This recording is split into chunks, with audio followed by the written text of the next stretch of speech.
All right, welcome in everybody.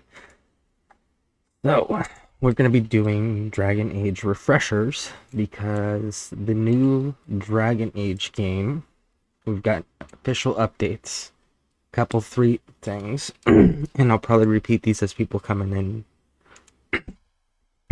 First thing is they changed the name. It's no longer Dragon Age Dreadwolf. It is now Dragon Age the Veil Guard. So there's that. We are going to get official information on the 11th, and we're going to get 15 minutes of gameplay when we get the official news. The other thing that we're getting, that we currently have actually, is if you are on Xbox and you have the app, it's now available to install on the app. So those are the three updates. So as a result, we're going to be going through the trilogy and doing lore refreshers, getting everyone caught back up and refreshed on who's who and how everything works in this universe. So we're going to be starting out in a new game. And because we're not playing this for the challenge, we are specifically playing this for the refreshers. We're going to be doing these on the easiest settings so that we can focus on the story. Oh wait, Origins has new material? No, the Dragon Age 4 game, Dragon Age Dreadwolf, is no longer called Dragon Age Dreadwolf. It is now called Dragon Age the Veil Guard. And the company that makes it said that they will be making an announcement about it on the 11th with 15 minutes of gameplay also.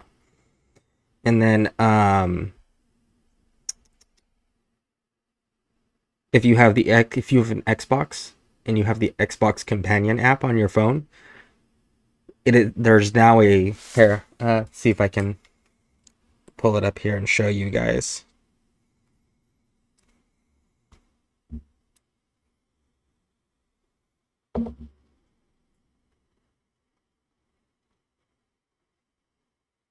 Let's see here. So got the app open.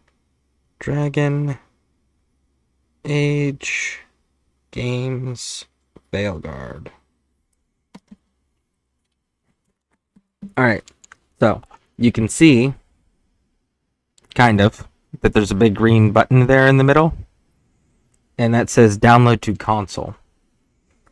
So it is available for download on the Xbox app now. So you would do this, it downloads it to the Xbox, and then you still have to pre-order it whenever that becomes available, which currently it's still not available for pre-order, but the fact that it's available in the app means it's coming up soon. So those are the new updates, and the name change to the game was made today. So as a result, like I said, moving forward, we're going to go ahead and start the refreshers because we're going to go through the entire trilogy.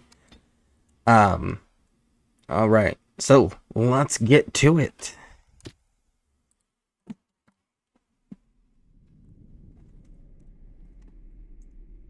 If I need to adjust sounds, let me know.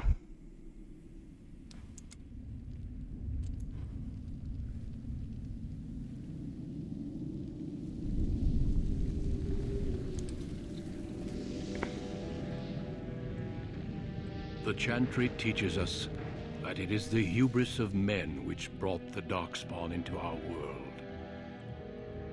The mages had sought to usurp heaven, but instead, they destroyed it.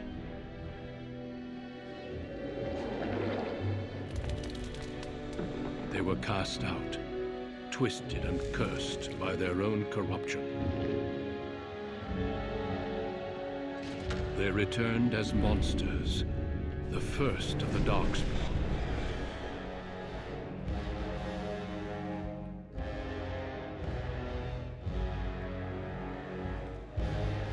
They became a blight upon the lands, unstoppable and relentless.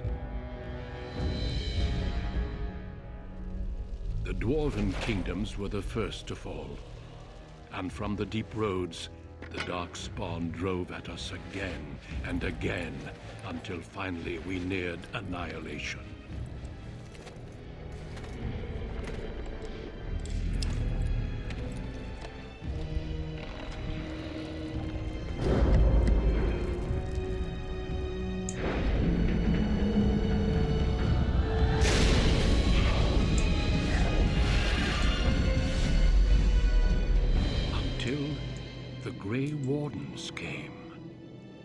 men and women from every race, warriors and mages, barbarians and kings.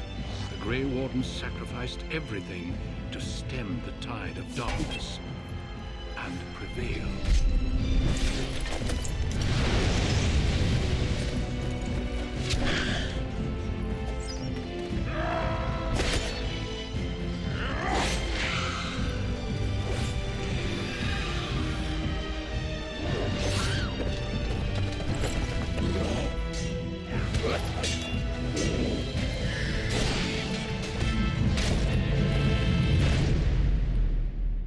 It has been 4 centuries since that victory, and we have kept our vigil.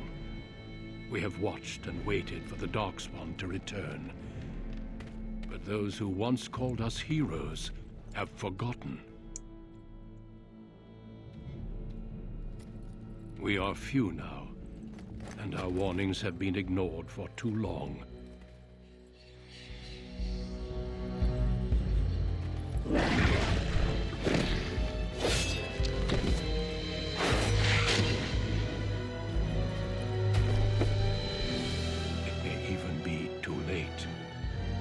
I have seen with my own eyes what lies on the horizon.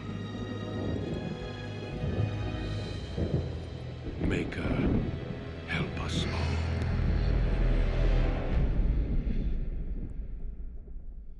Hey, Stephen Ledger. Things are going pretty good. We got major updates on the Dragon Age 4 game today, so I figured it's time to start the refreshers. So that's what we're doing. We're going to be doing the easiest setting because we're going to focus on the story. However, I do have a treat for everybody. Most people know about various different endings for some key characters, and there is accepted canon endings. But not a lot of people know that there's certain things that you can do. For example, there's a character named Alistair. We all know that we can make him king. But he actually can come back and be a companion / playable character to a degree. No, not a playable character, but a companion at minimum. For a short period of time in Inquisition. If you make certain decisions. So we're going to be doing certain decisions that might not be the canon endings. But I think it makes it a little bit more interesting because it's not the standard experience that everyone's used to, or is the normal decisions that people make on their first playthrough and sometimes only playthroughs, you know. So we are going to be making some unique choices.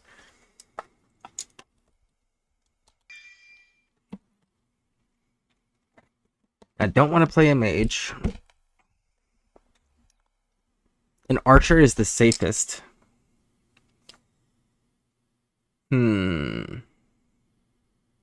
Warriors are pretty fun.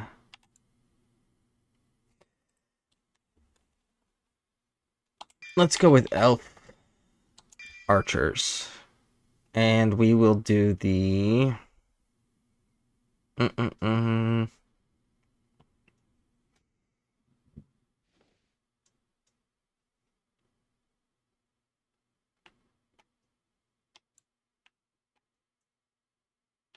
I think we're going to go with the Dalish elf one.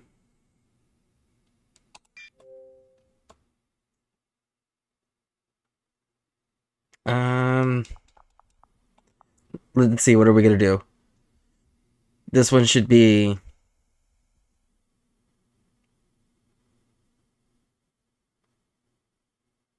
Fear. Dalish other shit. Oh yeah, absolutely. Totally agree.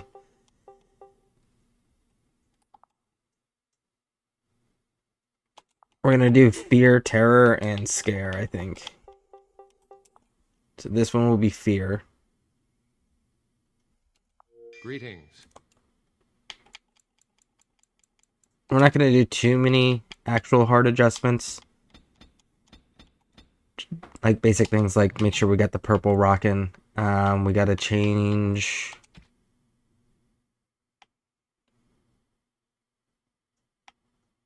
No, that'll be fine. Where is the tattoos? There you are. Tattoo color.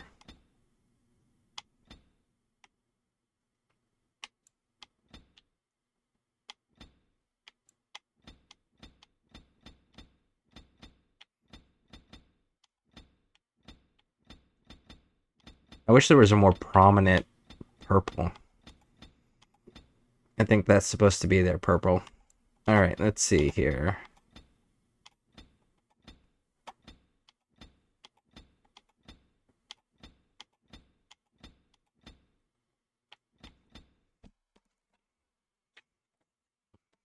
Mine was named Fenrir Roy. Very cool. Oh, the other thing I am gonna do, everyone, is I am going to, like, when we complete the game, and we go to the second game, and we go to the third game, right? We're gonna actually do the Dragon Age Keep, and we're gonna make the decisions to be the same. I'm gonna go through and make the decisions to be the same decisions we've made so far throughout the gameplay. Now, that being said, there is one cool thing that can be done in the Dragon Age Origin games that is not a decision that the Dragon Age Keep will allow people to carry over, and it's not one we're gonna do. So I'll tell you about it. So there is a way in Origins where you can keep Alistair and Loghain both alive. But in order to do it, you got to do like these little side quests for Alistair, and you got to make specific dialogue choices. And once you've done all of those things, at the end, there is a way to keep them both. However, for whatever reason, the Dragon Age Keep will not allow that decision to take place, which is kind of disappointing, but it is the only decision, as far as I have found, that's not allowed in Dragon Age Keep, even though you can do it in the game. Let's see here.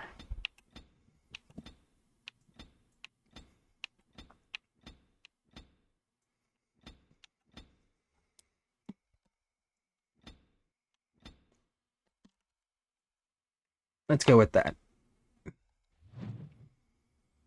And then we're gonna go voice. Greetings. Well, that didn't work.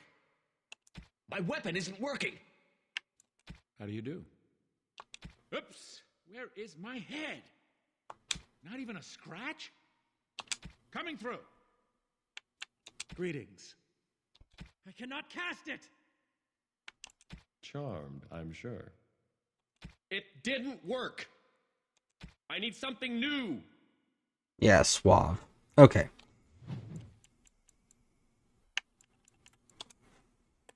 Alright, so we go with some dexterity, some cunning, and we'll go one there. We'll go with the cunning, we'll go with the lockpicks, and we're gonna do archery.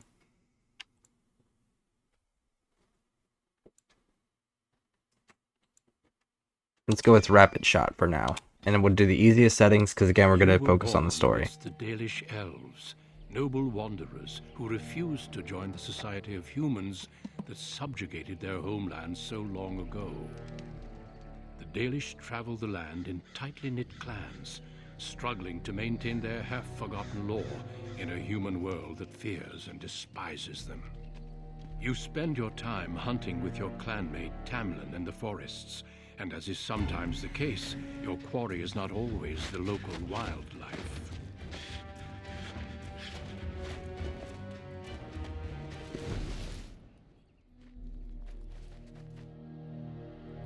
It's a Dalish! And you three are somewhere you shouldn't be. Let us pass, Elf. You have no right to stop us. No? We will see about that, won't we? You're just in time. I found these humans lurking in the bushes. Bandits, no doubt. We aren't bandits, I swear. Please don't hurt us. You Shemlin are pathetic. It's hard to believe you ever drove us from our homeland. We've never done nothing to you, Dalish. We didn't even know this forest was yours. This forest isn't ours, fool. You've stumbled too close to our camp. You Shems are like vermin. We can't trust you not to make mischief. What do you say, Lethaline? What should we do with him?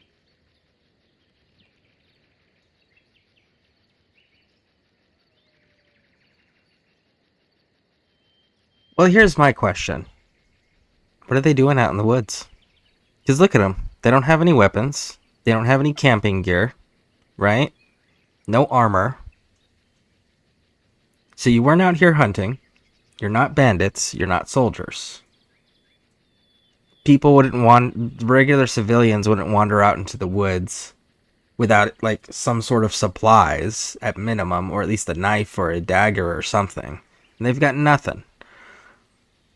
The only thing that I can think of is, like, maybe really shitty spies. Like, they're trying to find out where the Dalish are, but they figure if they go with absolutely nothing, they won't be robbed, and maybe they'll let them go. It's the only thing logically that makes sense to me. Because everything else that would have business in the woods would be prepared. So... Hey, Red Aggro, how's it going? Welcome in, welcome in. Alright, so, yeah, we're gonna kill them all, because there's nothing else they could be, logically. They gotta be spies. I like the sound of that. Anything to say in your defense, Shems? Look, we didn't come here to be trouble. We just found a cave. Yes, a cave. With ruins like I've never seen. We thought there might be, Treasure?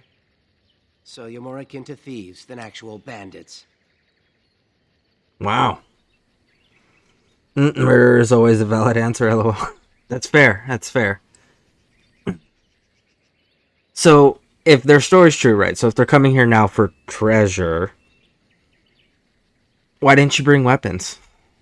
Are you just really that shitty of thieves? I mean, life's got consequences, I'm just saying.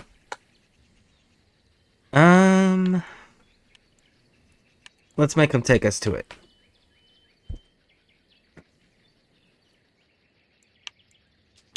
but I have proof. Here, we found this just inside the entrance. This stone has carvings. Is this Elvish? Written Elvish? There's more in the ruins. We didn't get very far in, though. There was a demon. It was huge with black eyes. Thank the Maker we were able to outrun it. A demon. Where is this cave? Just off the west, I think. There's a cave in the rock face and a huge hole just inside. Well, do you trust them? Shall we let them go? So, first of all, humans, you're not outrunning a demon. So, if the demon is in there, the demon lets you go on purpose to drag other and lure other people there. The fact that you found a treasure means you're going to tell more people about this if everything's true, right? So, that, no matter what, ends with more people coming in and more people causing problems. So let's fix that. Yes. One could expect no less from a Shem. This will not take long.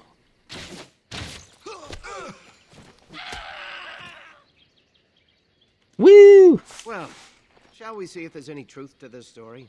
These carvings make me curious. And if we find anything, the Keeper will want to know. Yeah, because, like, there was no way that ends well. Let's change out. There we go. What do we need for this one? 34 dexterity. Raj. We will absolutely take care of that. Arena. Alright, so because this is an older game that's not supported anymore, we are gonna save frequently. Just in case it crashes. Alright. Now the other thing is I'm gonna try to do as much Elvish content as we can too, because the fact that the elven god Dreadwolf, or Fenhiral, and I'm sure I'm mispronouncing that, is going to be a main focal point in the next game. So we're going to make sure that we brush up on as much elven lore and information as we can possibly find. For anyone that does play this, that wants to replay this themselves, there's a little trick you should know about the bodies of the enemies you kill. See how there's red blood underneath it? that's when you know it's loaded in all the way. Because when you start getting further into the game or you start killing larger amounts together, what ends up happening is the loot for the enemy takes longer to load in. So sometimes you just gotta stand around next to the body and make sure either bones or blood appear.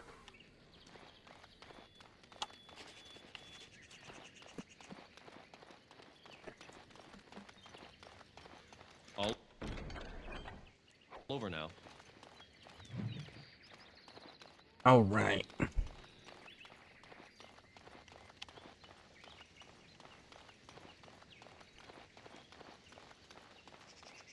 And we will be doing a few of the DLCs for the first game. We will be doing all the DLCs for 2 and 3. For the first game, the DLCs that I think are relevant is the Witch Hunt and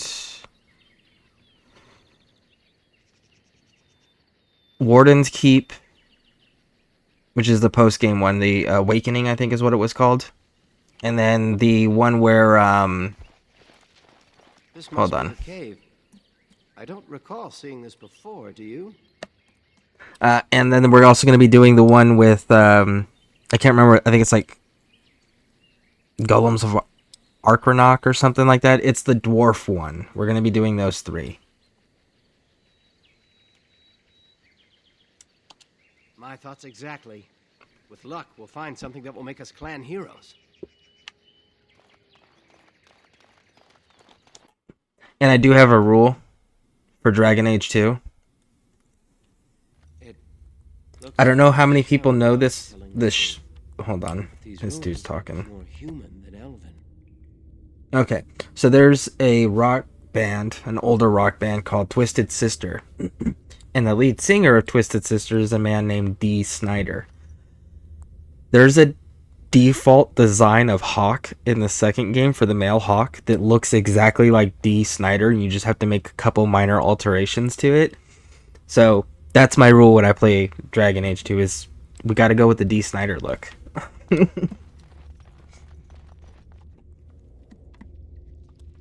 All right, let's check this out. And whenever we reach like key lore points or relevant points in the game, I will be like taking a pause, discussing it, refreshing everybody. Delighted. All right. So I shall.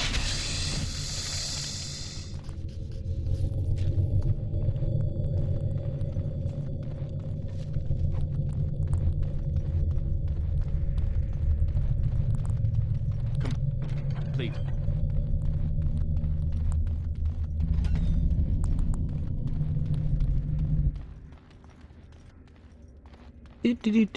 We're gonna go this way, wrap it around. I would watch out were I you.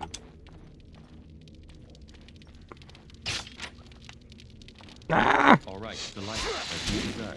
Of course. All right. Delighted. All right. Was Dee Snider character choice or coincidence or something the creators admit to? I don't know. Honestly, I've never looked into it. I just know it's one of the like the preset character faces you can have for the male version of Hawk. And This ever place makes me nervous. I didn't mean to click on you. I'm sorry, bud. All right. There we go. But I know it's been a preset default since the game was released. And me being the rock fan that I am, I was like, yeah, no, you cannot have this golden opportunity to pay tribute to one of the most brilliant, because the dude's legitimately like a genius. Mensa or something like that. He was actually the one who spoke before Senate and Congress during the explicit label that they wanted to put on CDs and all that back then. He was actually one of the dudes that went and spoke before Congress and Senate and made solid points, and he was surprisingly like it shocked everybody on how articulate this man was. So you got to pay tribute when you can to one of the most brilliant minds in rock, in my opinion, of course. See there? That's a trap. Woo! So here's the thing with the rogues and why, yes, the archer, you get to stay out of harm's way for the most part. which is nice. I would watch But out where I use. the rogue class is the only one that can pick locks and disarm traps throughout the series. So you'll run into various points in the game, All right, of course. in all three games actually, where it'll just be your character and you won't have your party with you, so you can't just use your default rogue from your party to unlock doors or chests or anything like that, and your character will have to end up doing it, or just missing out on what's there. So that's another recommendation I have, is like, if you're going to play any of the Dragon Age games, consider playing as a rogue simply so you can access everything and everywhere. Make sure there's nothing in this corner. All right.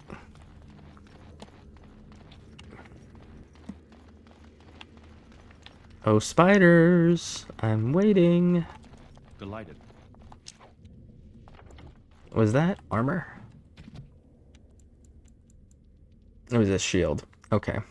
We don't need that. I have done it. And yeah, we're gonna come out the other direction because it'll be closer to where the enemies are. At least the main enemy that I want to take down first.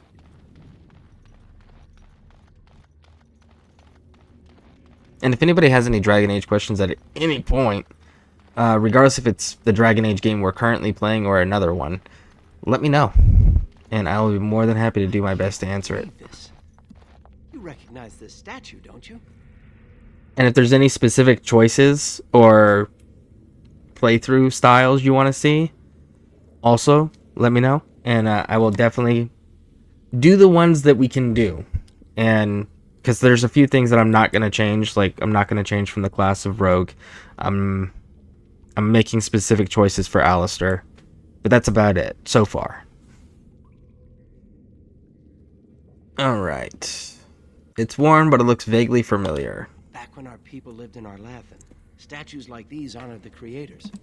When the Shems enslaved us, much of that lore was lost. This looks like human architecture, with the statue of our people. Can these ruins date back to the time of Arlathan? Oh, and another thing we are doing is in Inquisition. We are going to make sure that Dorian and Bull, we get to see their whole romance storyline. Because it's, in my personal opinion, one of the greatest story arcs ever written for a video game, period.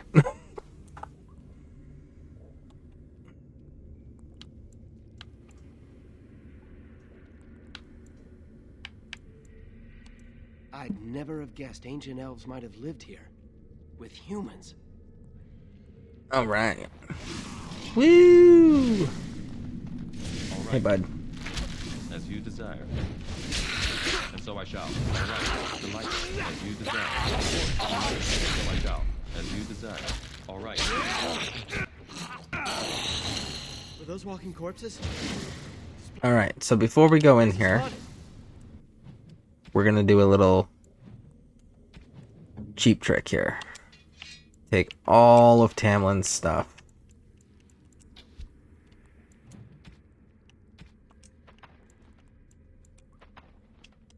Alright.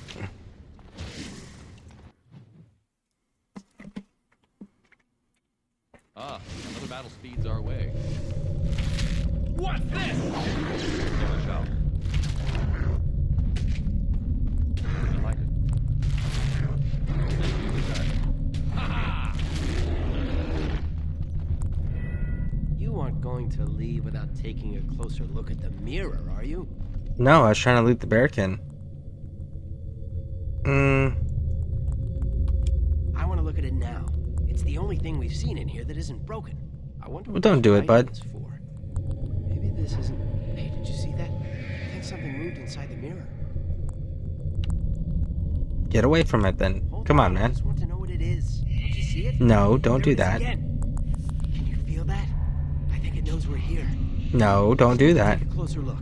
Dumbass. It's showing me places. I can see some kind of city. Underground. And there's a great blackness.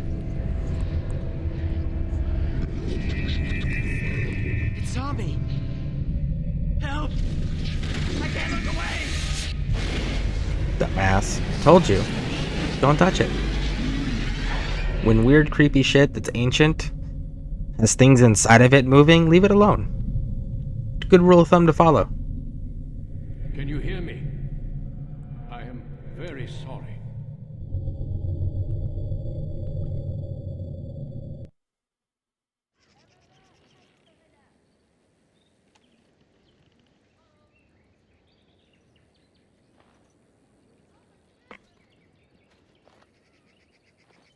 You're awake.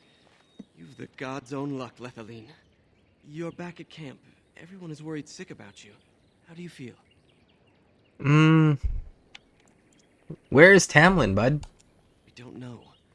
The Shem who brought you here saw no sign of him. I don't remember. So we're gonna go with this one. He was a Grey Warden and appeared out of nowhere with you slung over his shoulder. You were delirious with fever. He said that he found you outside a cave in the forest, unconscious and alone. He left you here and ran off again. The Keeper's been using the old magic to heal you. Alright. Let's see. Is anyone looking for Tamlin? Of course. Most of the hunters are off looking for him right now. But the Keeper wanted to talk to you as soon as you awoke. Stay here. I'll get her.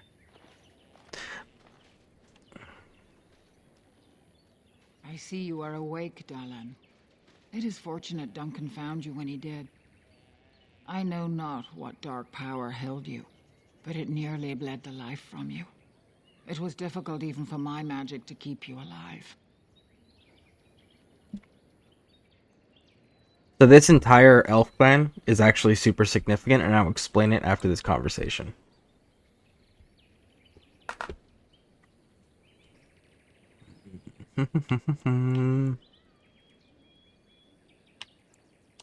Yes, he introduced himself as a Grey Warden.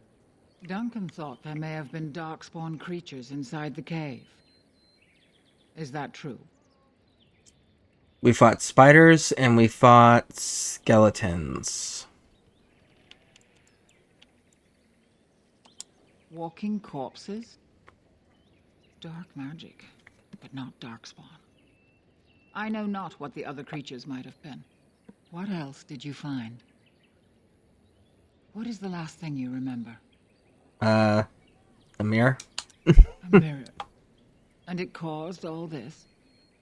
I have never heard of such a thing in all the lore we have collected. I was hoping for answers when you woke, but there are only more questions. And Tamlin remains missing. He is more important than any lore in these ruins. If he is as sick as you were, his condition is grave. Duncan returned to the cave to search for Darkspawn, but we cannot rely on him to look for Tamlin as well. We must go ourselves, and quickly. Do you feel well enough to show us the way, Dalan? Without you, we will not find it. Alright, yep, we're up to it. I am relieved to hear it. I am ordering the clan to pack the camp so we can go north. Take Merrill with you to the cave. Find Tamlin if you can, but do it swiftly. Did you catch that? Meryl? Go quickly, for Tamlin's life hangs in the balance. Alright, so Meryl, for those who don't know, or don't remember, but Meryl is the elf companion you get in the second game. I have finished. And this is that same Meryl. So this clan is Meryl's clan from the second game. Sadly not. So this does have that level of significance at least. Alright, so we're going to come through. You want to collect all the codex stuff because it gives you 50 XP. So it's a good way to, like, it's that whole little bit adds up over time concept.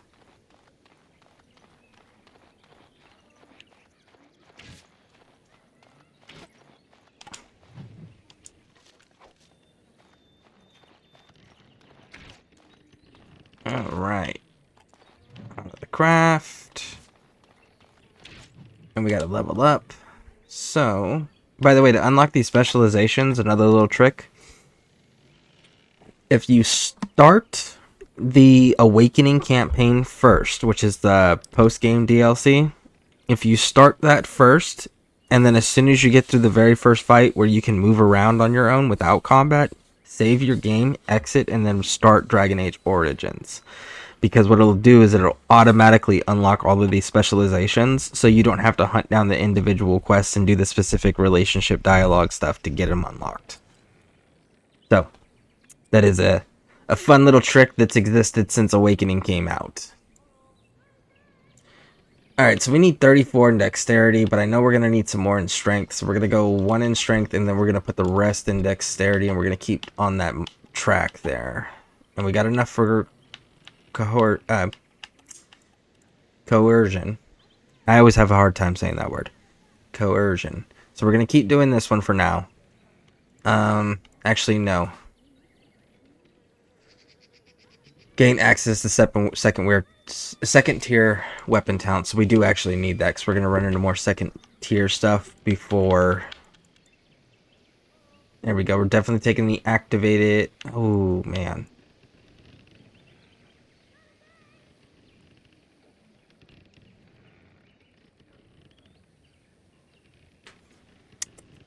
I'm torn because I want that one, but I also need this one. Let's go with the melee archer first because it'll prevent us from being interrupted while we're shooting. So now we've got Tamlin's gear and his weapons. So what we can do now is we can use that to increase our amount of money that we're going to make in the beginning. I'm glad Which is why you always strip your companions when you know you're losing them. Concentrate on the journey northward. Thank you for the bow, Master Island. It is light and sturdy, much better than the one I made last year. You are more than welcome. My father made it and used it in battle against the Claim tribes. I will carry it with honor. Persuade. One of my own crafting, perhaps? Yes.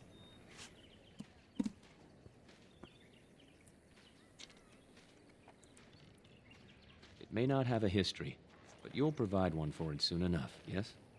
No, I'll probably end up selling it, honestly. I might use it temporarily, but I'm probably going to sell it, if I'm being honest. Of course. Take whatever you need.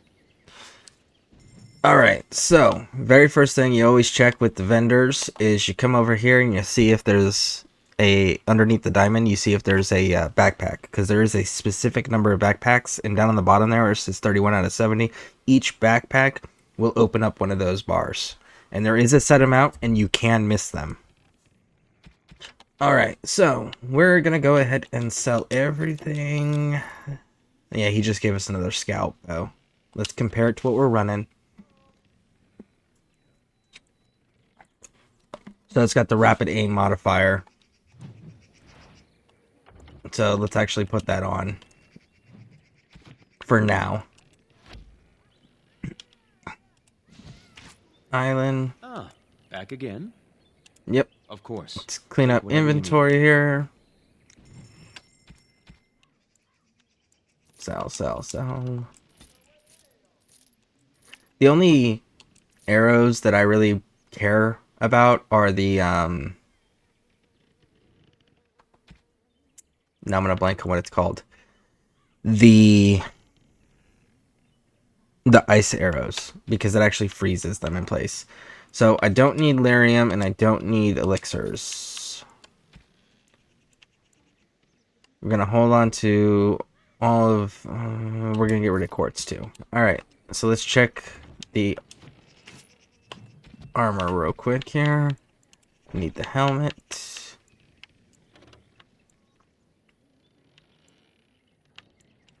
Alright, all that's the same. What do we got here? 6 willpower, 6 cunning, melee critical chance, stamina recovery 50, chance to avoid missile attacks. So this is definitely something we're going to be given to a warrior, it looks like. Because the only thing we're benefiting from this would be the cunning, avoiding missile attacks, and the stamina. So yeah, we're going to give that to other people. Ah, back again? Of course. Take whatever you need.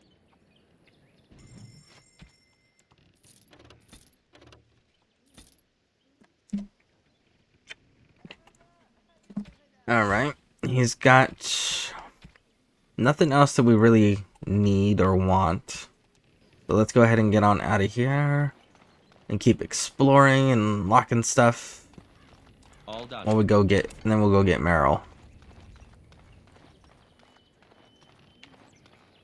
Meryl will be the final thing we do. Codexes.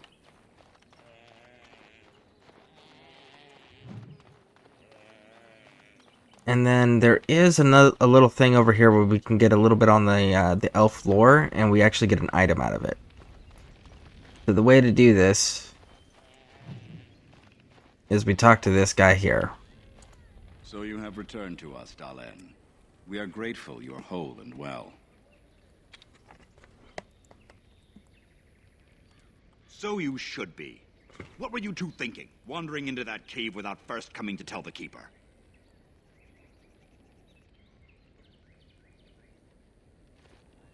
We wanted to see if there was anything to tell. I mean, that's a fair statement. Like, we did want to see. And the mirror, once we saw the mirror, that should have been the stopping point. Once you saw what was inside, you should have returned. But Totally you kept agree. exploring, didn't you? I suppose your youth can be forgiven. Sadly, Tamlin pays the price. Losing you would be a terrible crime, Dalen. You belong to more than just yourself, or do you not remember?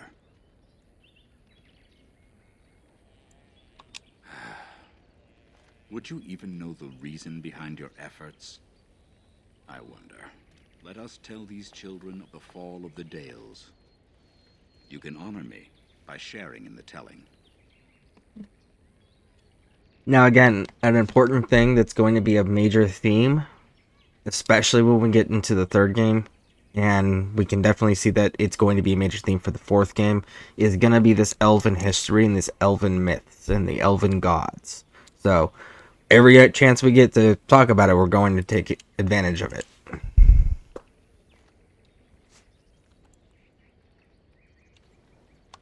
Come then.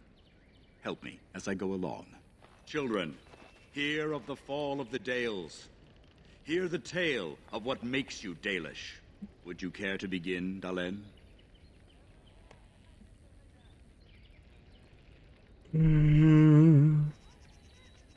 So we're going to go with the long ago, we were slaves to humans. Yes, slaves to a terrible empire. The humans built on the darkest magic. When it fell, we became free.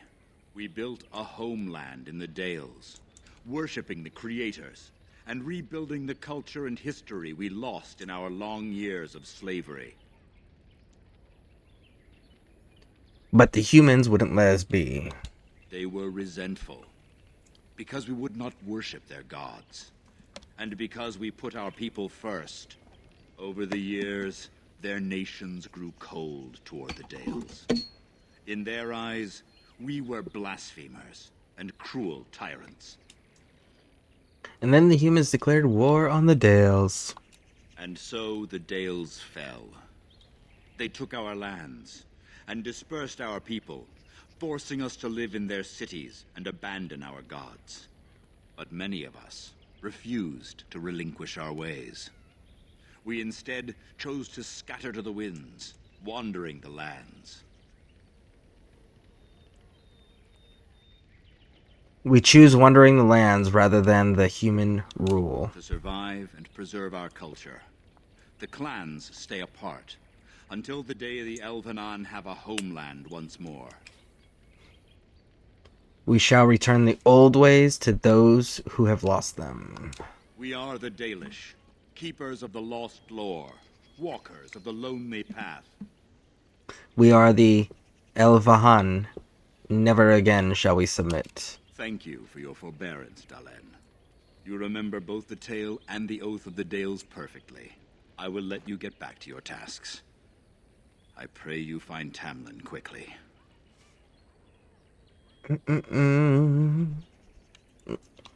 Now that's something I rarely hear. Of course. Alright, so.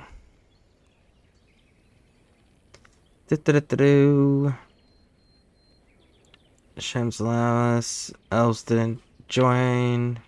Will we ever find a homeland? none of that's going to I'm actually sure you be have much to do. informative Unless you right have now questions. because they didn't write all the lore that in-depthly up to this point. It was added to later and given more depth later. So a lot of this is going to be like surface level stuff to start with. And in the post-game DLC of Inquisition is where they really delved into it. Alright, so they don't actually have anything May the here. gods guide your path, Disappointment! Alright, so let's talk about those gods real quick here. English elves, city, culture and history, religion. So they've got a god of vengeance. The names aren't important right now for these characters. The mother of the Hala. The Hala are the white deer-looking creatures that the elves use to pull what they call their land boats, or which are, if you look at these, are land ships. They got wheels. And when they pack them all up, those Hala are the things that drag them from place to place, allowing them to continually be on the move. So there's that goddess.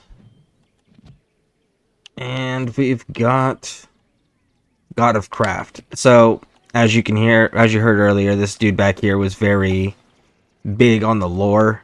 I mean, on the crafting and like making sure it was like the perfect bow and all of these things.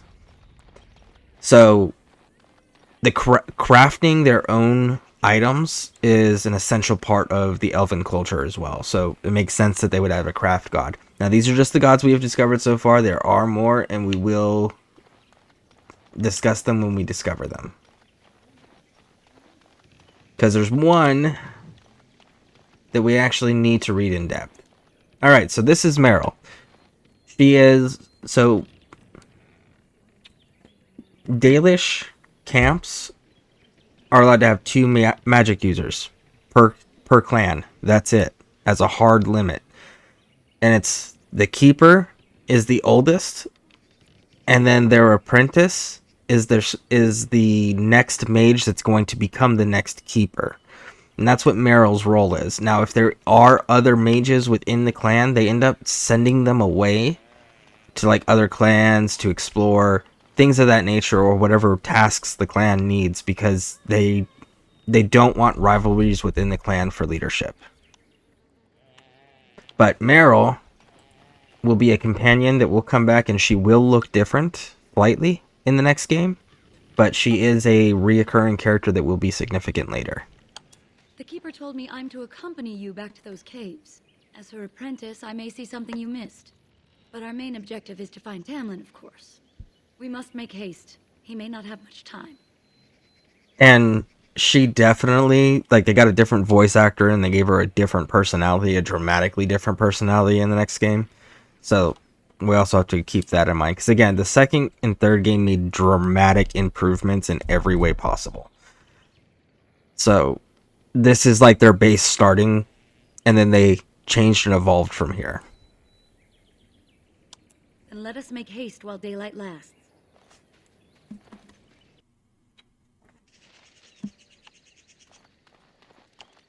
Turn that back on. And we did the melee archer, that's right. Now we've got Darkspawn. And so I shall. Now, I will say the combat is extremely lackluster in this game to start with. So there's not going to be a lot of cool combat scenes other than the few cutscenes for specific monsters like dragons and stuff. That would make sense. I've never seen anything like them. You can smell the evil on them. Where did they come from? Were they here before? Maybe the mirror had something to do with them? What would Darkspawn have to do with our people? The stories say our Lathan fell long before the Darkspawn appeared. Well, we'll find out soon enough. Let's hope we don't find any more of these monsters. Before we go, are you all right? Were you hurt during the fight? It's just that you're quite pale. You look a bit feverish, in fact. I'm fine, let's go. Well, I'll keep an eye on you. You've only just recovered from your illness. But let's not think of that now. We should move on. So, Another thing I'm gonna talk about real quick and very briefly, because it does get explored in the next two games, is the mirror is actually what's called an alluvion. And an alluvion it's like a teleportation device. So alluvions connect to each other, and you can travel from one alluvion to another. Some of them are lost, some of them are broken, and some of them have become corrupted. So that's what it is. It's an ancient magic mirror that has special capabilities of that nature. And again, we will go into it later, much later, because they do make it part of quest lines, and they'll give a lot of information then. I wonder whose camp this is. Do you remember it being here?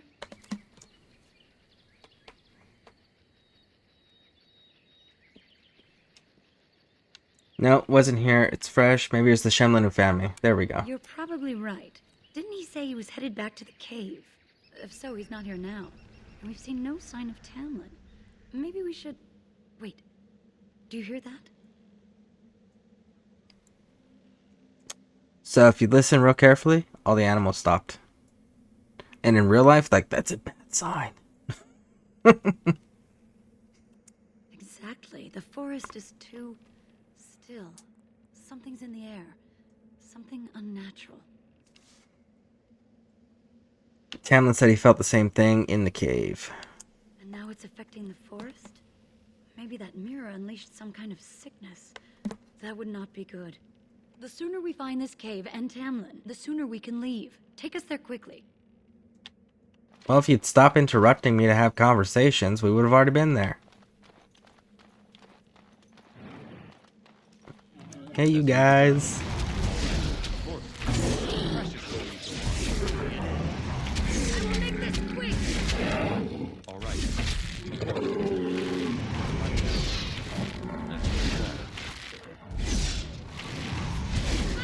Alright, so these two got blood already, so we're good there.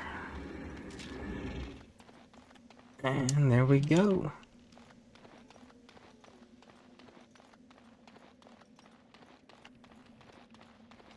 Now there are certain quest lines we're not gonna complete, like the various different faction, like little minor factions. We're not gonna complete the majority of them. We will complete the mercenary one, but that's the only one we're gonna complete. Just because it doesn't add sustenance to the storyline at all, but the mercenary one is kind of cool if you do it a specific way. Blackstone Irregulars, I think, is what they're called. So these are the ruins. Interesting. They're definitely of human origin, yet elven artifacts are scattered amongst them. Nothing explains the monsters, though. But we must find Tamlin, or what's left of him. I can't imagine he's still alive with those creatures about.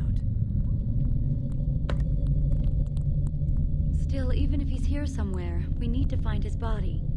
Let's just pray we're wrong. So, I want to point out one flaw that the elves have. Yes, they are very hyper-fixated on keeping their lore, keeping their culture. But the one thing that they really... And there are many human cultures today that still do this. The one flaw that they have is, like, if you actually took the time to learn, in this case, like the human culture and history, you would know exactly what these Darkspawn are. And I bet you the humans probably somewhere far, far back have something documented about ruins like this. But because you're dismissive of other outside cultures' history, it prevents you from knowing the full picture. Because you gotta get all sides. So if they had done that, they would have probably recovered more of their history than they have recovered on their own. It appears we will need to fight the Blight one at a time. And so I shall. All right, and so I shall. Delighted. All right, and so I shall. Of course.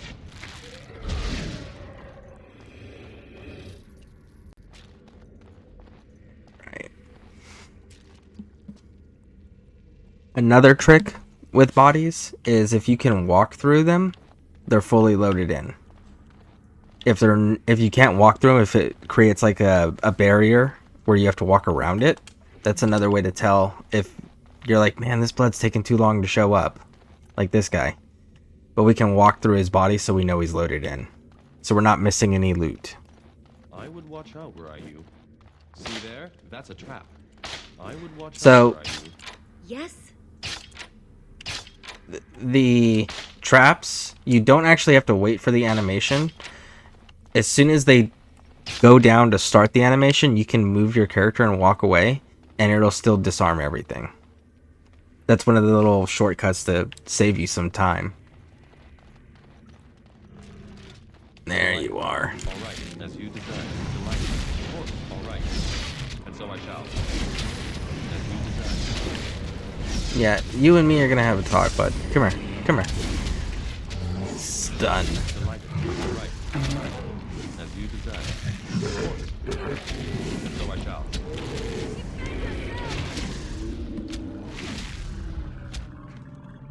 And like most games, whenever you level up, you will heal. So if your health's getting low, but you know you're about to level up, you're good to go. You don't have to really worry about your health bar at that point. All right, so we need a ton of dexterity.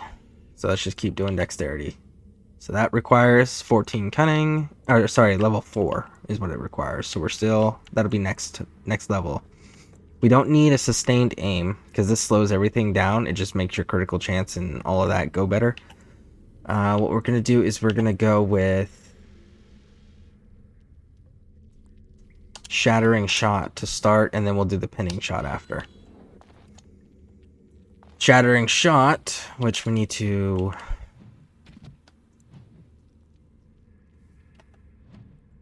place properly, will damage the opponent's armor. We're going to do that there, and we're going to put this guy back here for now.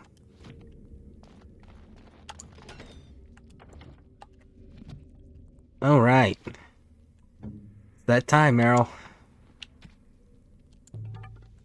Make sure you don't got backup weapons. We're good to go.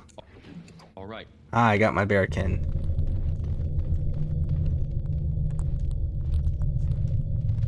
So you were the one fighting Darkspawn. I thought I heard combat. You're the elf I found wandering the forest, aren't you? I'm surprised you have recovered.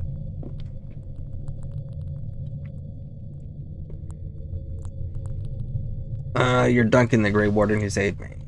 It's a pleasure to finally meet you. The last time we spoke, you were barely conscious.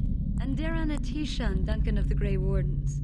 I am Meryl, the Keeper's apprentice. Your keeper did not send you after me, did she? I told her I would be in no danger. We're looking for our brother Tamlin. So you and your friend Tamlin both entered this cave, and you saw this mirror. Yes, and then Tamlin touched it and I blacked out. I see. That's unfortunate. The Grey Wardens have seen artifacts like this mirror before. It is Tevinter in origin, used for communication. Over time, some of them simply break. They become filled with the same taint as the Darkspawn. Tamlin's touch must have released it. It's what made you sick. And Tamlin too, I presume.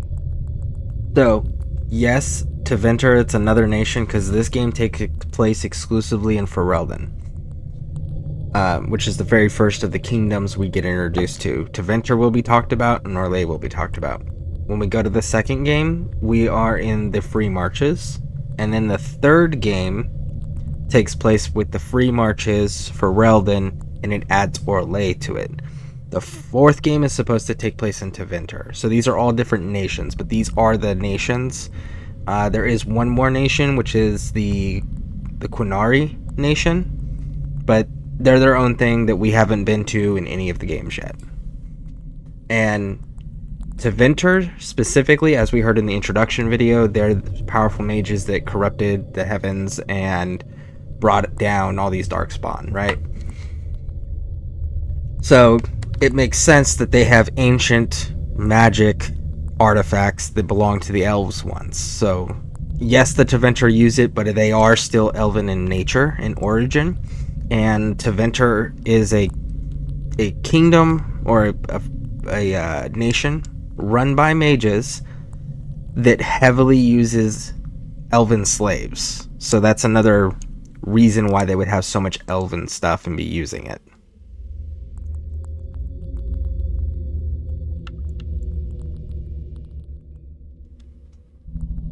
The Darkspawn are drawn to the mirror. Do you want to lead them to your clan? I do not fear this sickness. The Keeper knows how to cure it. She may have weakened it, but she cannot cure it. Your recovery is only temporary. I can sense the sickness in you, and it is spreading.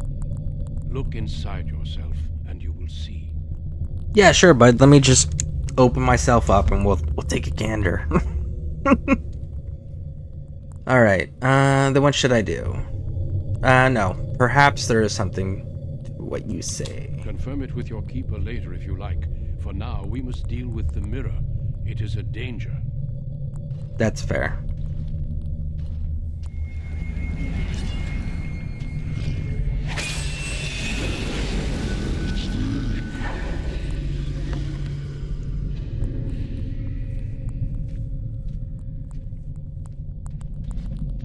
It is done.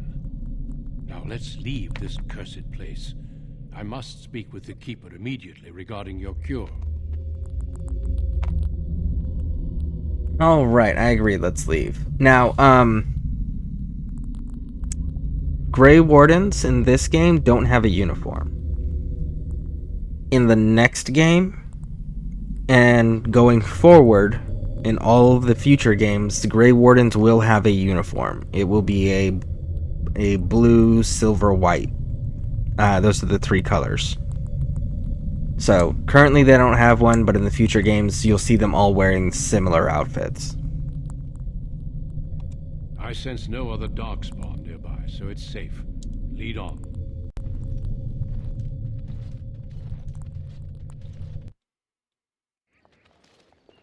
I'm relieved you have returned, and I did not expect to see you again so soon, Duncan. I was not expecting to return so soon either, Keeper. Dare I ask of Tamlin? What did you find of him?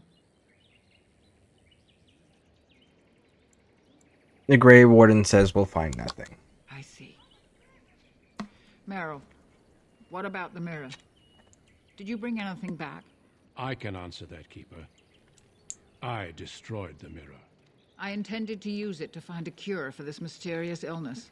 I trust you had good reasons for your actions. There is much to discuss, Keeper. I have learned a great deal since I was last here. Let us speak privately within my Aravel, then, Duncan. Meryl, warn the hunters. If Darkspawn are about, I want the clan prepared. Manuvinen, Keeper. Right away. Darlene, allow me some time to speak with Duncan. Seek us out at my Aravel later, and we can discuss your cure. Tell Hiren Pivel what has occurred. He now has the sad task of preparing a service for the dead. Follow me, Duncan. I'm eager to hear what you have to say.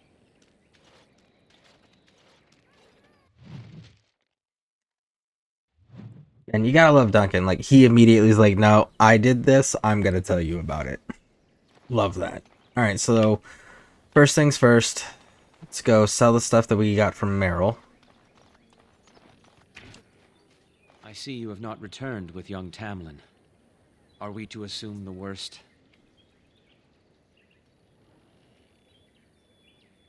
The Grey Warden says he will not be found. Because that was what we settled with, was what he said. We didn't actually finish looking, because cutscene. A sad day for our clan. Not that we'll find him. We never will. We're friends. My condolences on your loss. Alright. Let's of course take a look at his craft.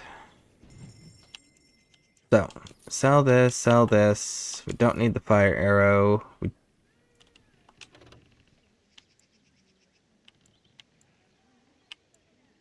Yeah, we don't need the Treventer Mage's robes. Don't need the Lyrium potion. Do we really want to keep... Yeah, we do for now. Let's get rid of these for... We'll hold on to the sapphire. Alright, inventory's cleaned up because Inventory management's a big thing in these games, especially this one. Alright, let's go do this funeral service so we can move on. So you return with the Grey Warden, but without Tamlin. What happened, Dalen? Is he truly lost to us?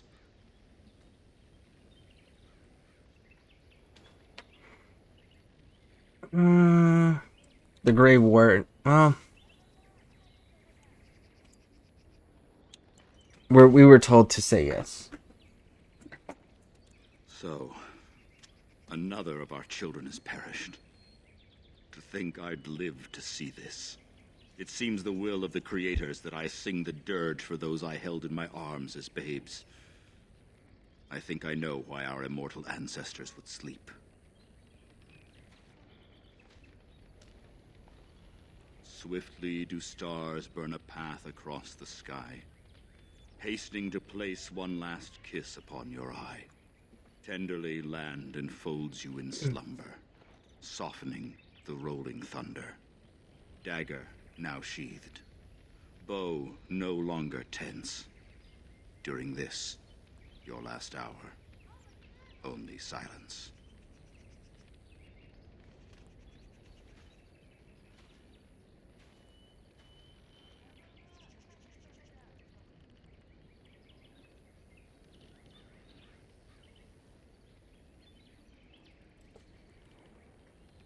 Of course. We've no body to return to the soil, but we shall still sing for Tamlin. The creators must come to guide him to the beyond. Tell the Keeper, it shall be done before the clan is ready to move on. I ask only one thing, if I may. This Grey Warden, you have met him now, yes? Is he a good man? He does seem honorable, because I mean, like, he gave us justification, he discussed it with us about breaking the mirror, and then he immediately told the Keeper and prevented us from having to explain it. So, yeah, definitely honorable, for sure. Interesting. What is it he talks to the Keeper about, I wonder? Perhaps you should go and ask. Alright, let's do it. Of course. May the gods guide your path, Dalen. And this should conclude all of this. Your Keeper and I have spoken, and we've come to an arrangement that concerns you. My order is in need of help. You are in need of a cure. When I leave, I hope you will join me. You would make an excellent Grey Warden.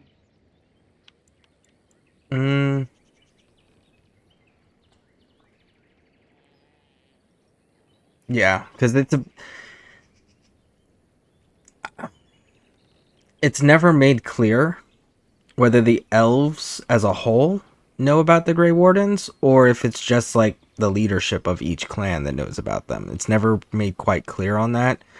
We're going to go with the assumption that the basic understanding of what a Grey Warden is understood, based on the dialogue choices they've given us up to this point. So we're going to go with it would be an honor. The Darkspawn taint courses through your veins.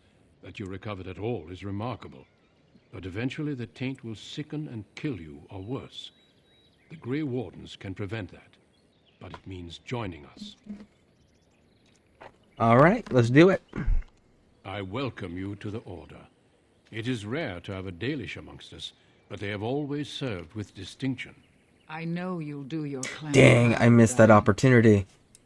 Take this ring. Should have went with Legolas on It this. is your heritage, and will protect you against the darkness to come.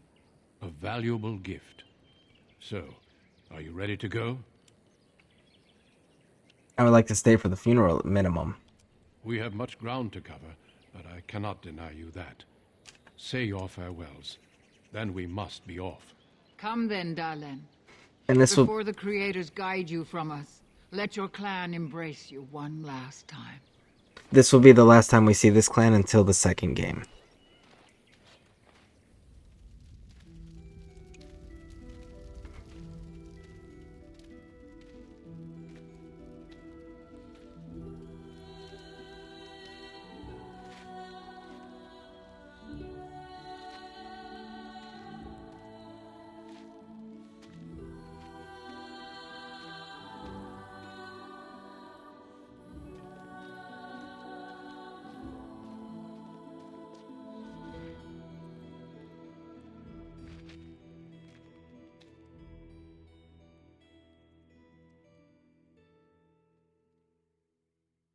We will be traveling south through the hinterlands to the ruin of Ostagar, on the edges of the Korkari Wilds.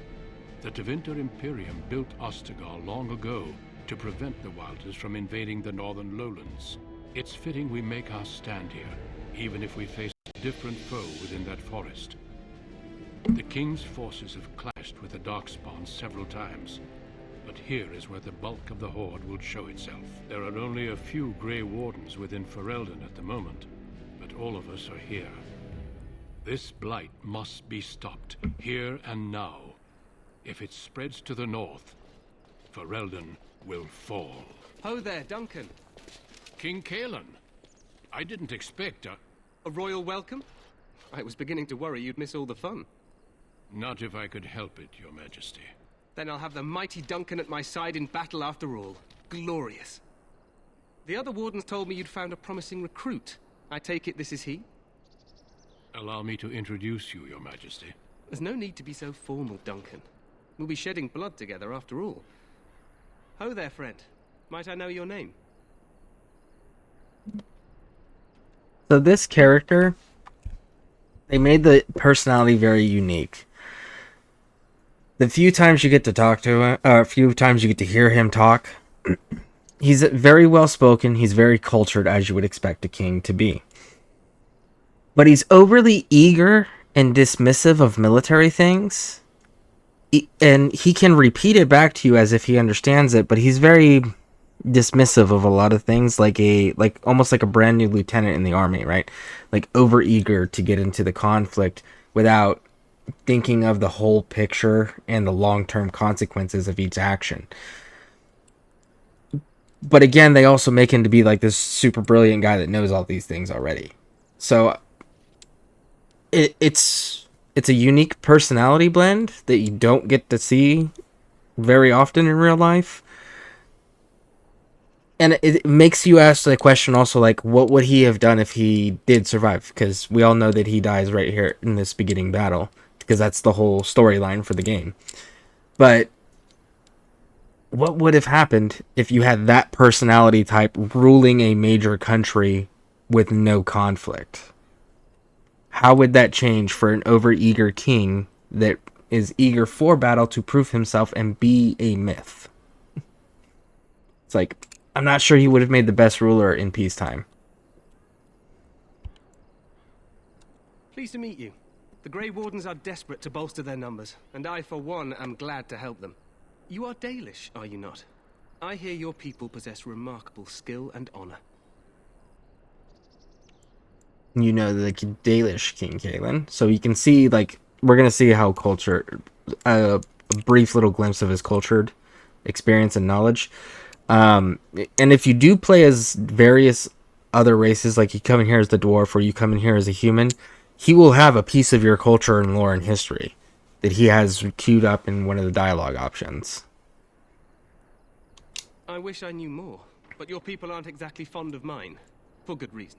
I tell you this, you are very welcome here. See that for a good reason. So like he understands the whole conflict from both sorry to cut sides. this short, but I should return to my tent. Loghain waits eagerly to bore me with his strategies. Your uncle sends his greetings and reminds you that Redcliffe forces could be here in less than a week. Ha! Eamon just wants in on the glory. We've won 3 battles against these monsters, and tomorrow should be no different. I'm not even sure this is a true blight. There are plenty of darkspawn on the field, but alas, we've seen no sign of an archdemon. Disappointed, Your Majesty? I'd hoped for a war like in the tales. A king riding with the fabled Grey Wardens against a tainted god. But I suppose this will have to do. I must go before Loghain sends out a search party. Farewell, Grey Wardens.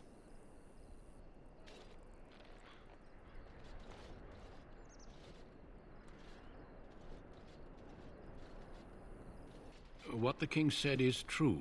They've won several battles against the Darkspawn here. You don't sound very reassured. Despite the victory so far, the Darkspawn horde grows larger with each passing day. By now, they look to outnumber us. I know there is an archdemon behind this, but I cannot ask the king to act solely on my feeling. So here's my deal. The king is very dismissive of the seasoned, experienced veterans and counselors and advisors that he has, and he's very boyish in the regard that he eagerly and excitedly chases stories and legends and glory and all of these things. So realistically, he would have trusted Duncan's word if Duncan had just stated how the blight interacts with the archdemon and with the darkspawn. And this is going to expand further on that, so I'm not going to talk in detail yet. But like the Grey Wardens are the one people that can tell you definitively yes or no. They're the only people that can tell you definitively yes or no on whether something's a blight or just a random pack of darkspawn. Yes, we should proceed with the ritual. Alright, what do you need me to do then? Feel free to explore the camp here as you wish. All I ask is that you do not leave it for the time being. There is another Grey Warden in the camp by the name of Alistair.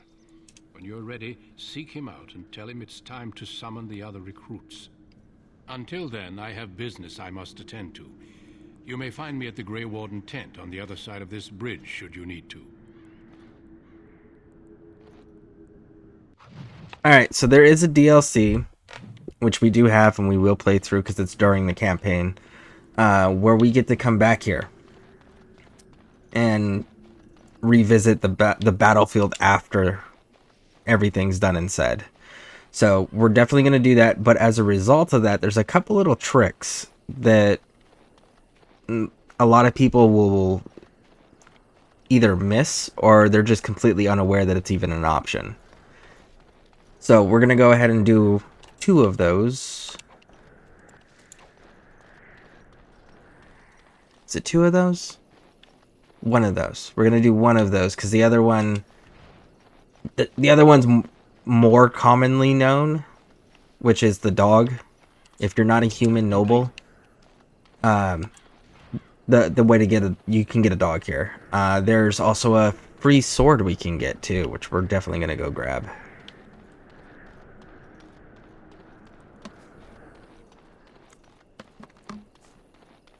Alright, looty loot loot.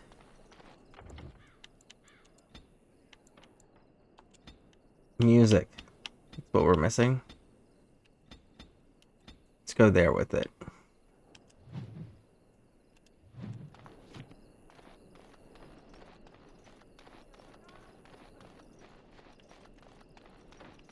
Alright, and when we come back after the battle and stuff, like more of this area will be opened up, and during the battle some of these areas will open up as well.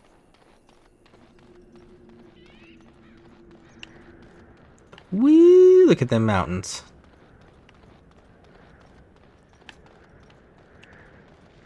You can see the battlements down below. Which, I want to point out, if you have an army that you know is coming from this way, because that's the way you set up your defenses and everything, right? Why not? Oh, I don't know. Come back here with some boulders or whatever.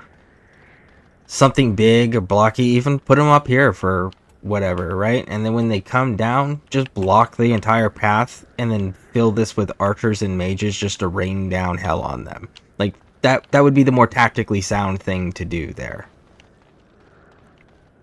Is wait until they advance to get underneath. Even have your infantry or somebody back there as bait, right? And then drop the rocks, block the path, and it just becomes a giant kill zone. Alright, so let's see if we can do this. Where is this elf? There's an elf that runs around the camp. There's Wynn. Greetings, young man. You are Duncan's newest recruit, are you not? He's not a man easily impressed. You should be proud. Allow me to introduce myself. I am Wynn, one of the mages summoned by the king. So as far as I know and remember, Wynn at this point is human. At a certain point though, Wynn is no longer human, and it's kind of like subtly hinted at. Because there's no change in the character. But if I'm not mistaken, as of right now, she is still human. let's be polite with her because she's a companion we'll get, and she's honestly a really kick-ass healer. Well met. And good luck to you on the battlefield. To us all, in fact.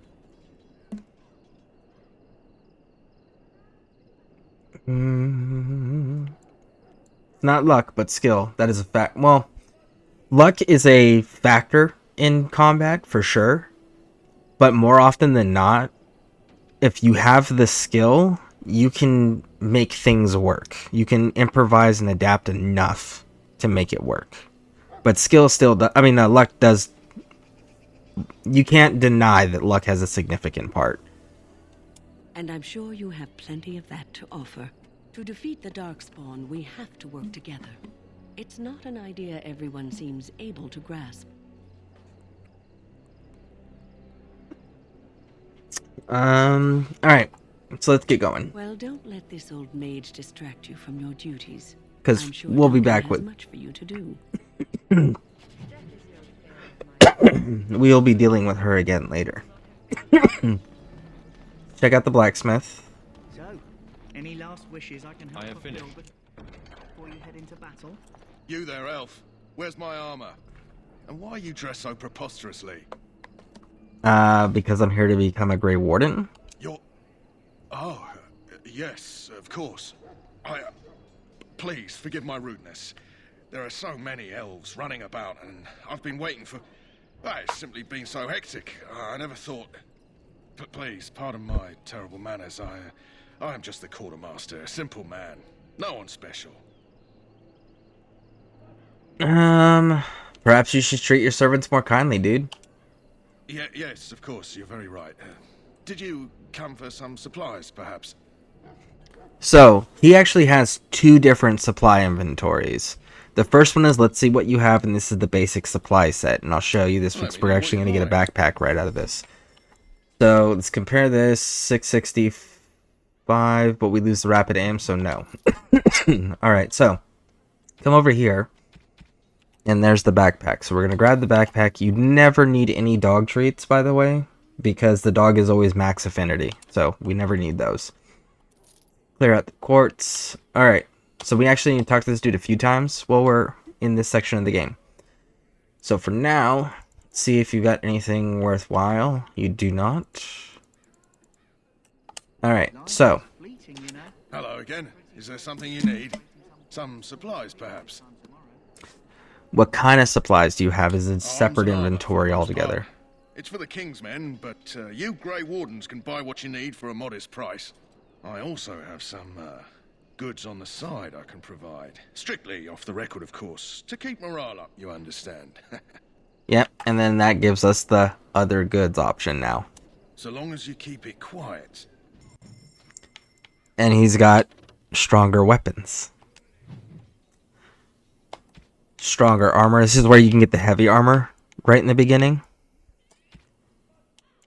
And he's got some more like different potions and stuff like that, recipes. But he won't have a backpack here. So unless you're getting a specific weapon or specific armor, there's no reason to come to this inventory. Alright, so let's close this out. And we've got the Keeper's Ring. It gives us 1 dexterity, so we'll take that.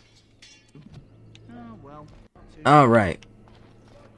There's Davith. He's one of the recruits. He's rather irrelevant, so we're not going to deal with him. The Tranquil. This chest right here. This is super important. What we're going to do is we're going to come up here.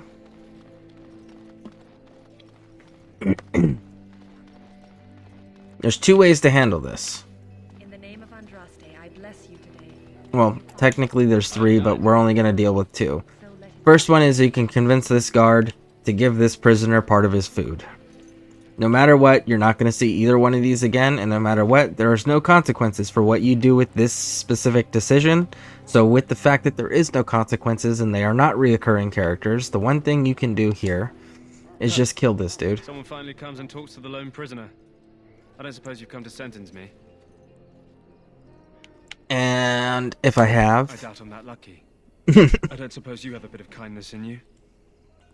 All I want is food and water.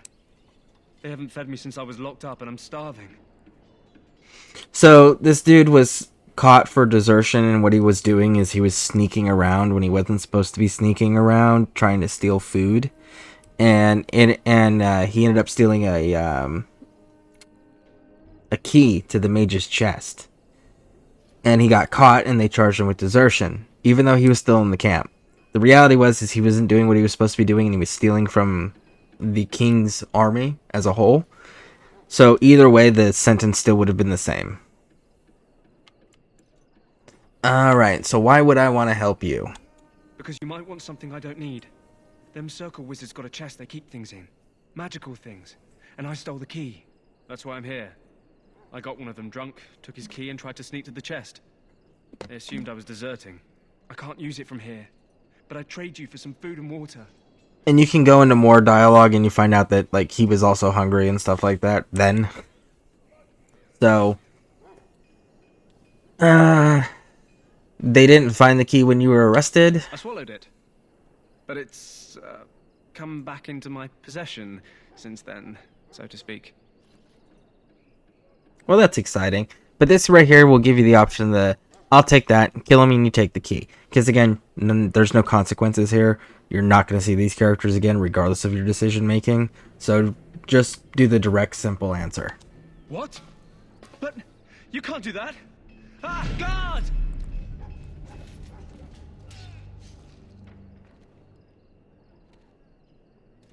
What? What in Andraste's name did you do that for? Just because you're a Grey Warden doesn't give you the right to go and kill anyone you please. Explain yourself.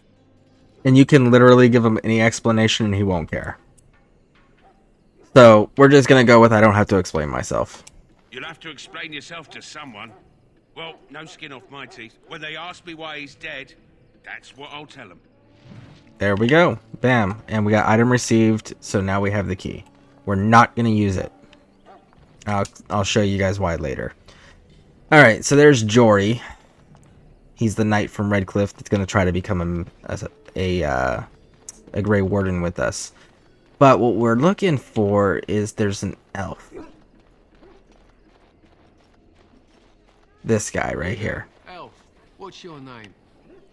It's Pick, sir. Go tell Turn Logain that the war party's ready to begin scouting. We'll send word if we find anything. So this elf, you want to stop him as soon as you're able. Hello? I'm sorry, is there something you needed? And then go, what do you mean? I deliver messages around the camp. You have a message for me?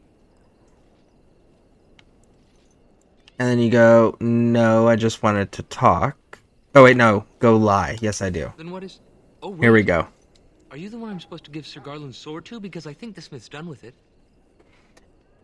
And then you say persuade. Oh, that's such a relief. You really saved me from the switch for sure. I'd best get back to my duties again before I get in more trouble. Again, no consequences to that decision. And what it does is it gives you Sir Garland's sword.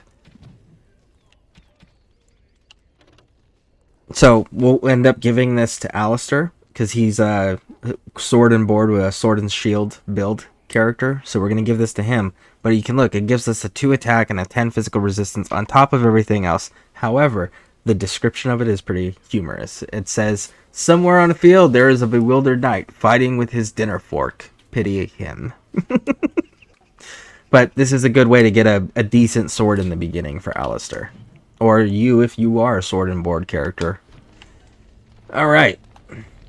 So that's one of the little ones that a lot of people miss. So we're going to go on up here, open up some chests, do the looty loot loot. We're going to listen to him. This wretched thing is a darkspawn. They're strong and cunning and smart, but don't listen to those old wives' tales. They can be killed. Stick them with your sword enough, and they go down. Their blood is black as sin and poisonous. Don't even touch it. You get tainted with that blood, and you may as well slit your throat. We've lost many dogs already. Had to muzzle them to keep them from biting. It's a long and painful way to die. Alright, so that's the first little bit of training, because he's training the new recruits, the sergeant is. So, we're going to walk around, and we might be able to get the second piece of dialogue out of him. it doesn't always trigger. This is supposed to be the battle that sends these. But we will definitely come back because he's got some decent information about the basics of Darkspawn and what soldiers should expect when they're fighting. We want to get all this loot around here. Let's check our... Okay, so the other cool thing is they have this junk option. So we're going to go ahead and junk that. Studded. It provides 0.99 more armor, but we lose the 1 dexterity and we gain 0.05 fatigue, which makes us move slower. It makes our stamina cost more. So we're going to keep the dexterity. Get rid of that. Scale armor, we'll hold on to it because I'm not sure if we're going to need it for Alistair. We'll double check. I think he's already running scale armor, if I remember correctly. Let's check the hat. So the same armor. However, this one over here is giving us 3 physical resistance, so we'll definitely take that. Alright, let's get to it. We're going to keep the headgear because we can give that to other companions later. If needed. Is he going to trigger the second one? There are lots of Darkspawn, different kinds. We're getting reports of things we've never even heard of.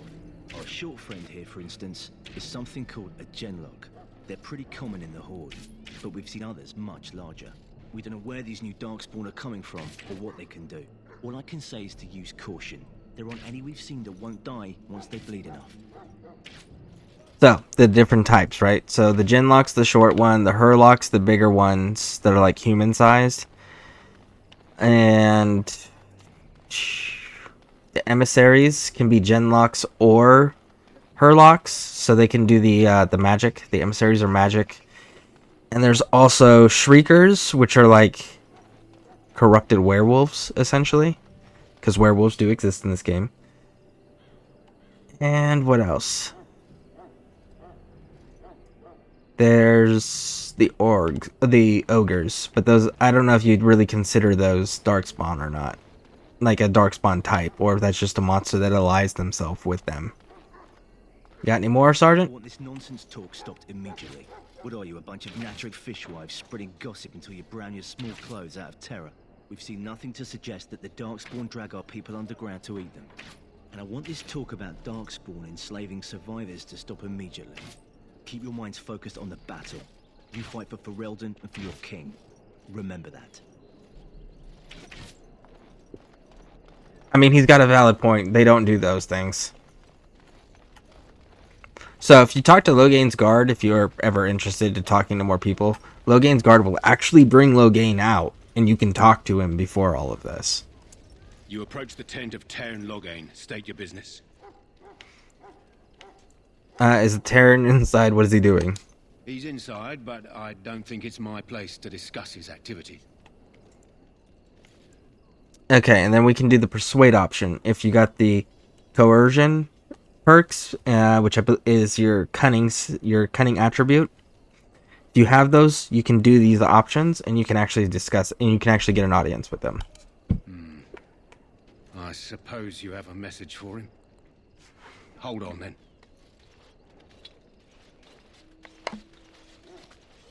Yes, what is it? Oh, you're Duncan's new Grey Warden, I assume. And it's time for me. Is it the same time for everyone watching? No, it's based on when you start. There's a timer that starts when you start. I believe, if I remember correctly. Alright, so we're gonna say yes I am, because we are the new Grey Warden. Kaelin's fascination with the Wardens goes beyond the ordinary. Are you aware his father brought your order back to Ferelden? Now, that key line right there, that Kaelin's father brought the order back, Loghain was... They became best friends, and they rose to power together. There's actually a prequel book series that covers King Kaelin's father, Merrick, and Loghain, and how they met, and then how they ended up becoming the rulers of Ferelden, and talks about their war with Olay. which is where Logain has such a hatred for those people. And why he's so cautious when dealing with Orlesians is because of the fact that he served with Merrick as Merrick's top general and personal bodyguard and best friend, and waged a civil war, a revolutionary war against Orlais to gain their freedom again. So he's got justification there. The books are awful, don't read them, but they're available if you really want to know the finer details. Alright, so we're going to say no, I didn't, because the elf would not know about human culture. Marek respected the Grey Wardens. They have an honored place in the hearts of our people. But Marek would have understood that it takes more than legends to win a battle. That's not an argument I'll repeat here. I see you're a Dalish. Marek knew a Dalish elf once. Never saw an equal with the bow before or since. I suppose you'll be riding into the thick of battle with the rest of your fellows, will you? We're going to say we don't know because we don't have orders yet, even though as the players we do. So we're going to say we don't know. But you see, like, even that respect for the Dalish bowmen, everyone knows. If Kalen has his way, you will. Now I must return to my task. Pray that our king proves amenable to wisdom, if you're the praying sort. We're going to say the Dalish don't have kings. And yet the fate of the Grey Wardens lies in his hands. Remember that. So, that right there is where we get to see the first meanness, that little ending. Because he's always mean at the very ending, regardless of what you choose. And that's where you got to get to see the bitterness for the first time from him. Alright, so we have the key. We got Sir Garland's sword. Let's go get the mission for the dog. I hate to waste such a promising member of the breed. Are you the new warden? I could use some help. And who was that, Duncan? No, that was Logain, Taron Logain. So Taron Logain is King Kaelin's top general and military advisor, because he was his father's top general and military advisor. So he's a veteran of these wars. He's an older man. King Kaelin's wife is actually Taron Logain's daughter, so his daughter is also the queen. So that's who he is.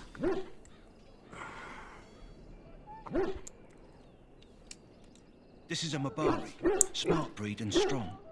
His owner died in the last battle, and the poor hound swallowed darkspawn blood. I have medicine that might help, but I need him muzzled first. Alright, let's do it. Always do it. Let him smell you. We'll know right away if he'll respond. Let's hope this works. I'd really hate to have to put him down.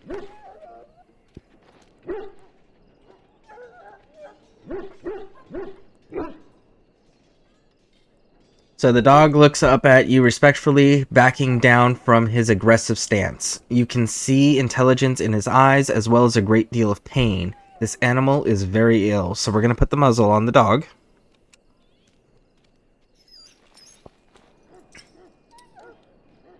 Well done.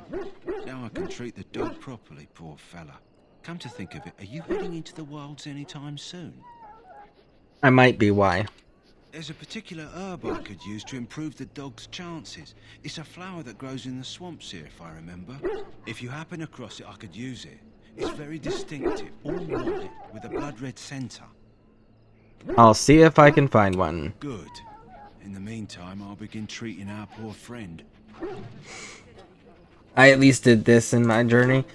I mean, that one's a pretty hard one to miss for most people because the dude has the big old exclamation mark above his head.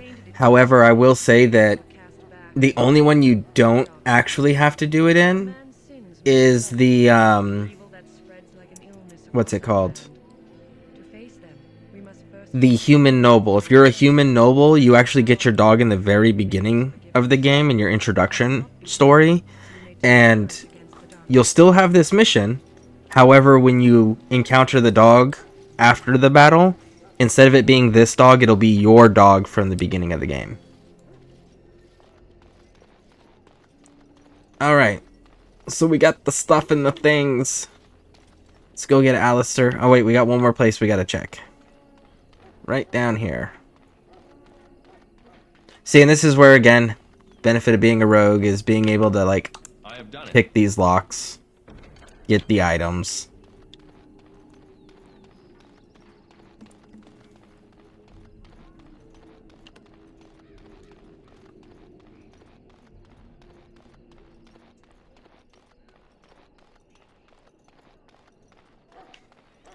Go over here. What is it now? As soon as he's done. Grey Wardens asked more than enough of the Circle? I simply came to deliver a message from the revered mother, Sir Mage. She desires your presence. What her reverence desires is of no concern to me. I am busy helping the Grey Wardens, by the King's orders, I might add. Should I have asked her to write a note? Tell her I will not be harassed in this manner. Yes, I was harassing you by delivering a message. Your glibness does you no credit. Here I thought we were getting along so well. I was even going to name one of my children after you. The Grumpy One. Enough. I will speak to the woman if I must. Get out of my way, fool. You know, one good thing about the Blight is how it brings people together. I know exactly what you mean, because we're Day the Shelf running around with a human army. It's like a party. We could all stand in a circle and hold hands. That would give the Darkspawn something to think about. Wait, we haven't met, have we? I don't suppose you happen to be another mage. We haven't met. You must be Alistair. And that makes you Duncan's new recruit, I suppose. Glad to meet you. As the junior member of the Order, I'll be accompanying you when you prepare for the joining. Alright, pleased to meet you. My name is Fear. Right, that was the name. So I'm curious. Have you ever actually encountered Darkspawn before? Yes, just recently. I've only fought them once up close. And that was before the battles here started, which Duncan has kept me out of so far. Tell me, did you find them as monstrous as I did?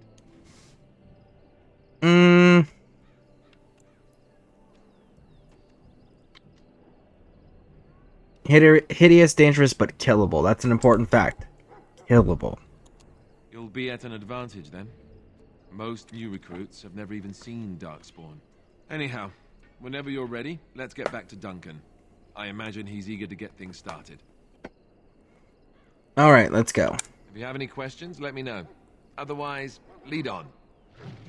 I think you mentioned he dies. Oh, so at the end of the game, you get to choose the fate of Alistair, essentially. Or just before the end of the game, you get to choose Alistair's fate.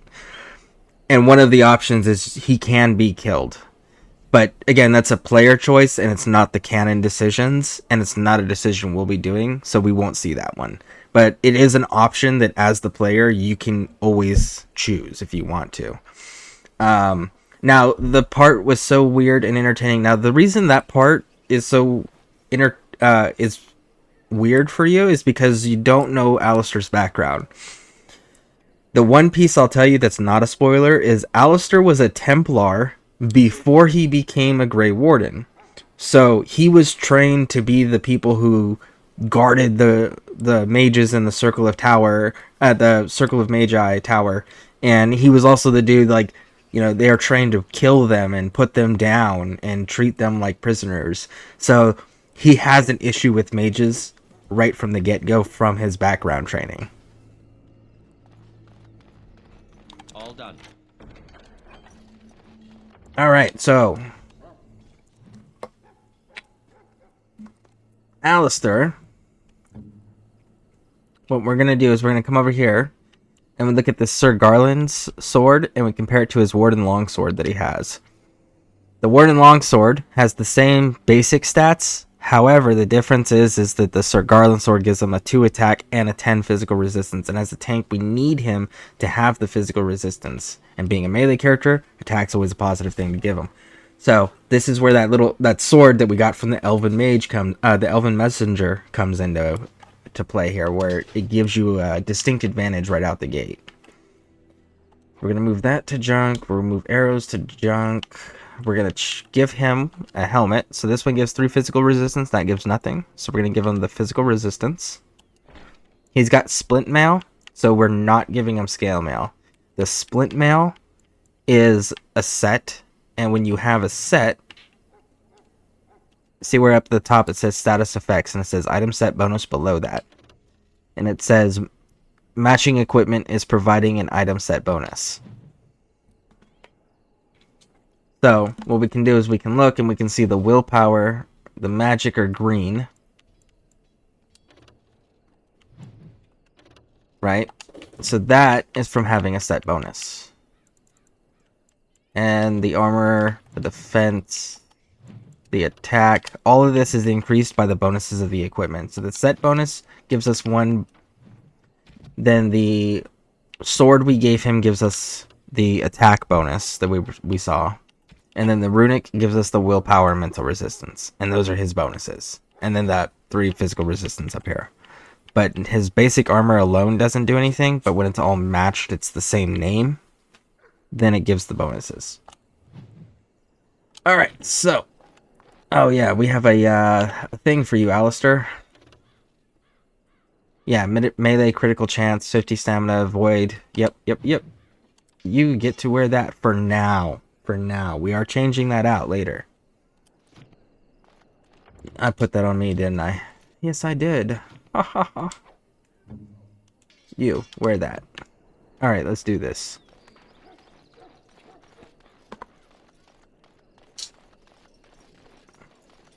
Again, ignore the marker. You can't access it during the daytime anyways.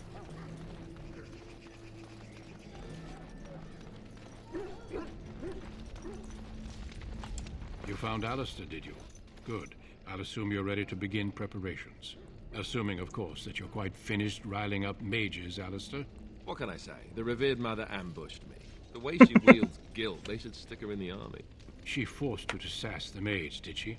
We cannot afford to antagonize anyone, Alistair. We don't need to give anyone more ammunition against us. I apologize, Duncan. I'll go collect who we're missing. This is Sir Jory, a knight from Redcliffe. How do you do? And this here is Daveth, a fellow from Denerim. That's me. I'm a fellow. And this, of course, is the recruit that Duncan said he was bringing. Alright, let's see here. That was a good... that was the good for the sword and shield people item, right? Yes. Yeah, the necklace. We will... I'll pull it back up, so that way we can see it. It is from doing a DLC.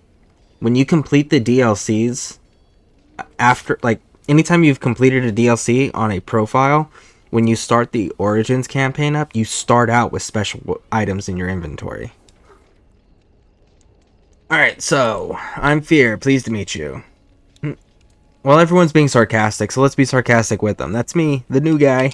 Now then, since you're all here, we can begin. You 4 will be heading into the Korcari Wilds to perform 2 tasks. The first is to obtain 3 vials of Darkspawn blood, 1 for each recruit. And what's the second task? There was once a Grey Warden archive in the wilds, abandoned long ago when we could no longer afford to maintain such remote outposts. It has recently come to our attention that some scrolls have been left behind, magically sealed to protect them. Alistair, I want you to retrieve these scrolls if you can. Alright, find the archives, 3 vials of blood. Understood, let's do it. The scrolls contain treaties promising support, treaties that may prove valuable in the days to come. Watch over your charges, Alistair. Return quickly and safely. We will. Then may the Maker watch over your path. I will see you when you return. So the treaties will be discussed in detail later, so we'll cover those then. And we will cover the joining ritual after it's done.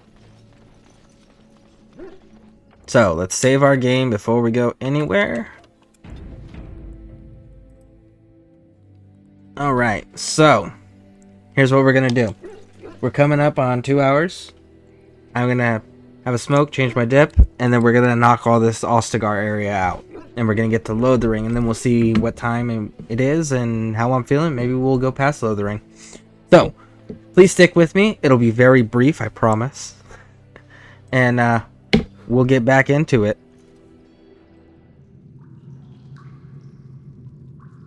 Oh. Hail. I'm told you all have business in the wilds. The gate's open for you. Just be careful out there. Even a Grey Warden won't be safe in the forest tonight.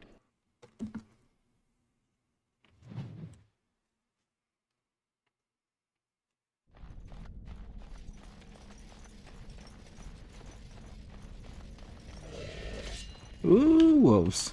Hey, bud. Delighted. As you desire. So I shall. Delighted. As you desire. All right. Of course. And so I shall. Davith, my friend. We have to switch you out, bud. Davith. Select tactics. I don't want you to be a scrapper. I want you to be an archer. So, explain what I just did here. The first Dragon Age game, if you pull up this menu where you can see the character record and you go to the NPC that you want to alter their behavior, and you go down to the bottom right where it says select tactics for Y, you can change this. And you have behavior, which is like passive, aggressive, ranged, cautious, defensive. We're going to do ranged, and what I want him to do is we're going to change him from, and you can see we got behaviors here. I'm going to go to archer, and when we go to archer, it adds the pinning shot that he has unlocked, right? Now, we're going to go ahead and close this guy out, because now he's the way I want him. And we're going to go over to Alistair. Now, Alistair's going to be somebody that we're going to keep with us. So,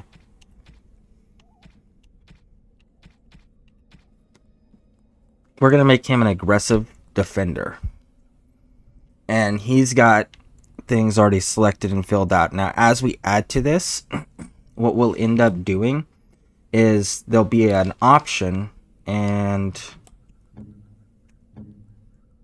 show you on Davith, where you can go down to self. So this is for the character Davith is targeting himself, and we go down to health, right? And you select which one you want. So if we go to, if his health is less than 25%, right? We can select an action for when his health reaches less than 25%. We can make him go over here, and we can go to use health poultice, but use the most powerful or the least powerful. So we can actually set these conditions. So now, if his health reaches below 25%, he will automatically use a health poultice to heal himself. So you can actually enable this on all your characters so they will self-heal. It's pretty useful.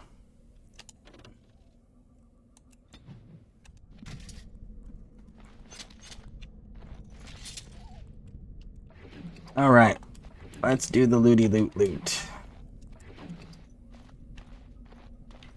And as you're leveling them up real quick, as you're leveling them up on this, on the skills, the more of these down here, the combat tactics you unlock for the NPCs, don't ever unlock these for yourself. You don't need them.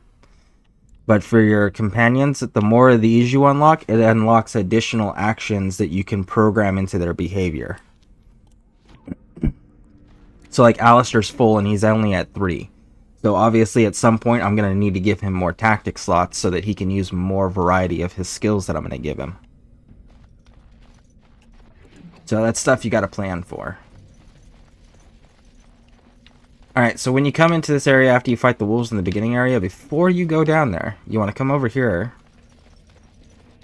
and loot this guy, and he'll have this letter.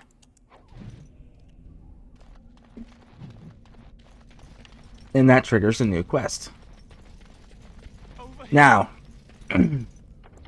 when you have a companion with you, be aware of their personality types, because your decisions in their presence affect your relationship with them. Now, we're going to do the nice little convenient way with the DLCs of maxing out their relationships with us. So we're not going to really have to be too concerned with it. But here, if you're not going to do it that way, this is one of those situations where Alistair is sarcastic and funny, but he's a genuinely nice person. And if you don't do genuinely nice things, he will be upset with you.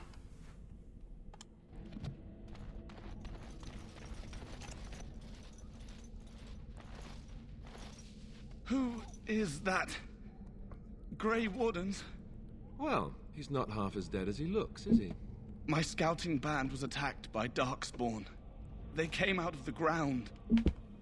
Please help me. I've got to return to camp. Alright, so, like the ESO companion people. Yeah, exactly. Except for this one, they were nice enough to give us a bar and make it very achievable for the average player to be able to max out relatively quickly, rather than having to take time for cooldowns to take place for, like, I think it's like a 30-minute or a 2-hour cooldown for ESO, if I remember correctly. I don't know if it's been changed. I don't remember. But anyways, like, there's a long cooldown on them, so you can't just repeatedly just max them out quickly. Whereas this game gives you the option of gifts. You can give specific gifts, and it increases their affinity towards you, and there's no cooldown for gifts. So if you just got a bunch of gifts and you just load it all into the character as soon as you get them, you can max them out immediately. So there are those types of benefits to doing it on a single player campaign instead of like a MMO. So there are slight differences, but it also, the trade-off is, though, is you're not as invested if you're not taking your time to do the stories, because you skip over all that adventuring time that you're forced to do on ESO. So if I give you, if you give gifts enough, you can behave how you want. Exactly. That is exactly how this game set itself up. I have bandages in my But we are going to create a personality type for our character as we progress. Thank you. I've got to get out of here.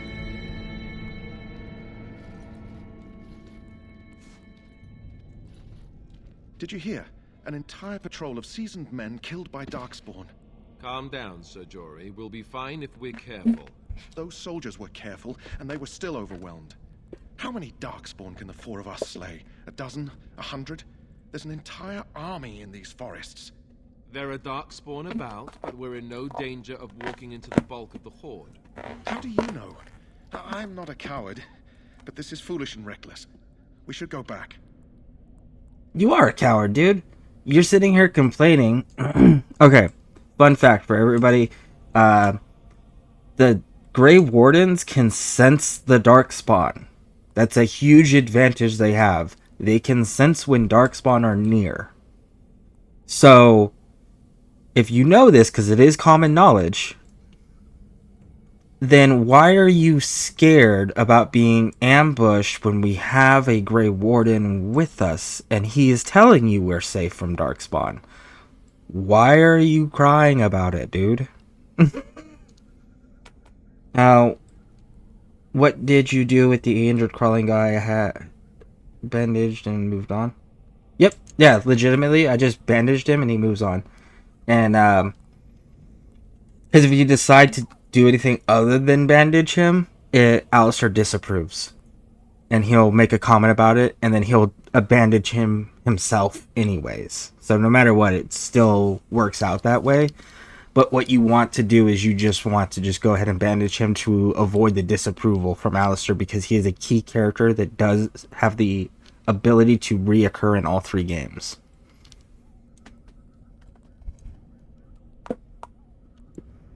You sound like a coward to me, dude. For sure. I am simply trying to stay alive. You do not see me fleeing, do you? A bit of fear isn't unnatural, you know. Few relish meeting Darkspawn up close. I know I don't. So I want to get this right, dude. You want to stay alive, and you chose a profession as a knight, and then volunteered to go to the Grey Wardens during a blight. That doesn't sound like a person who wants to stay alive. I'm just saying, like, you could have made better life choices. Maybe been a baker or something.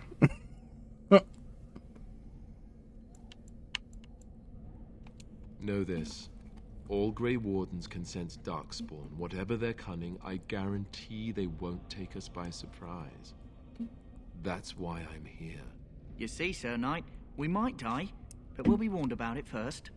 That is reassuring. That doesn't mean I'm here to make this easy, however. So let's get a move on. Oh, I love Davith. He is so funny. I really like. They had to.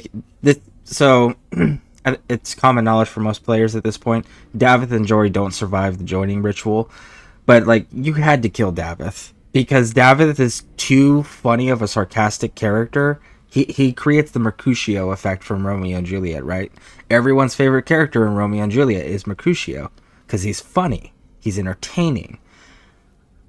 But then he has to be killed because if not, he steals the limelight every time he shows up from Romeo. So Davith has that same effect where whenever he's talking, he is hilarious. But you can't let that go on for too long because he'll steal the limelight. I thought he didn't have a choice one selected. Oh, no. So, your character, no matter what story beginning you start, your character is forced into service to the Grey Wardens, no matter what beginning you have. You can choose to go voluntarily, but if you refuse, you're still forced into it. I don't remember Davith's story, but I know Jory volunteered, because you can also go to the Grey Wardens and volunteer for service. So, but Jory is a volunteer. Duncan was going through Redcliffe, and he was trying to find volunteers, and Jory was one of the people that was the one person that volunteered. So he's here of his own free will. Darkspawn. Everyone's as ugly as the first. Boom. Hey now!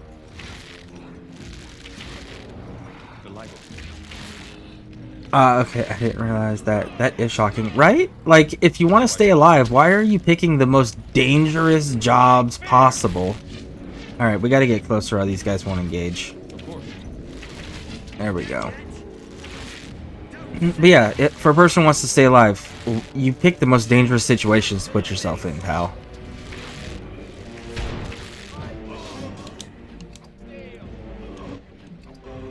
There's one vial down. Be a baker. There's 2 vials down. Delighted.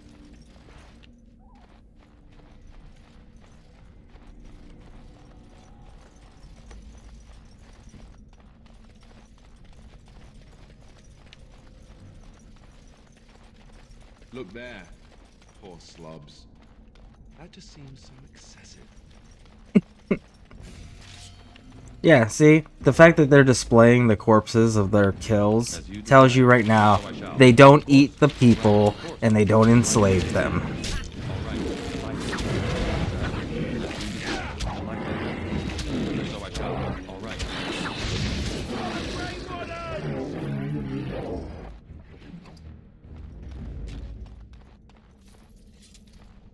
Alright. Come up here. Deal with this ambush. Not gonna hit us with the ambush yet? You gonna wait for me to loot stuff? Okay.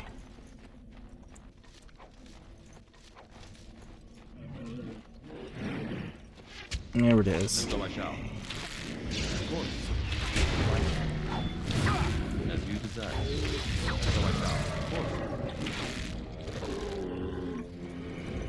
So, if we pay attention to the sounds when you're out adventuring in this game, and you hear like the grumbling sounds the Darkspawn make, but you can't see any of them, it's because there's invisible rogue ones, and they're waiting for you to get to a certain trigger point to come out and ambush you. So if you're paying attention to the surrounding sounds, you can usually tell when you're about to be ambushed.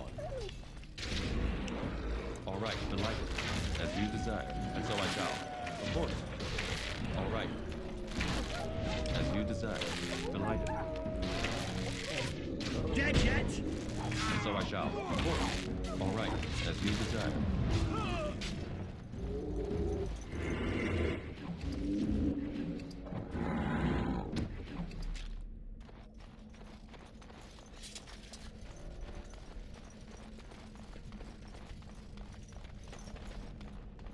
All right.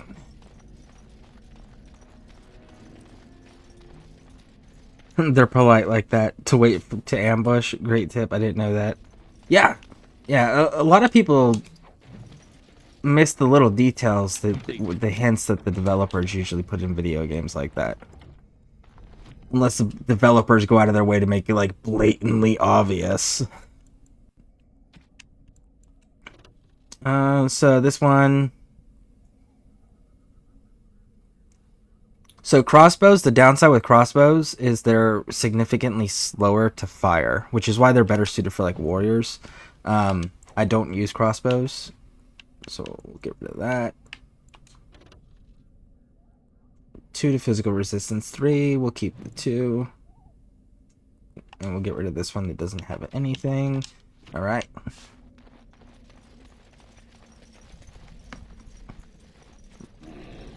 Hear the growling? Did you hear that? And there's the rogue.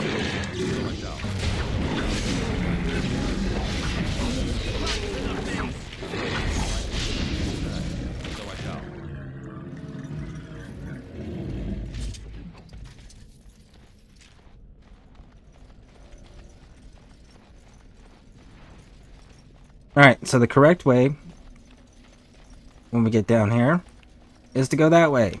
We're not going to do that. We're going to do 2 things first. We're going to come this way to the right, the opposite direction of where you're supposed to go. And we're going to come down here to where these ruined pillars are. And there's like a little stone pathway. Take this down here, and there's some wolves we get to fight. And so I shall. Delighted. Here we go! As you desire. Of course. All right. Delighted. And so I shall. As you desire. All right. Delighted. All right. As you desire. Of course. And then there's the alpha wolf. As you desire.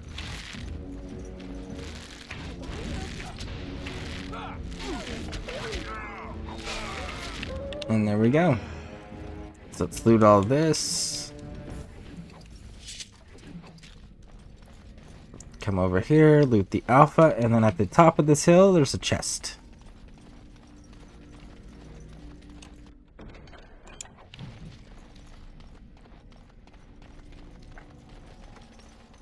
And that helps us progress in the missionary quest, and it gives us a two-handed sword that we can give to a character in the next town we go to. Hear the growl? There it is.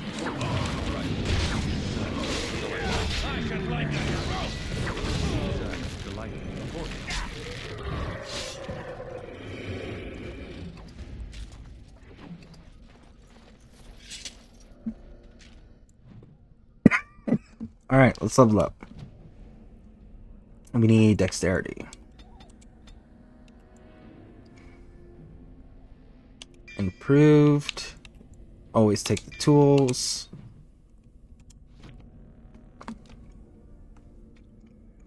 Alright, so we're going to keep going down this path, which is still the opposite direction of where the quest is. It appears we will need to fight the Blight one at a time. I'm going to fight this dude here. Why do they bother? As you desire. And then we go up top, and there's archers. And so I shall.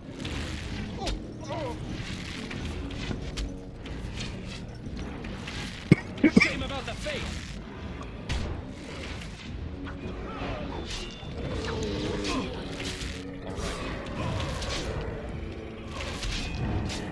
Alright.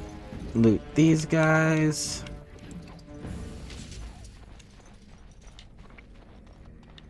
Come down here, get the first guy.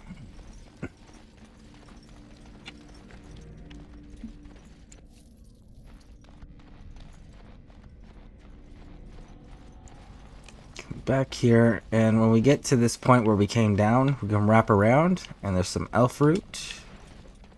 And then there'll be more people to fight. One at a time. Delighted. All right. Of course. As you desire. And so I shall. Now, every time it says blocked, that usually means like a tree or a wall or a pillar or a rock or a barrel or something got in the way and intercepted your arrow.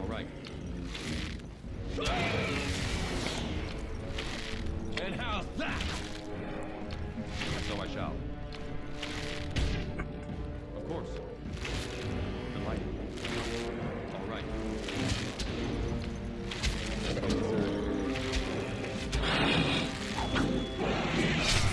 Alright, we'll loot all this.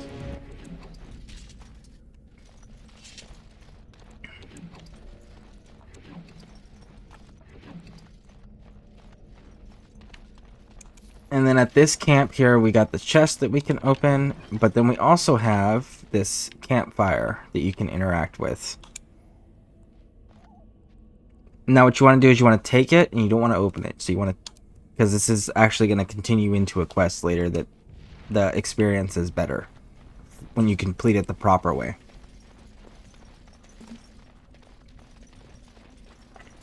And now that we've gotten to that lockbox, we're going to keep going, and we're actually going to knock out the quest now. With one side boss fight we're going to do. Well, mini boss fight.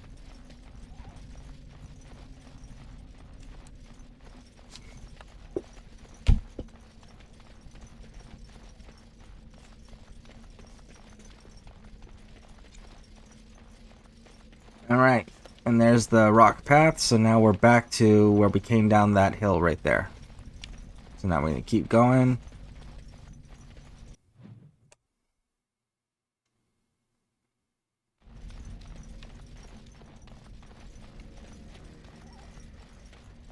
It appears we will need to fight the Blight one at a time. And so I shall. Dead yet? As you desire. Delighted. And so I shall. Of course, delighted. And so I shall. As you desire.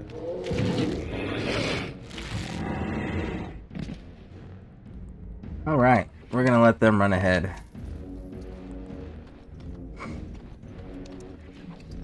Because this bridge... See there? That's a trap. has traps at the end. Watch out, right? See there? That's a trap. And so I shall.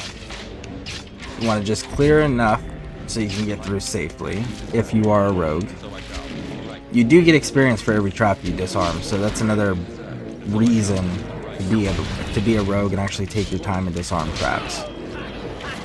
But that's also why we don't want to rush across that bridge in the beginning, is because you will hit these traps.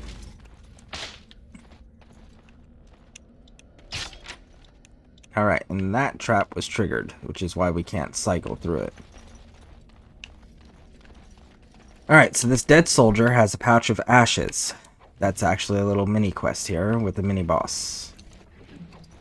But before we do that, we will loot the dead, and then we're going to go up over this hill because it's a dead end down there. But there's more enemies to fight. You can hear the growling. And then ambush.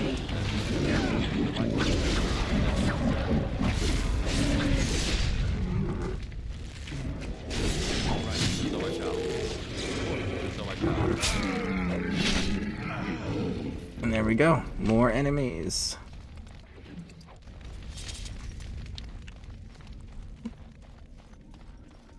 Alright, so now normally you'd rush through this direction.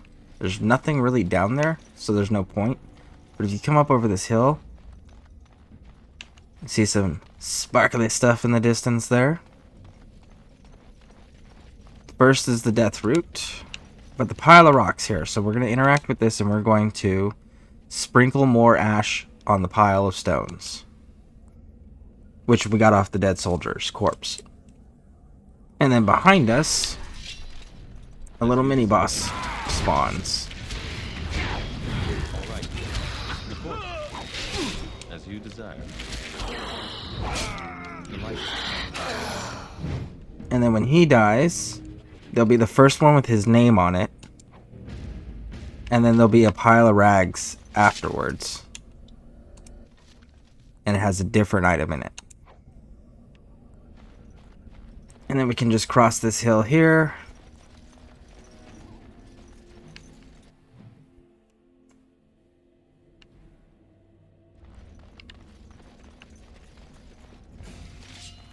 And we can deal with this fight.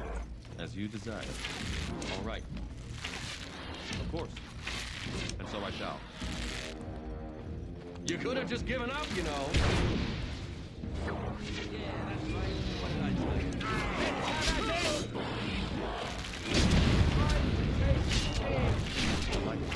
And so I shall. Of course. And so I shall. As you desire. All right. Loot. Now, before you go in the tower and get the item, once you've gotten through this final fight here, what we want to do is we want to go and take everything off of Davith and Jory.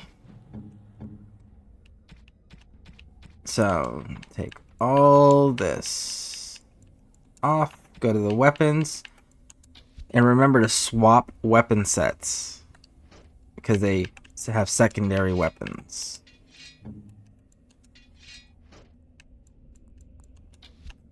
And then these chainmail. Alright, and actually, I think the stuff we took off of... Oh, it's only 0.99 better. That's, yeah, we're gonna keep what we got. Alright, so, save a game. Oh, I totally forgot to remove items like the first time I played through this part. Yeah, it's not a common thing that people are aware of, but it's a way to get a little bit of extra stuff to sell or to put on another companion or something. Alright, so, when we get in here, open this.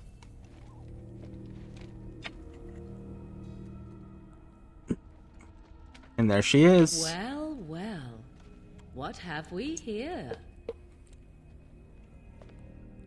Are you a vulture, I wonder? A scavenger, poking amidst a corpse whose bones were long since cleaned?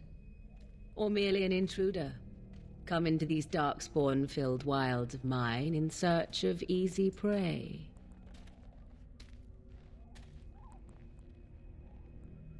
What say you, Scavenger or intruder? Now this is Morrigan. Morrigan is a significant character in the Dragon Age series. She has her own post-game DLC as well for the first game. And regardless of your decisions in these two sections, like the main campaign and the post-game DLC, regardless of what you decide to do with her or to her, she does show up in Inquisition. So no matter what, she is coming back in Inquisition. Now, there's a little bit of lore for Morrigan that most people don't know of. So we're going to hear about how she's the Witch of the Wilds and blah, blah, blah, blah. Morrigan has a sister. And she's also a mage. And she is actually never discussed directly in the video games. They mention a story about a witch in the north. And that's about the extent of it. And the Witch in the North in the books is actually Morrigan's sister. So it'd be interesting to see if in the fourth game if they're going to bring her into the storyline or not. But as of right now, she's just briefly mentioned as the Witch in the North. But in the books, she actually does have a sister that's up there. 'Tis a tower no longer. The wilds have obviously claimed this desiccated corpse. I have watched your progress for some time. Where do they go, I wondered? Why are they here? And now you disturb ashes none have touched for so long. Why is that? Don't answer her. She looks chastened, and that means others may be nearby. Oh, you fear barbarians will swoop down upon you. Yes, swooping is bad. She's a witch of the wilds, she is. She'll turn us into toads. Witch of the wilds. Such idle fancies, those legends. Have you no minds of your own? You there. Elves are not frightened little boys. Tell me your name and I shall tell you mine. And fun fact, Diablo 3, there's a main boss called the Maiden of Lust. She's the demon mother of succubuses in the Diablo lore. Is the same voice actress that's doing Morgan here. I am Fear, a pleasure to meet you. Because we're going to romance her. Civil greeting, even here in the wilds. You may call me Morrigan. Shall I guess your purpose? You sought something in that chest? Something that is here no longer? Here no longer. You stole them, didn't you? You're some kind of sneaky witch thief. How very eloquent. How does one steal from dead men? Quite easily, it seems. Those documents are Grey Warden property, and I suggest you return them. I will not, for 'twas not I who removed them. Invoke a name that means nothing here any longer if you wish. I am not threatened. LOL, I guess you didn't need to remove all the items so soon, but they make Morgan look dressed at least. Yeah, she's always scantily clad. But no, as far as the Jory and Davith goes, no, you actually need to remove them here because you lose access to their inventory after this. 'Twas my mother, in fact. There is a sensible request. I like you. I'd be careful. First it's, I like you, but then zap. Frog time. She'll put us all in the pot, she will. Just you watch. If the pot's warmer than this forest, it'd be a nice change. Follow me then, if it pleases you. He'll make that comment even if he's fully armored. Greetings, Mother. I bring before you 4 Grey Wardens who... I see them, girl. Much as I expected. Are we supposed to believe you were expecting us? You are required to do nothing, least of all believe. Shut one's eyes tight or open one's arms wide. Either way, one's a fool. She's a witch, I tell you. We shouldn't be talking to her. Quiet, Davith. If she's really a witch, do you want to make her mad? There is a smart lad. Sadly irrelevant to the larger scheme of things, but it is not I who decides. Believe what you will. And what of you? Does your elven mind give you a different viewpoint? What do you believe? So Flemeth here, that's her name, is Flemeth, is a very significant character that regardless of what you do, she is in all 3 games. And she's super important. And every time we play the game, we get to see a little bit different versions of her or more abilities until the final game. And at the end of Inquisition, we actually get to see who she is. And it's a really interesting story arc. And I will say that she changes visibly, dramatically in the next 2 games. But it's for the better, for sure.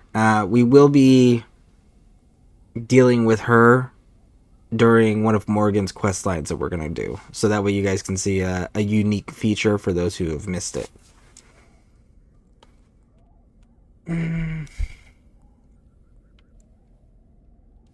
Let's go. I'm not sure what I A to statement believe. that possesses more wisdom than it implies. Be always aware. Or is it oblivious? I can never remember. So much about you is uncertain, and yet I believe. Do I? Why, it seems I do. So this is a dreaded witch of the wilds. Witch of the Wilds, huh? Morrigan must have told you that. She fancies such tales, though she would never admit it. Oh, how she dances under the moon.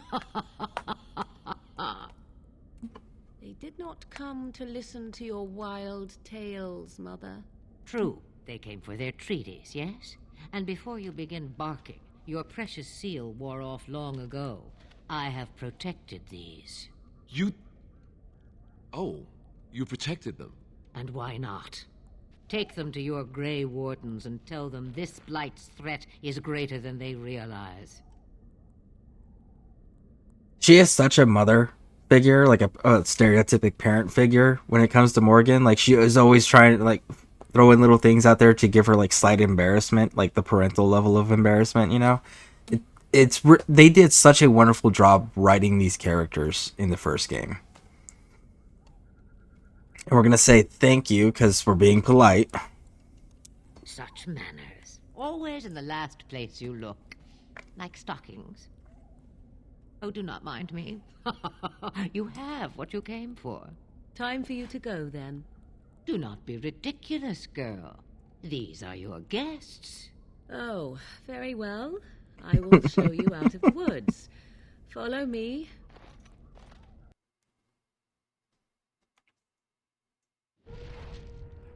All right. Go over here. Very first thing is the dog. The Mabari's stable for now, but not improving. Unless I get that herb I told you about, there's not much hope. Is this the flower? Yeah, that's exactly it. Wonderful. Give me a moment and I'll make this into an ointment. He looks better already. I'm sure he'd thank you himself if he could. All right. And we're going to go with I prefer thanks in the form of payment. Now, here's the reason why we're going to do this. Yes, this is a dick decision to make. However, there's no negative consequences to doing this. And this does give you a little bit of extra free coin in the beginning. Payment? Isn't it worth something to save a valiant hound's life? And if you continue to push and you get your payment, you still get the dog later. So, it does not change anything. I see. I have 50 silver. That's my own purse, and nothing more. I hope it'll suffice. Now I must get on to the task of taking care of the poor fella. It'll take a day or two for him to recover, I think. Thank you. I did this. I felt terrible, but justified. Oh, yeah, absolutely. So, we have the marker to open the chest, and there's no longer a mage standing here. We are not doing that. This is super important. If you have the Return to Ostagar DLC, do not open this chest. Leave it alone. Now, an important thing you do have to do here is you got to come back to this quartermaster here. Again, is there something you need? Some supplies, perhaps? Because now that we've gone to the wilds and we've come back, his regular inventory Let me know what you'd like. has another backpack. And this one is easy. These two backpacks here are easily missable.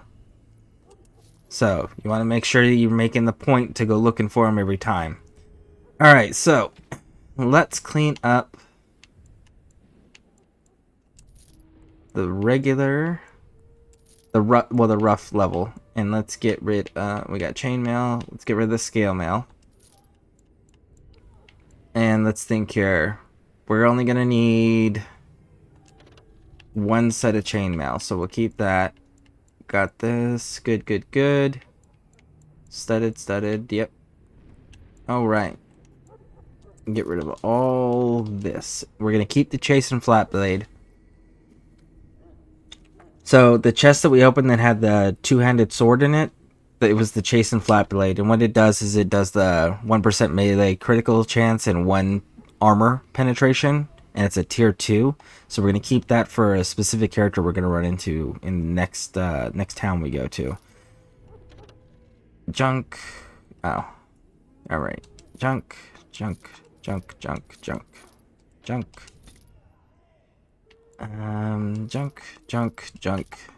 Let's see, what does this do? If I remember correctly, the staffs that the mages you get start with are better than these anyways. So we're going to get rid of that. And we don't need the acid flasks. I personally do not keep lyrium potions. It gives me another source of income. But if you're playing a mage, you probably want to hold on to those. We're going to hold on to the crafting ingredients for now. The wolf pelts, we're going to sell 5 of them. We're going to keep 5 of them on hand because there is a quest later that we can use them in. Alright, so we're up to 9 gold now. So now let's take an opportunity here Some supplies, perhaps. to do the other goods option. So long as you keep it quiet. Because we can get the heavy chainmail now, that because they're each over a gold. We can get these and put them on Alistair and give him the soldier's helm too. And that'll give Alistair a nice boost to his defense. So like he's got the 9 and the 56 in the middle there with the helmet and the shield icons. So what we're going to do is we're going to alter that.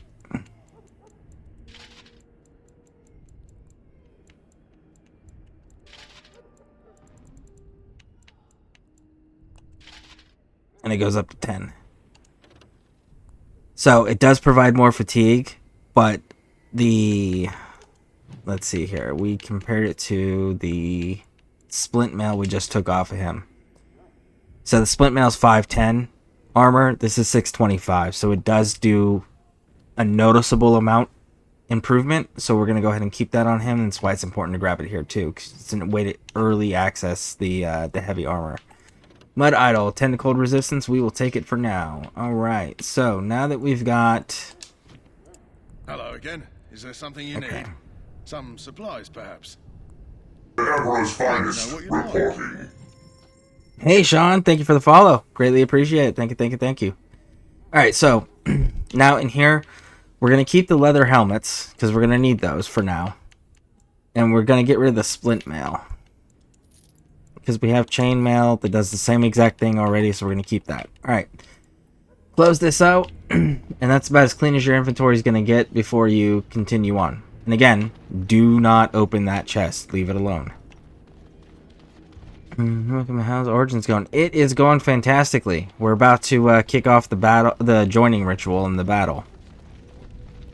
And we are going to be making some unique choices because they're not the common ones. For example, we're going to make a unique choice with Alistair's ending that allows us to re-encounter him in later games in a specific way. There are people in the chat that haven't seen the other 2 games or haven't played them and haven't played this game, so I am minimizing major spoilers. I'll give some away, but not major ones. Alright, so let's do the level up for Alistair. Alistair's our tank. So our tank is going to need 3 different things. He needs Constitution, he needs Dexterity, and he needs Strength. So the very first things we're going to be doing is we're going to be doing the Strength to 22. We're going to jump the Dexterity up to 18. Now, Sustained Threat is going to be important for a tank because it is the taunt, essentially. So we're going to make sure that he gets that.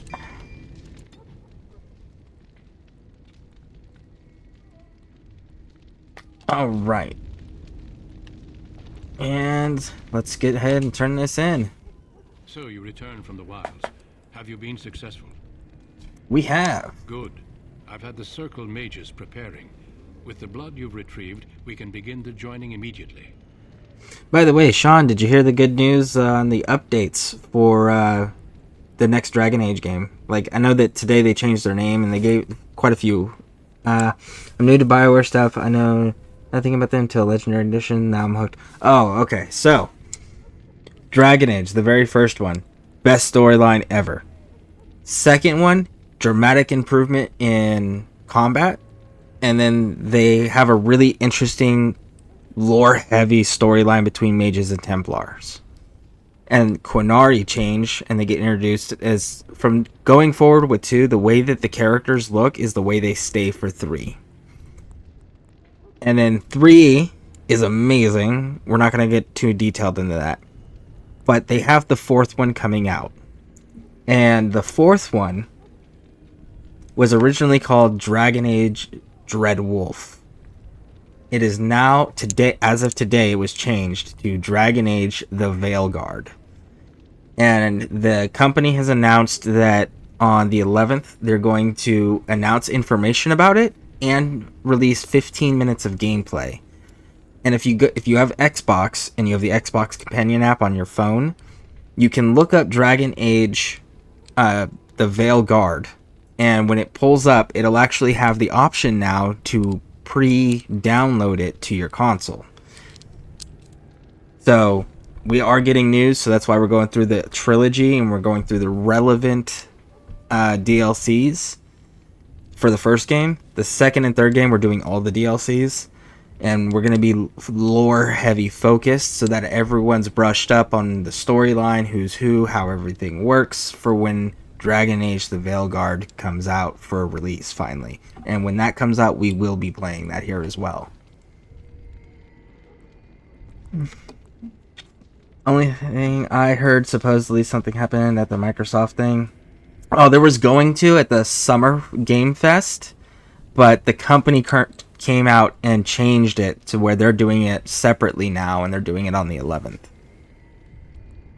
Alright, so let's do this. Excellent. You will need that courage to face what comes next. Courage? How much danger are we in? I will not lie. We Grey Wardens pay a heavy price to become what we are. Fate may decree that you pay your price now rather than later. And real quick, if there's anybody has any lore questions whatsoever, let me know, and I will be happy to answer them. Now, I will say that we are not doing what the fan base considers to be the canon decisions for everything. We will be making canon decisions on certain parts, but there are other parts that we are going to vary from, because I think it gives us better insight to the lore, and that's the main focus of these runs right now. Alright, so I want to see this through. Let's do it. I agree. Let's have it done. Then let us begin. Alistair, take them to the old temple.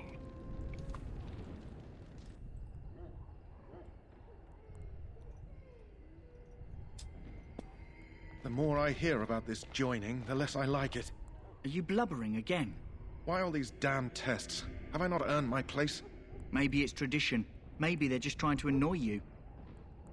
My favorite is Origins.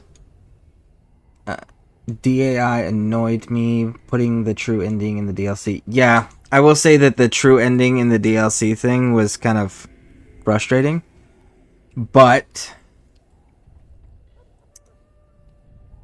I gotta say that my biggest complaint that I had with Dragon Age Inquisition was the fact that you could easily max out before you were halfway through all the content on your level. And it was just like, they shouldn't have put a level cap, in my opinion. At least not if you're going to be done with your leveling halfway through the game, you know. But we'll get there. We'll get there. For sure. Because I prefer playing that game because of the combat mechanics, because it finally got to the point where I liked it. And then it gives us the options to like alter the appearance of the castles and have different cosmetic changes and alterations we can make. But we will definitely get to that one. I'm excited to get there. Especially because, for everyone, we will be doing a female elf. And I'm not sure if mage is required or not. We will check on that. But we are doing a female elf because we're going to romance the male elf companion.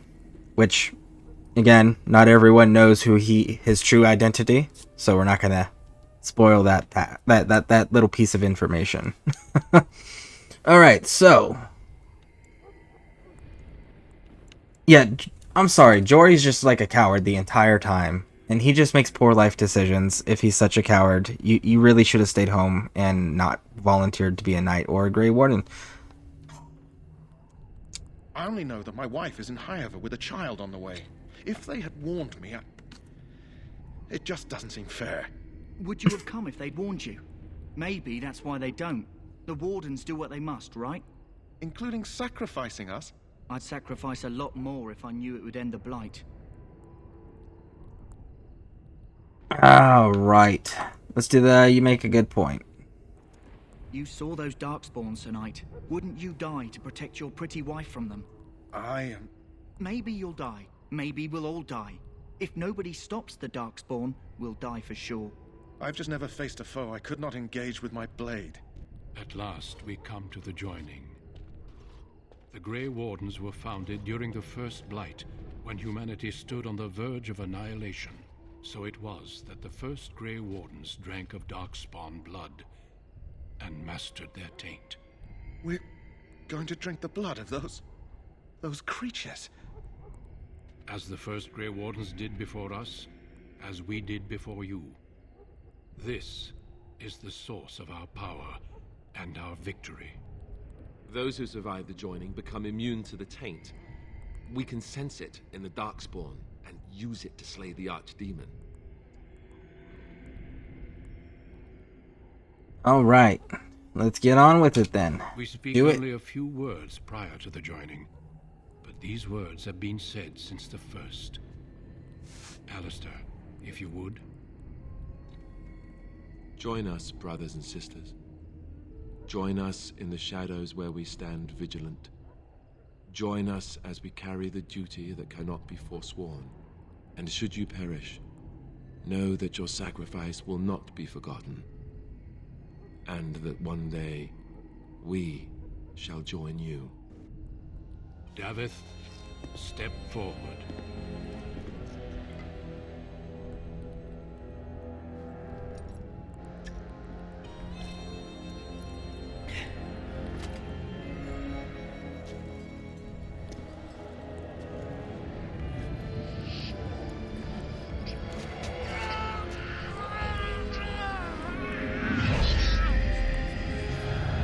Maker's breath.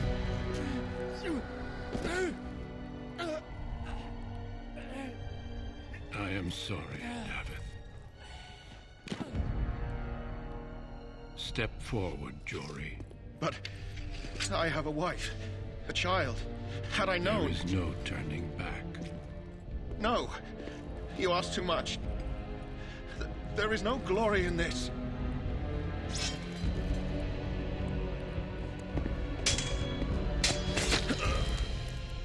I am sorry.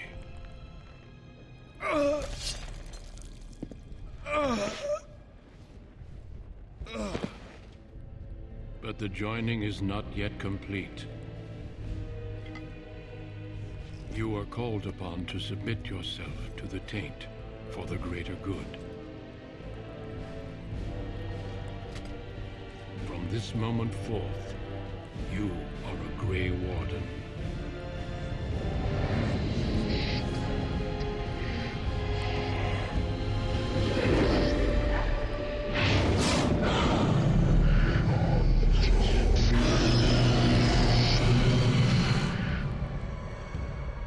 It is finished. Welcome. 2 more deaths. In my joining, only one of us died, but it was horrible. I'm glad at least one of you made it through. How do you feel? All right, let's get caught up on chat. Who are you gonna romance? So I am gonna romance Morrigan.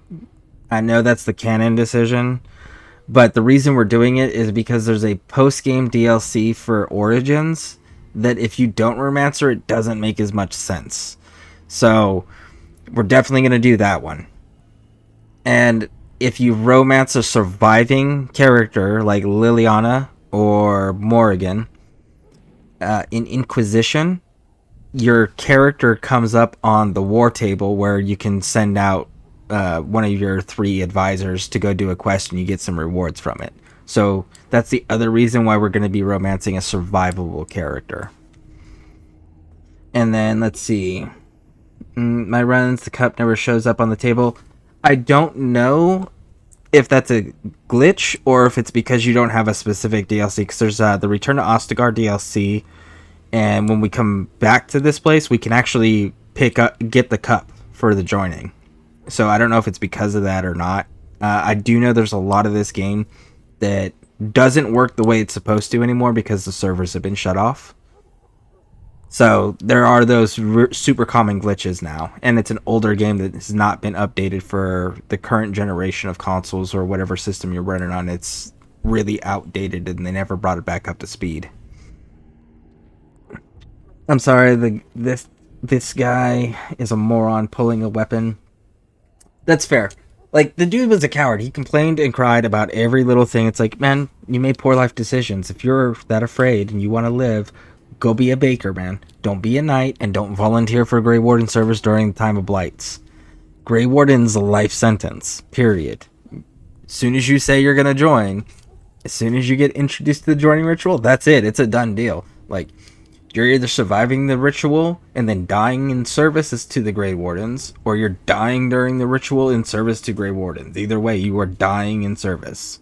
So, like, make better life choices, bud. Did you have dreams? I had terrible dreams after my joining. Such dreams come when you begin to sense the Darkspawn, as we all do. That and many other things can be explained in the months to come. Before I forget, there is one last part to your joining. We take some of that blood and put it in a pendant. Something to remind us of those who didn't make it this far.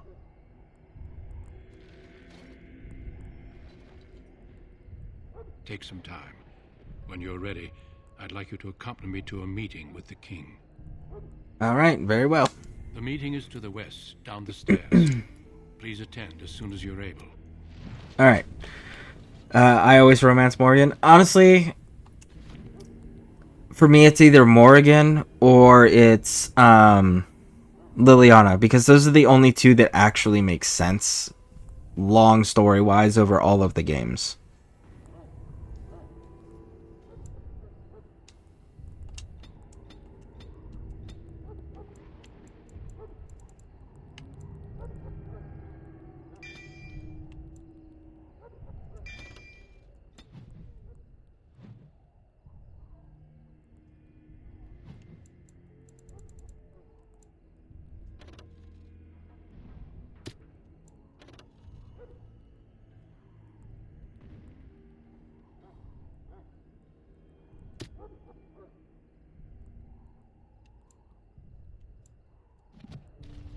Alright.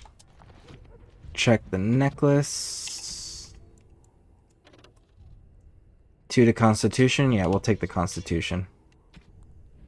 And we got the longsword that Jory used. And our inventory is currently sitting at 28 out of 90. Yeah, so we're solid. We don't need to clean up anything. We're good to go. LOL, I bet you don't need to take time to mourn them. Who do you think you're gonna show up in the new game? All companions or important show backup? Varric will definitely show up. Cassandra's probably gonna show up. In what capacity Cassandra shows up, I don't know. I have my suspicions. Liliana will probably show up. Cullen will definitely show up. If Dorian does not show up, I will be extremely disappointed. Because Dorian is Tevinter, and he's a major person in their government, and we're going to Tevinter. So if he doesn't show up, I will be super disappointed. And if you have Dorian, I really hope they bring Iron Bull back, because their romance story arc is amazing. It's the best one ever written. And I would like to see Fenris come back from the second game, because he was a Tevinter slave elf imbued in lyrium and was pretty pissed off about being a slave and hated mages. So it'd be nice to see him come back too. So far, they found a way to keep Alistair in all 3 games, so I would assume Alistair would come back as well. And Alistair's mother would be a mistake not to bring her into it, because you brought her into the games in the 3rd one, so it would be important to bring Alistair's mother in to continue his storyline. I'm hoping Sten will show up. That would make sense. I don't know if Sten will show up, because Sten is a title and then they changed the way he looked. We never really learned Sten's real name, and that was so that's another issue with him, is like he's a write-offable character because of the fact they don't look like him anymore, and they never told us his name.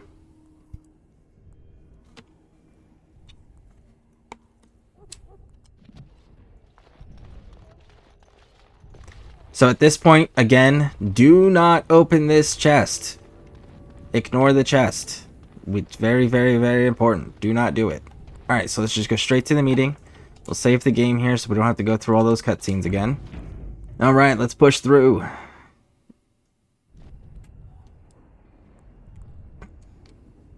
Loghain, my decision is final. I will stand by the Grey Wardens in this assault. You risk too much, Kalen. The Darkspawn Horde is too dangerous for you to be playing hero on the front lines. If that's the case, perhaps we should wait for the Orlesian forces to join us after all. I must repeat my protest to your fool notion that we need the Orlesians to defend ourselves. It is not a fool notion. Our arguments with the Orlesians are a thing of the past, and you will remember who is king. How fortunate Marek did not live to see his son ready to hand Ferelden over to those who enslaved us for a century. Then our current forces will have to suffice, won't they? Duncan, are your men ready for battle? They are, Your Majesty. And this is the recruit I met earlier on the road? I understand congratulations are in order. I want Morgan to come back, but her story seemed to be tied up in the...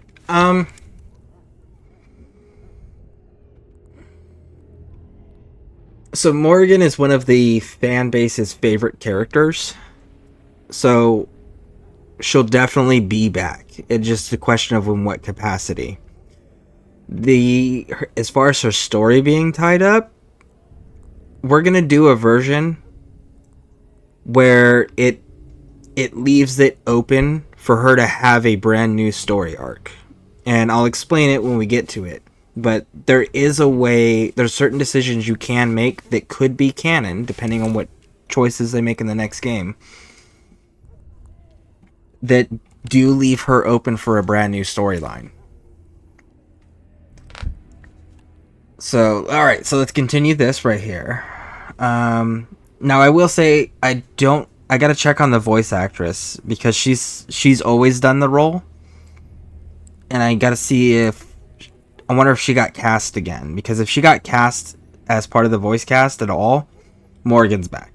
Because her voice is too iconic for it not to be for her to be any other character in Dragon Age other than Morgan.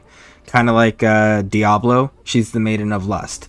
So for her to play any other character in that series would be a mistake, because her voice is too iconic.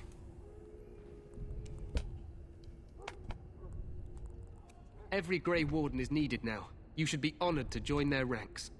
Your fascination with glory and legends will be your undoing, Kalen. We must attend to reality. Fine. Speak your strategy. The Grey Wardens and I draw the Darkspawn into charging our lines, and then? You will alert the tower to light the beacon, signaling my men to charge from cover. To flank the Darkspawn, I remember. This is the Tower of Ishal in the ruins, yes? Well, who shall light this beacon? I have a few men stationed there. It's not a dangerous task, but it is vital. Then we should send our best. Send Alistair and the new Grey Warden to make sure it's done.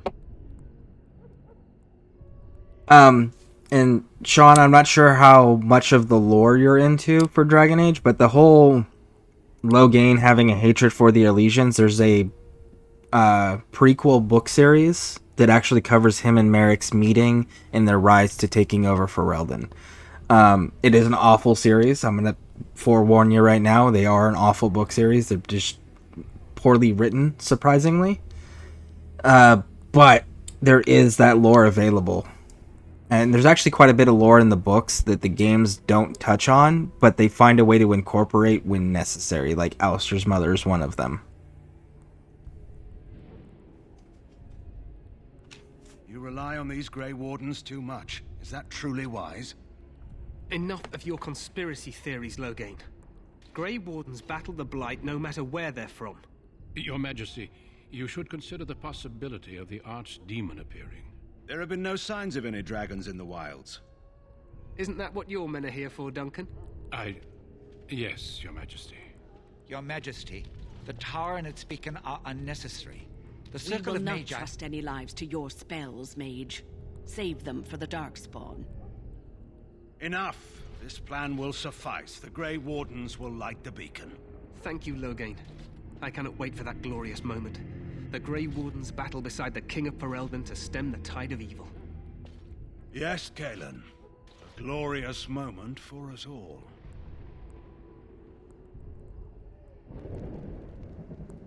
You heard the plan. You and Alistair will go to the Tower of Ishal and ensure the beacon is lit. What? I won't be in the battle. This is by the King's personal request, Alistair. If the beacon is not lit, Tern Loghain's men won't know when to charge. So he needs 2 Grey Wardens standing up there holding the torch, just in case, right? I'm more into Mass Effect lore than Dragon Age. Oh, I love the Mass Effect series. I'm super apprehensive of what the next game's gonna be because of how they treated the fan base during Andromeda. Because they left Andromeda on a cliffhanger and then turned around and said they would not be supporting any DLC and they were only going to support the multiplayer. So I'm hoping that it goes back to the Shepard trilogy style and care for the story, but we'll see. The King is an idiot, lol. Well, okay, so I discussed this earlier. From my own military background, the King reminds me of a lieutenant. A brand new lieutenant, fresh out of college, that wants the glory and honor and to go prove themselves. Like, they know the information, but they are so boyishly excited and eager to prove themselves in battle that they disregard facts and information and what the decisions and actions they do will have an impact on the larger picture of things.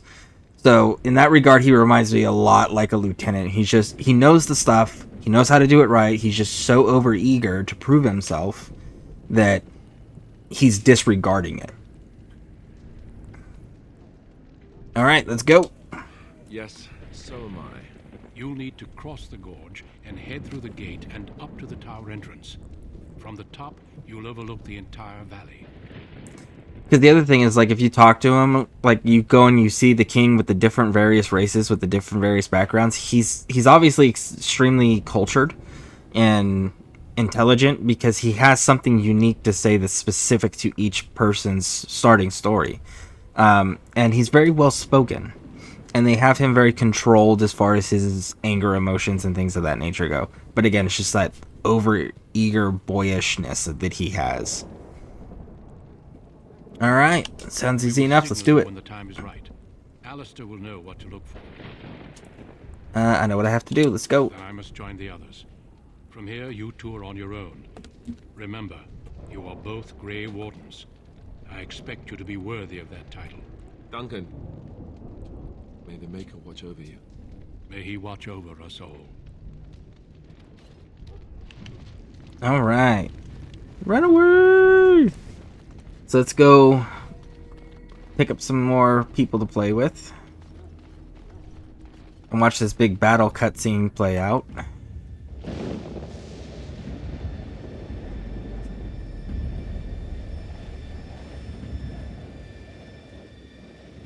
This is still, like, one of the stupidest tactics ever. You should put everybody on the back side of the bridge and have big giant boulders that you push down right when the attacking Darkspawn get to the front of the bridge, collapse on top of the front line and create a blockade, and then just rain missiles from, like, ballistas, catapults, arrows, mages, just rain hell down on top of them in a big giant kill zone. The plan will That would have been the proper Of answer. course it will.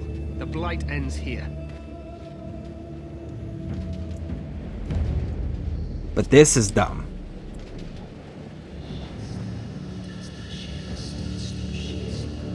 Such a military blunder.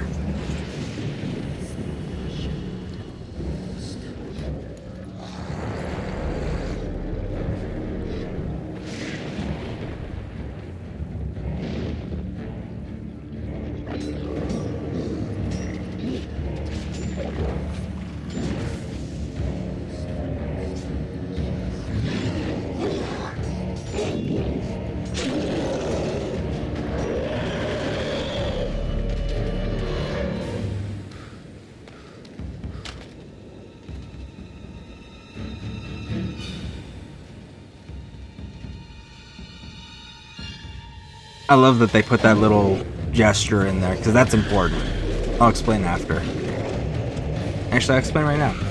So, when you're in battle, I've been in my own fair share in real life, but when you're in battle, like, there is a certain level of fear that just everybody has. However, when you get to see your buddies to your left and your right, that's usually enough to, like, make that fear not take over and allow you to do your job, right? And have that confidence, have that appearance of bravery and courage.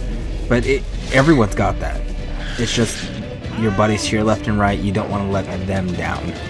And that's what ends up giving people the strength and courage they need to do the job.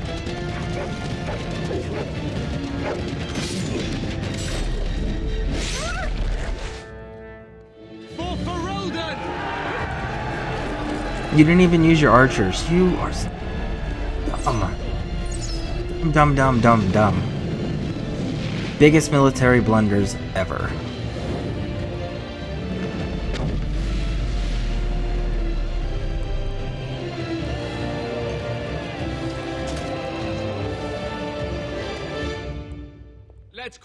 Do you think vets helped with this game? If they did, they weren't combat vets. If there are any veterans that worked on this project when it was being made, it would have probably been like support MOSs, not anybody that would have had combat experience or command experience for that matter.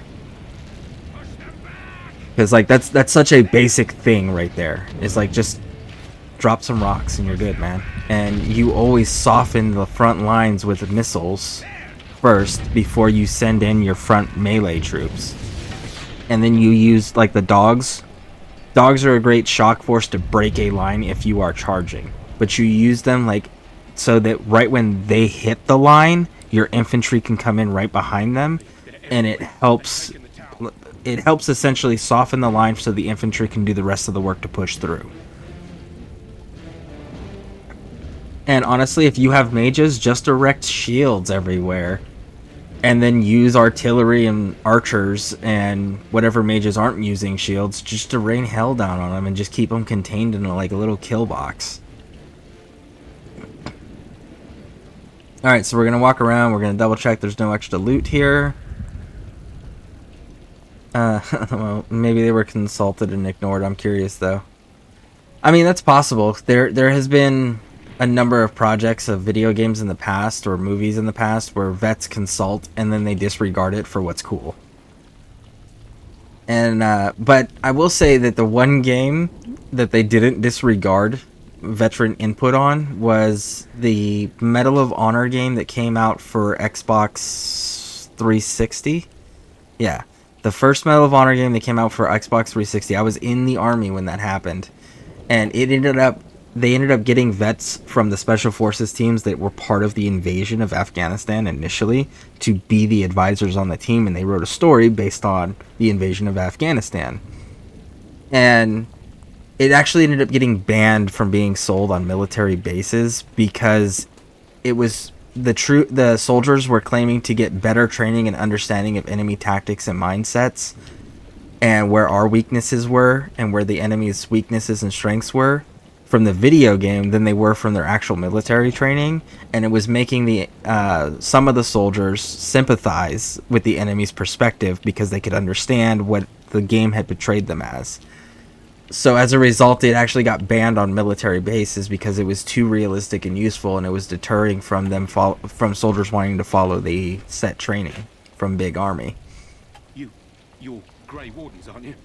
The tower. It was a really weird time. What are you talking about, man? Taken how? The Darkspawn came up through the lower chambers. They're everywhere. Most of our men are dead. Then we have to get to the beacon and light it ourselves.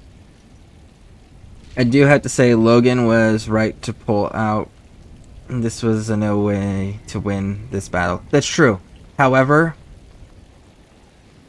he had a duty and an obligation as the general and the father of the queen to, at very minimum, recover his king. He did have that duty and obligation, and he failed in that regard. But tactically, he did make the tactically sound decision because you couldn't win this. But he still shirked his duty in the regards of not covering his king's remains.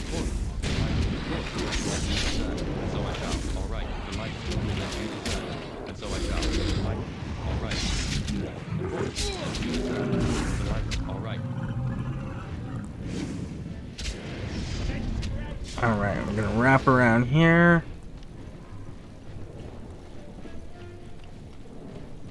And get this guy.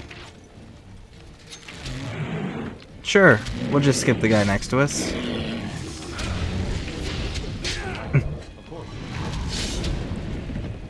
Gotta love auto-targeting. Alright, so let's do the loot thing real quick.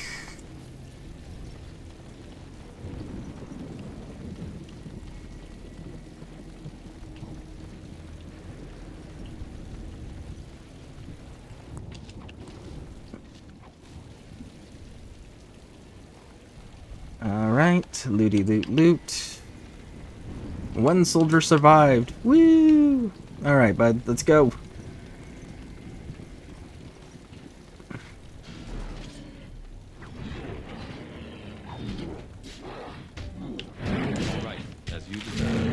There we go. All of you focus on me.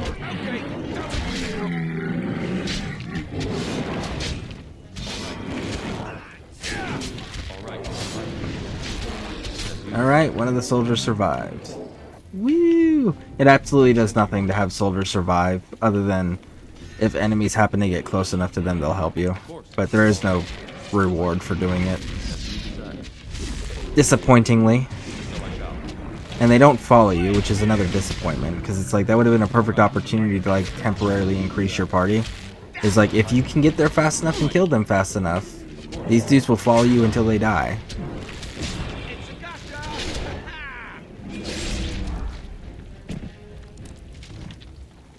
Alright. Got the loot. Let's come down here and finish looting down here.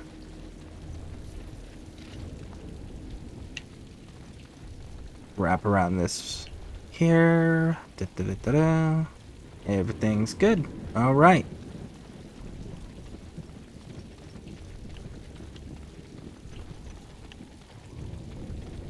And again, we'll be visiting all of these places again when we come back for the Return to Ostagar DLC.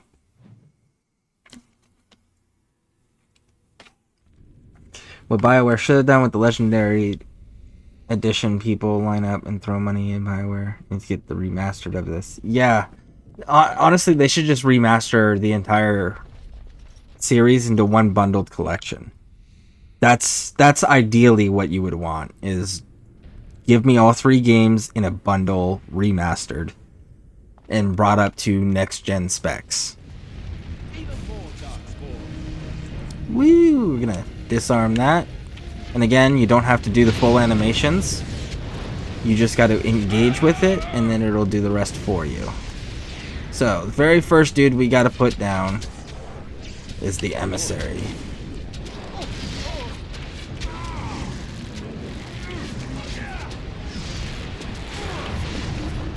Haha, pinned you, buddy.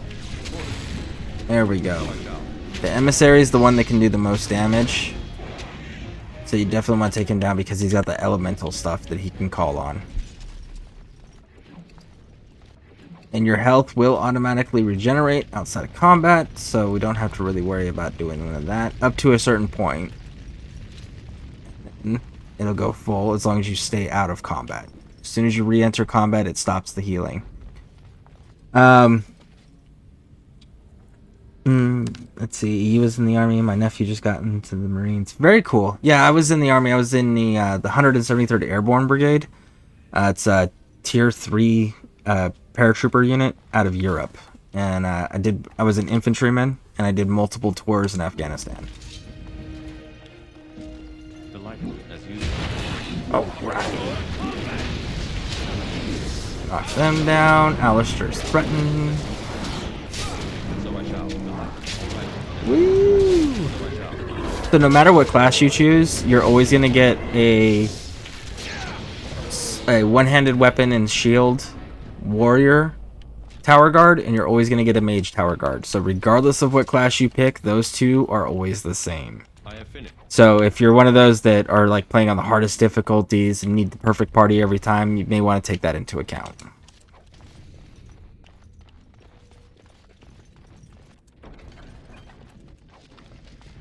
All right. As you desire. So I shall. Delighted as you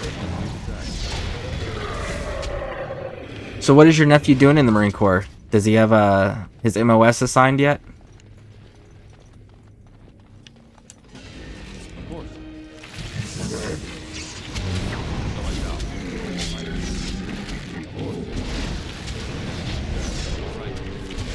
Hey now!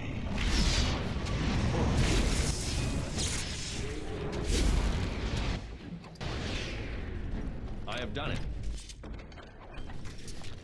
See, like, a rogue is a perfect complement to play here because none of your companions at this point are rogues, so all these locked chests you won't be able to access if you personally are not a rogue. So, that's another reason, like, the rogue is kind of the best choice overall for the player to become. Maker's breath. What are these Darkspawn doing ahead of the rest of the Horde? There wasn't supposed to be any resistance here. Moment for sarcasm.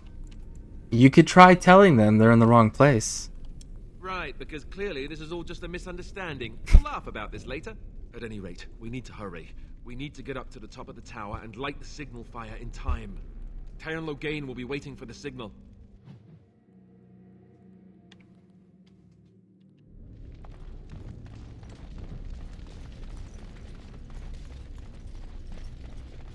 Alright, so the trick here to this area is you open one set of doors first before going past them into the main hall. Because this limits the amount of enemies that are going to be thrown at you simultaneously. So you can take these two out here. And then what you're going to do is you're going to come straight across and hit this door. And take these two.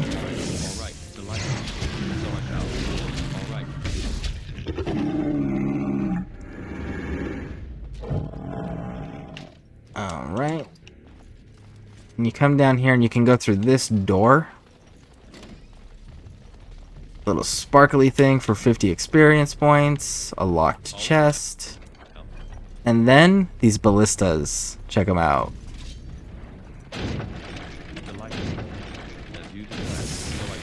So you can sit there and just continually launch ballistas at them if you wanted. The only downside is you can't aim them. So it's just a straight line.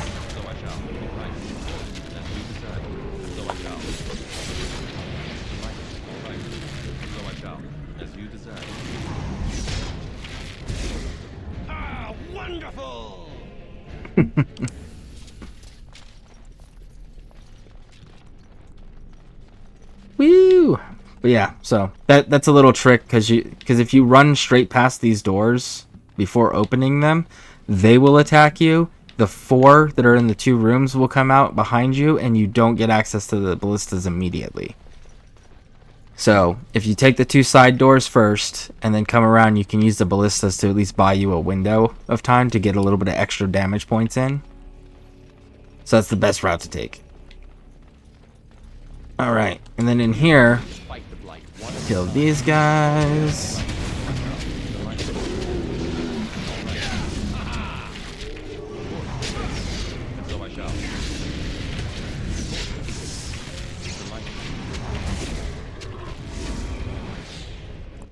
Alright. Looty loot loot.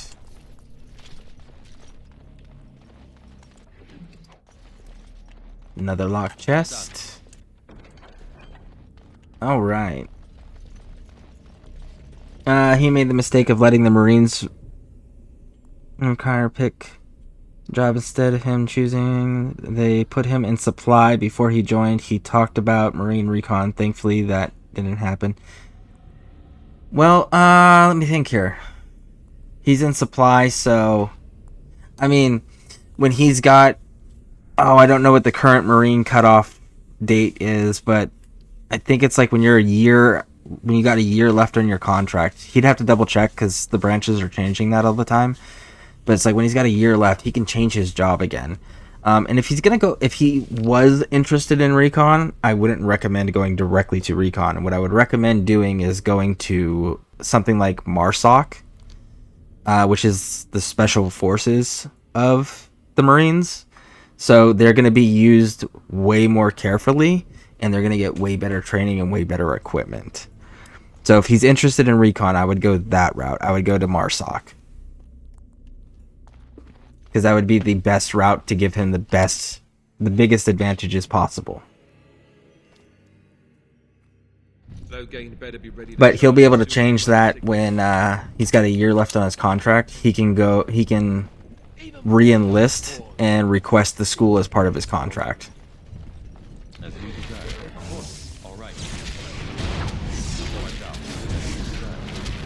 But again, that'll be the safest, best place to be if he's interested in that type of work.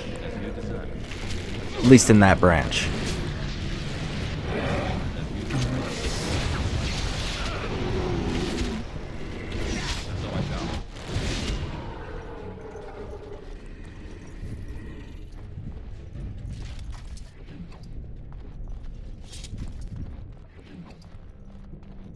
And if he does get into MARSOC, all the people with him are the best the Marine Corps has to offer. So that's another plus to being in MARSOC.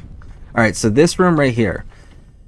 Save the game before you open this door. Okay? We've gone up. This is the second flight of stairs. We just came in through here. We fight this little room. And what we're going to do is we're going to open this door. Now your directional pad, if you push up on the directional buttons, it'll cycle through what's auto-selected, and that's going to be important for this room. So we got all these enemies, and we're going to run past them, and we want this cage release immediately, because then the dogs come out and they help you.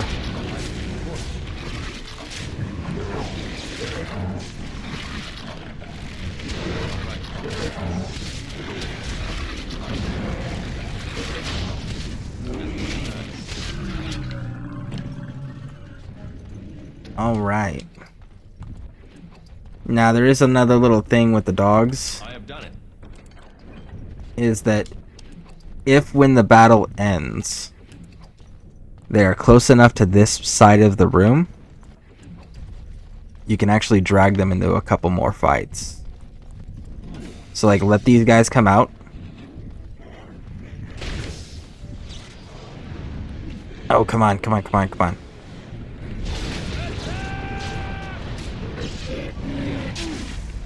Run, run, run, run, run. We need to drag the dogs in.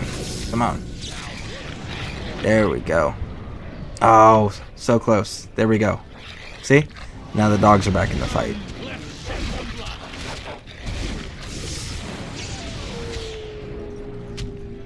And there they go.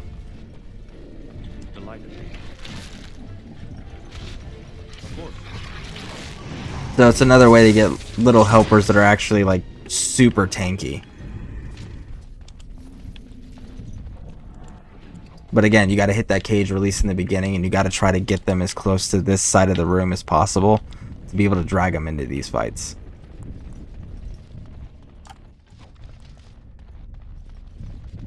Alright. Finish looting these rooms, and before we go to the next section. Oh, you subscribed. Thank you. Definitely appreciate it. Thank you, thank you, thank you. That is awesome.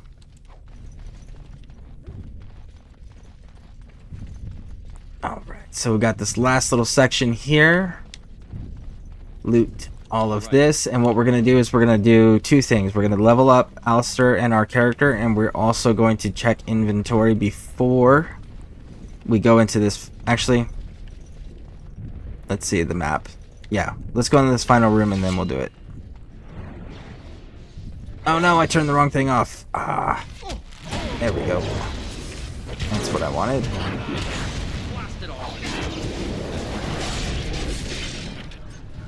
You, bud, let's pin you. There we go. Loot. Another lock chest. So that's 3 lock chests we've run into inside of the tower. So that's 3 reasons to have a rogue. Alright, so let's come around here. And let's do this level up stuff. So Alistair, bud. We need to give you more strength. And we need to open up more combat passives for you. And we are going to see if we can find another. Let's see, overpowered's nice, but we want the shield balance. So we're going to go here to start and do ours. And we still need a ton of dexterity. And we've got enough cunning, so we don't need to add any more there. So we're going to take this. Actually, we need this one right here. Because these would have been locked otherwise. Alright, let's see. Do we have enough for this? So by level 8, we need to have 18 cunning to get this one. So we got to keep that in mind for when we're leveling up now. We want to do critical shot. And what we're going to do is we're going to assign critical shot now to this front one. Now that we got that done, let's check equipment. Okay, trash, trash, trash. Trash, trash. Let's go to us and check the bow. See the short bow. 550, 360, 21. This is 6, 1, 4, 35. We're gonna go with the longbow. Trash. Oh wait, we can put the big bow on now. Woo! All right. I know Marine Recon is badass. I would have done that if I was able. I was born with a birth defect, so that didn't happen. But he's my nephew, and I heard people died during Marine Recon selection. Never mind active combat. Yeah.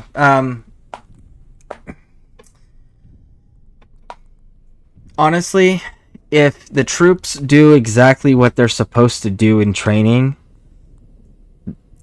nothing will go wrong 99% of the time. Sometimes there is equipment failures.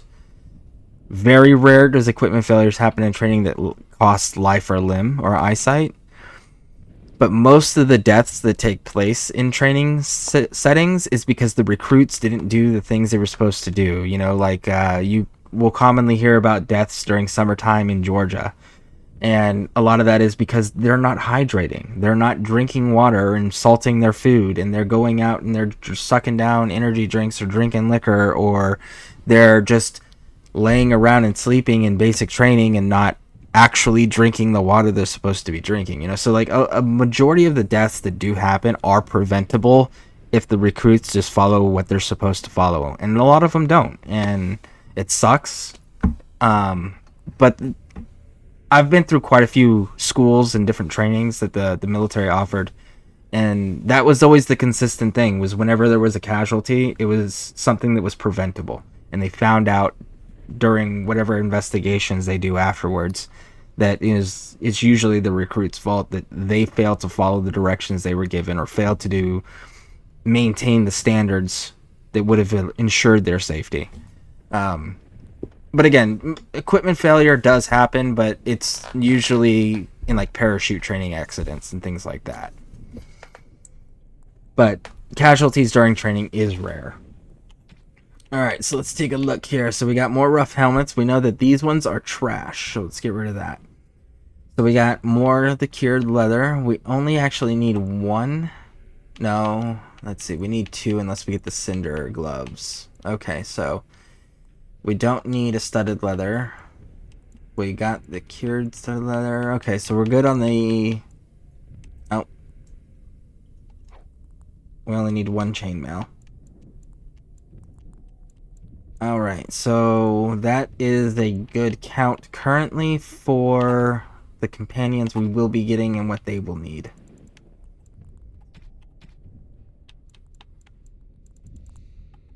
Alright. So now that all of that's good, let's save.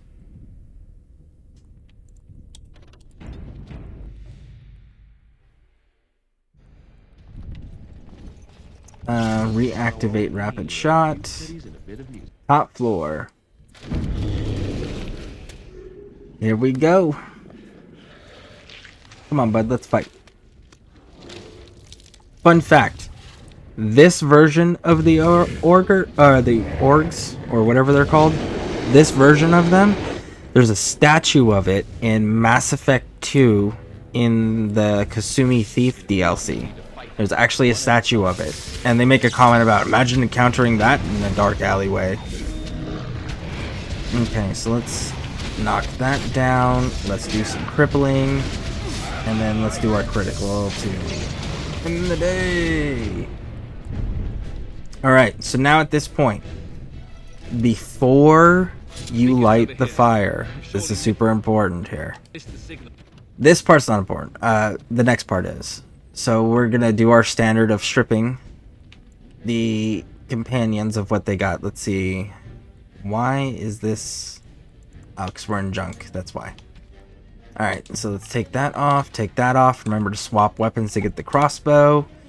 Go and take the armor. Go to the circle mage. Do the same thing. Oh, come on. Wrong buttons.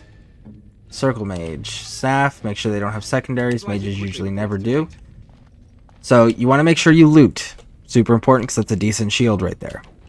The other thing you want to do is you want to come over here because there's some barrels you can grab. Now once you've stripped those two companions, you've looted the things, then you go ahead and light it.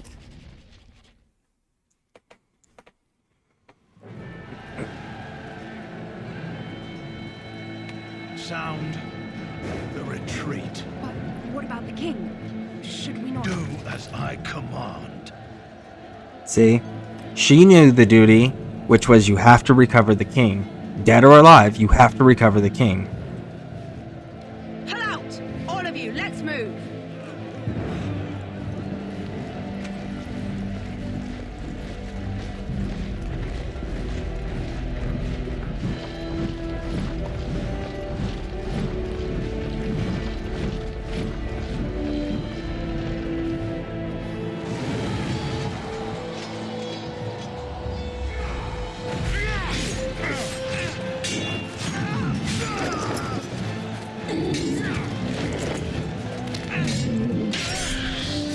Now, for those who don't know the significance of it, the king is symbolic. The person who is the king is irrelevant on whether we keep them alive or not. Kings come and go. But the symbol of the king is what's important, which is why the symbol of the king must always be maintained.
And this is how every Skyrim guard is created. I used to be an adventurer like you, till I took an arrow in the knee.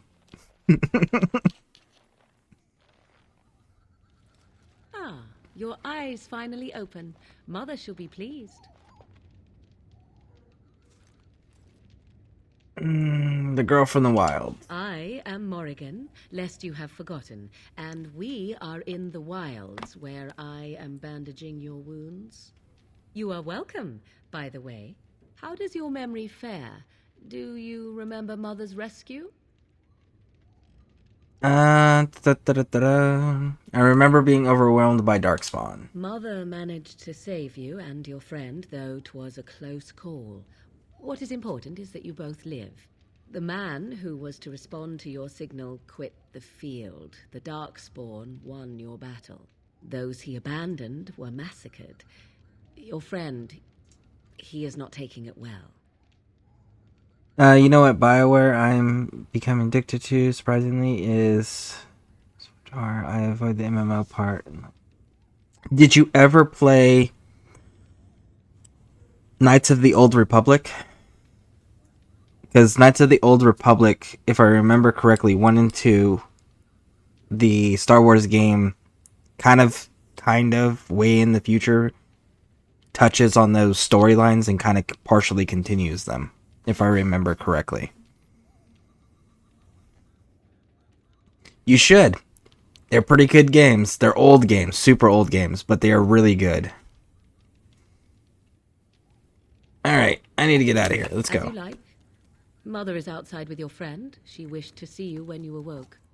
And in my opinion, it also, in the first Star Wars Knights of the Old Republic, it covers the most important person in the Star Wars lore as far as their history, the way things are, the reason things are the way they are, and that's Darth Revan.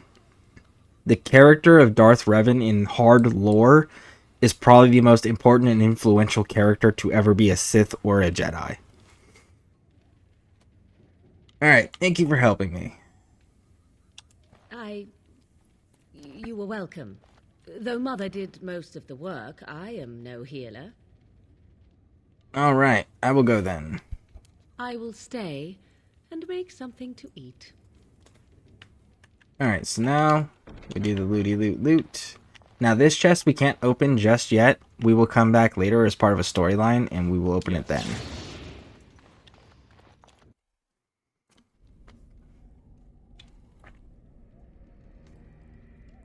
See, here is your fellow Grey Warden. You worry too much, young man. You're alive. I thought you were dead for sure. They should make a movie about movies. There's 3. They absolutely could. Absolutely. I know that there's a... In case you don't know, Dragon Age Inquisition, after the game's done, there's a cartoon series that they have going on with some of the characters from the game. It's on Netflix. I don't know if it's going to be tied into any of the story stuff for the 4th game, but I do know that it is available and it has characters from the game. From the 2nd game, specifically, and the 3rd game, if I remember correctly. Not thanks to Morgan's mother. This doesn't seem real. If it weren't for Morrigan's mother, we'd be dead on top of that tower. Do not talk about me as if I am not present, lad. I didn't mean... But what do we call you? You've never told us your name? Names are pretty, but useless. The chastened folk call me Flemeth. I suppose it will do. The Flemeth? From the legends? Daveth was right. You're the Witch of the Wilds, aren't you? And what does that mean? I know a bit of magic, and it has served you both well, has it not? However, I will say this, though. They could not do the movies on the following the characters from the games. They would have to be present in the story, but it would have to be a completely different storyline from the video games that's taking place concurrently with the video games. So that way it doesn't change any of the players' choices. It doesn't make the players feel like there's only one right choice, because there's a fan understood what we believe to be canon, but there's not a hard, this is the only choices here. And I think if they followed the actual game storylines, it would take away a lot of that from the fan base. So I think it would be better to take like a different group of people that are going through during the same time the video games are taking place. So that way you get the reoccurring characters that we all know and we're familiar with, but it gives them the creative freedom for the story.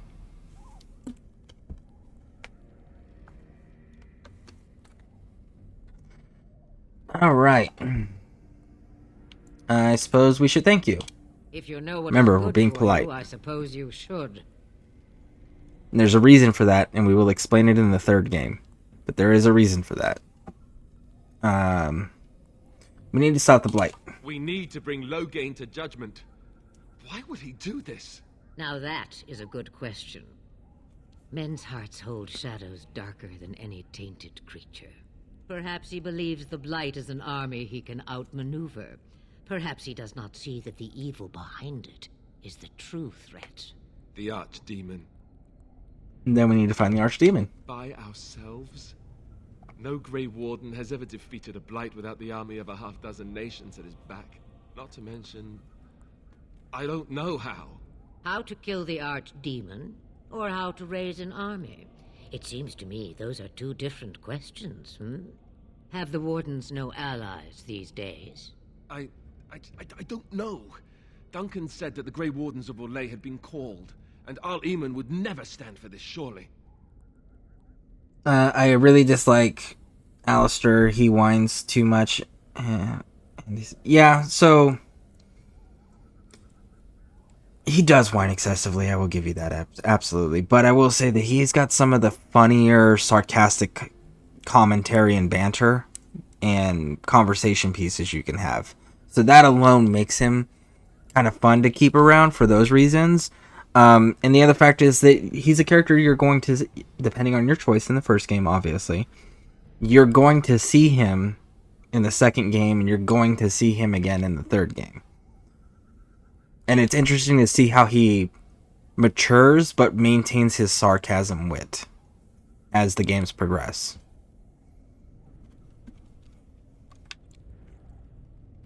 Alright, so perhaps we could go and get him then. I suppose. Arl Eamon wasn't at Ostagar. He still has all his men. And he was Caelan's uncle. I know him. He's a good man, respected in the Landsmeet. Of course, we could go to Redcliffe and appeal to him for help. Yep, he does. Him and Morgan banter is amazing. Oh yeah, they are. That and Oghren.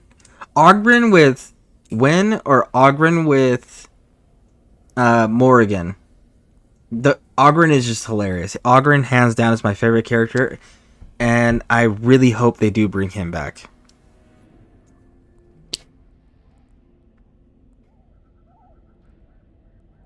Surely there are other allies we could call on. Of course.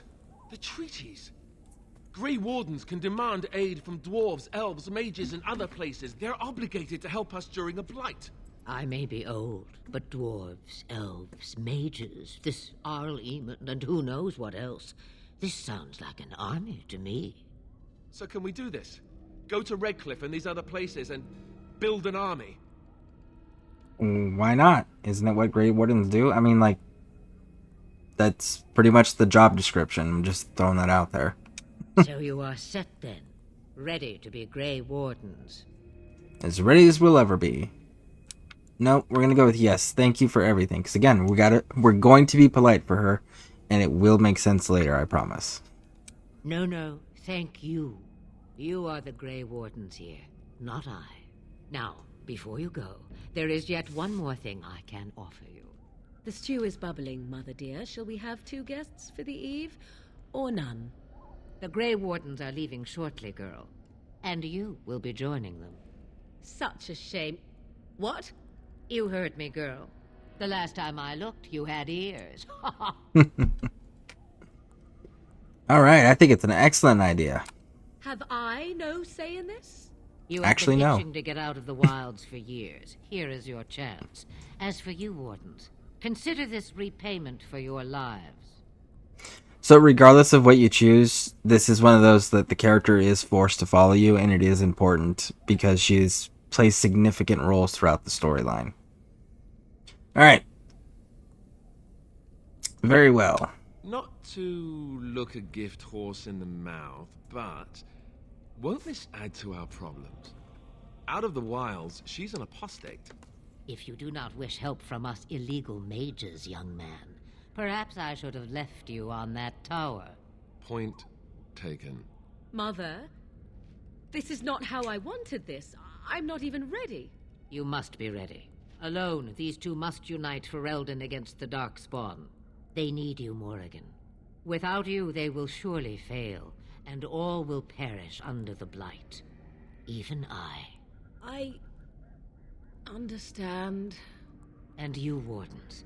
Do you understand?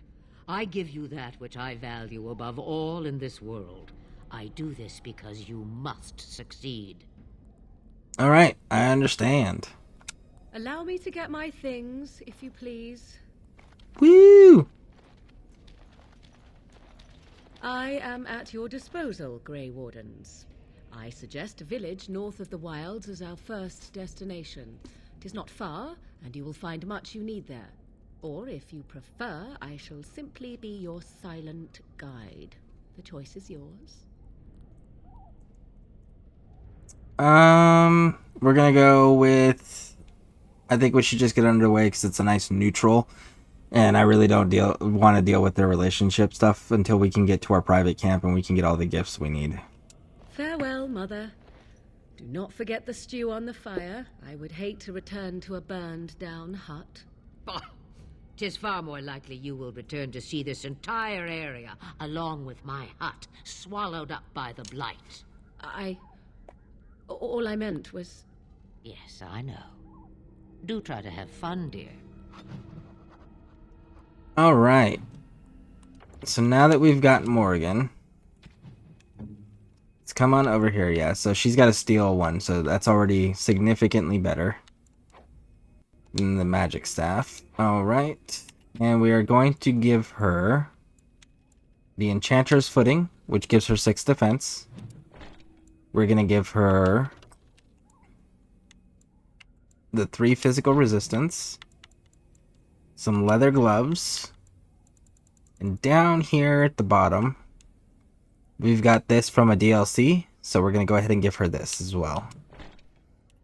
And then we're going to give her the sash, because it increases her spell power and willpower. She's not a blood mage, we're not making her a blood mage. But we're going to go ahead and put that one on. So now we've got her set up, and she's actually got a pretty decent start.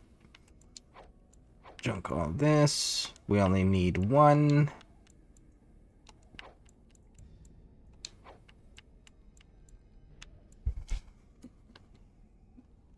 And we need both of those helmets. Guess we should change out Alistair's shield real quick. So this one that we picked up off of the ogre that we killed in the tower, it gives you the 4 spell resistance and a chance to avoid missile attacks, which him being the tank and threatening everybody to try to get them to focus on him, this is super important because he can only engage in melee, so while he's tied up, the archers and mages can really hurt him. So this will increase his survivability. And then we can get rid of this Templar shield, which is our first hint that he's a Templar. The second one is if you come over here and you actually look at the symbols. I know it's hard to tell because you can't go over and select them. But the blue sword icon indicates that he's a Templar. The sword and shield icon indicates he's a warrior. Alright. So let's save the game.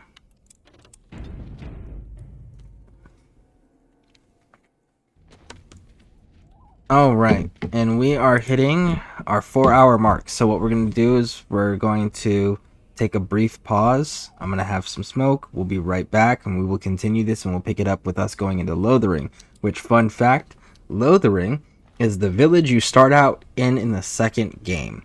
And the game starts as soon as the Grey Warden leaves the village of Lothering. That's where the second game starts. Fun fact. Alright, so take a pause real quick and we will be back. Please stick around.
Alright, we're back.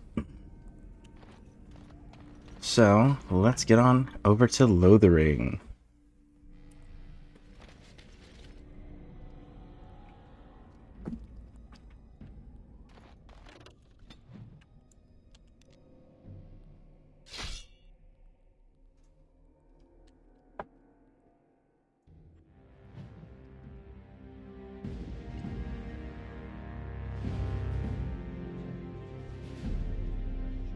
And I expect each of you to supply these men. We must rebuild what was lost at Ostagar, and quickly. There are those who would take advantage of our weakened state if we let them. We must defeat this Darkspawn incursion, but we must do so sensibly and without hesitation. Your Lordship, if I might speak. You have declared yourself Queen Honora's regent, and claim we must unite under your banner for our own good. But what of the army lost at Ostagar? Your withdrawal was most fortuitous.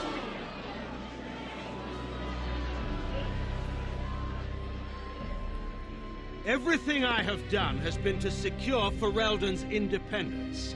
I have not shirked my duty to the throne, and neither will any of you! The Banon will not bow to you simply because you demand it. Understand this. I will brook no threat to this nation from you or anyone.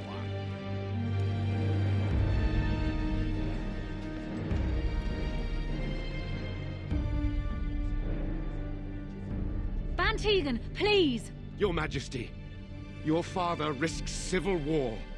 If Eamon were here... Van Tegan, my father is doing what is best. Did he also do what was best for your husband, Your Majesty? Again, that symbolism. You can't leave the king behind, dead or alive. You have to recover him.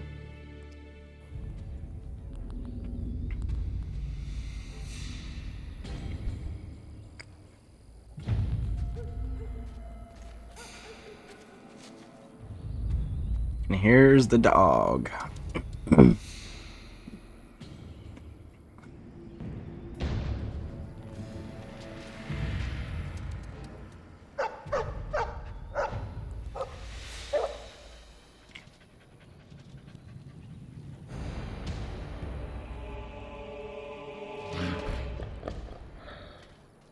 Alright, let's do it, bud.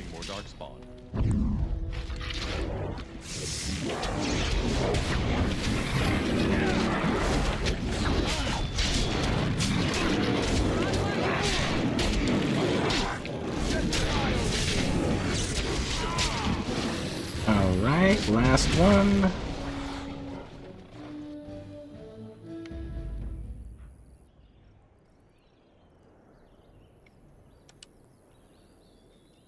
Alright, so we're gonna pet the hound. I think he was out there looking for you. He's chosen you. Mabari are like that. They call it imprinting. Does this mean we're going to have this mangy beast following us about now? Wonderful. He's not mangy. Alright. We're gonna do the top one because, well, the dog's cool. You gotta have a dog in every game.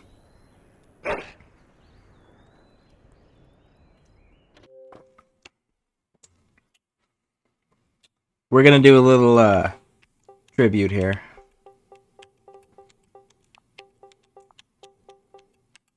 This is not the original, but this is a tribute. Dog meat.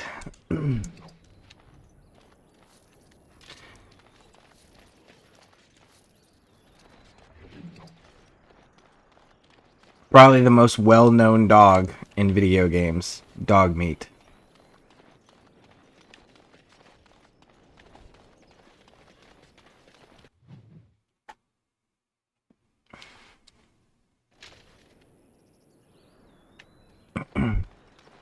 Think, how many games has Dog Meat been in? 1, 2, 3, 4. He's been in 4 different video games. Wake up, gentlemen. More travelers to attend to. Led by an elf, of all things. They don't look much like them others, you know. Maybe we should just let these ones pass. Nonsense. Greetings, travelers. Highwaymen, preying on those fleeing the Darkspawn, I suppose. They are fools to get in our way. I say, teach them a lesson. How is that any way to greet someone? A simple 10 silvers and you're free to move on. You should listen to your friend. We're not refugees. What did I tell you? No wagons, and this one looks armed. The toll applies to everyone, Heinrich. That's why it's a toll, and not, say, a refugee tax. Oh, right. Even if you're no refugee, you still gotta pay. So, we're gonna go... Forget it, I'm not paying. Well, I can't say I'm pleased to hear that. We have rules, you know. Right. We get to ransack your corpse, then. Those are the rules. And then we do intimidate. So do you really want to fight a Grey Warden? Did he say he's a Grey Warden? Them ones killed the king. Traitors to Ferelden, I hear. Tern Loghain put quite a bounty on any who are found. But are them Grey Wardens good? I mean, really good? Good enough to kill a king? You have a point. Well, let's forget about the toll. We'll just leave you to your Darkspawn fighting, king-killing ways. And then we're going to do the persuade option here, which is, the Grey Wardens could use a donation. You don't say. They is really good, boss. Remember? Well, yes. 20 silvers? That's all we've collected today. So, we're going to go an excellent donation. Thank you. Then take it. Do enjoy your stay in Lothering and all that. Oh, back, are you? I thought we settled things nice and amicably with you wardens. And then we are going to go with... I changed my mind on clearing you out because we get the XP and the stuff we get to loot off them. And they're bad guys. Let's collect that bounty then. Couldn't we all just get along? No? Hit him with the critical. Break his armor now. Boom. All right. That's we a surrender. lot of blood. We're just trying to get by before the Darkspawn get us all. This is a shot. This shoddy operation is pathetic. I could do better. Right. I guess so. I'm sorry. I really wish that this was actually a real option. That would be hilarious. And then just like, well, Grey Wardens need to replenish our ranks. Hey, guys. Follow my lead. I could use some soldiers. You're joking, right? I could never be a soldier. So, hand over everything you've stolen. Yes, of course. The coins we collected are right here. Just over 100 silvers. The rest is in the chests we brought. I swear. Okay. Now, as long as you don't let them go away, you can finish this fight. So we're going to choose this one of I'm turning you into the authorities. There aren't any. Just the Templars, and they'll execute me. And which is why all the reason why they now need to die, because they knew what the consequences of their actions were, and they chose to do them anyway. So, consequences have actions, bud. And you knew about them. And they'll do what they must. Come with me. I'm not going down without a fight. Of course. And one more hit drops him, and then you just kill the rest. All right. What a shame. Delighted. You will learn to fear me. Boom. Here's that one. Alright, so then we got all the XP for that. And then we get to do the looty loot thing. So we got 120 silver off of them prior to fighting them. And then we get to turn around and loot all their corpses, which all had gold on it too. Make sure you loot the Templar Knight, dude. And then you come back over here and you get all the stuff that they stole that are in the crates. And you're good to go. Now you've gotten everything you can possibly get out of them. Well, there it is. Lothering. Pretty as a painting. Ah, so you have finally decided to rejoin us, have you? falling on your blade in grief seemed like too much trouble, I take it. Is my being upset so hard to understand? Have you never lost someone important to you? Just what would you do if your mother died? Before or after I stopped laughing. Right, very creepy. Forget I asked. Alright. What did you want to talk about, Alistair? His navel, I suspect. He certainly has been contemplating it for long enough. Oh, I get it. This is the part where we're shocked to discover how you've never had a friend your entire life. I can be friendly when I desire to. Alas, desiring to be more intelligent does not make it so. Anyway, I thought we should talk about where we intend to go first. They have some awesome banter, for sure. Alright, I'll figure it out. Let's just get going. Well, we'll need to decide eventually. Let's head into the village when you're ready. Because the way that I want to handle it is I'm going to go knock out the dwarf stuff first. So that's where we're going, Ozamire first. Alright, so we talked to this dude first. And then, do you know about the bandits outside the village? Thieves prey on the unfortunate whenever they get the chance. We've had refugees streaming from the south for the last 2 days. The Chantry and Tavern are full to bursting. There simply isn't enough food to go around, and we Templars can barely keep order. You'd be better off elsewhere, my friend.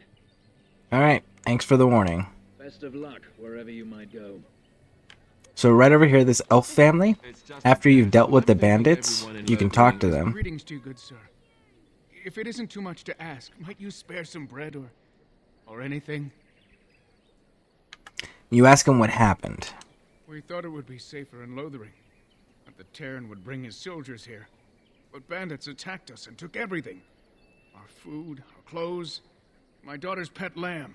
Nobody cares about a few elves like us. Surely you understand. So, none of those things were things we looted. So they should all still be there in theory. So we're going to tell them, I met those bandits and they're dead now. You killed them? That's wonderful news. Perhaps our belongings are still there. I can't thank you enough, friend. Even if we don't get everything back, it's good to know others will be safe. Woo! And that completes them. This little boy is strange because there's a little quest we get here on the Chanter's board. It's not that one, it's a different one. Where this little boy will describe his mother that's missing. And later on we'll find her. But they never give us the ability to tell the little boy about it. Alright, so we're gonna... Back off. I have the Dang. right to charge what I wish. You profit from their misfortune. I should have the Templars give away everything in your carts. You wouldn't dare. Any of you step too close to my goods and I'll... It's so nice to see everyone working together in a crisis. Warms the heart. Oh, you there. You look able. Would you care to make a tiny profit helping a beleaguered businessman? Okay, so I'm not gonna do the advantage thing here, but if you side with this dude, he'll pay you and he'll give you a discount on his items that he sells. If you don't do it, then you don't get paid, you don't get the discount, and he's an ass to you anytime he talks to you. The reality is that he doesn't have really anything in his inventory that's worthwhile, so you can make the morally right decision and you lose out very minor amounts of copper, not even silver. Alright. So we are going to go with... Is your profiteering ruffling some feathers? You could say that, yes. The nerve of these people! He is charging outlandish prices for things people desperately need. Their blood is filling his pockets. 'Tis only survival of the fittest. All of these cretins would do the same in his shoes, given the chance. I have limited supplies. The people decide what those supplies are worth to them. You bought most of your wares from these very people last week. Now they flee for their lives, and you want to talk business? Look, stranger, I have 100 silvers if you drive this rabble off, starting with that priest. Definitely not I'm an even honest worth it. merchant, nothing Not more. even close. So, you don't think you're being unscrupulous? Would it help these folks if they could buy no goods at all? They spend their very last coin because they are desperate, and this man preys upon them as surely as the bandits outside the city. Ah, I'm not arguing anymore. Drive off this woman and get your 100 silvers. Otherwise, I'm taking my wagon and leaving. That's trash compared to everything you're getting. So, we're gonna do the intimidate. Maker's breath. Sometimes it's truly not worth operating this far south. Just charge what you would have before this tragedy.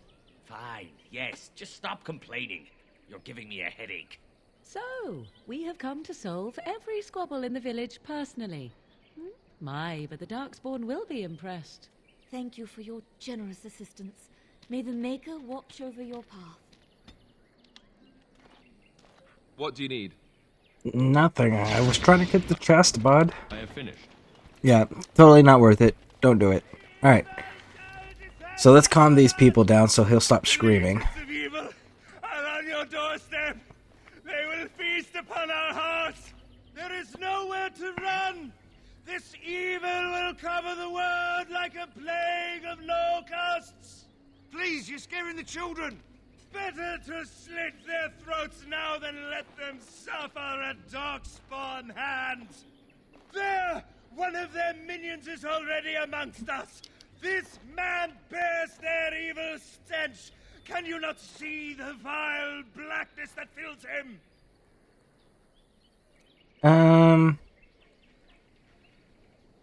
Ignore him, people. It's not... yeah. Darkspawn will feast on our flesh. They don't eat the flesh. You again. Alright, let's try this again. Smell the evil. This one is Come on, bud.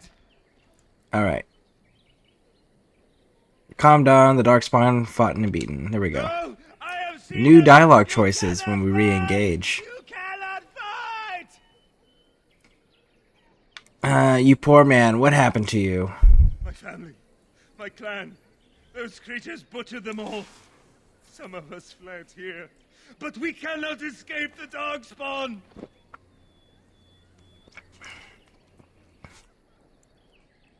It must have been horrible. How did you escape? No, I won't listen to the words of a man tainted by Darkspawn. Persuade.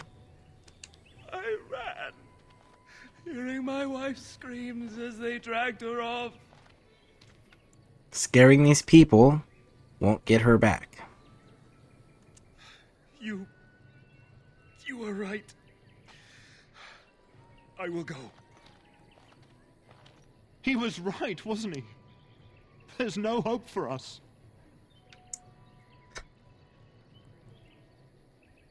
Okay, so we can do the persuade option if we wanted to do the nice things, right?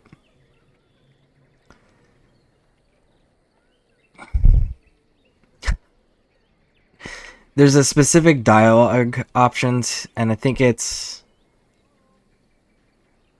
oh...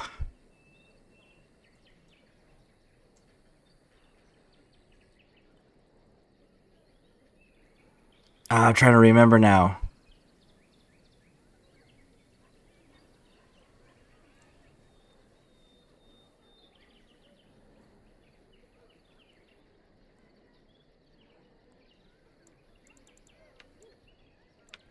Let's go with the maybe, maybe not. Let's see if this is it. What shall we do? We must try to go north somehow. Nope, it wasn't. Okay.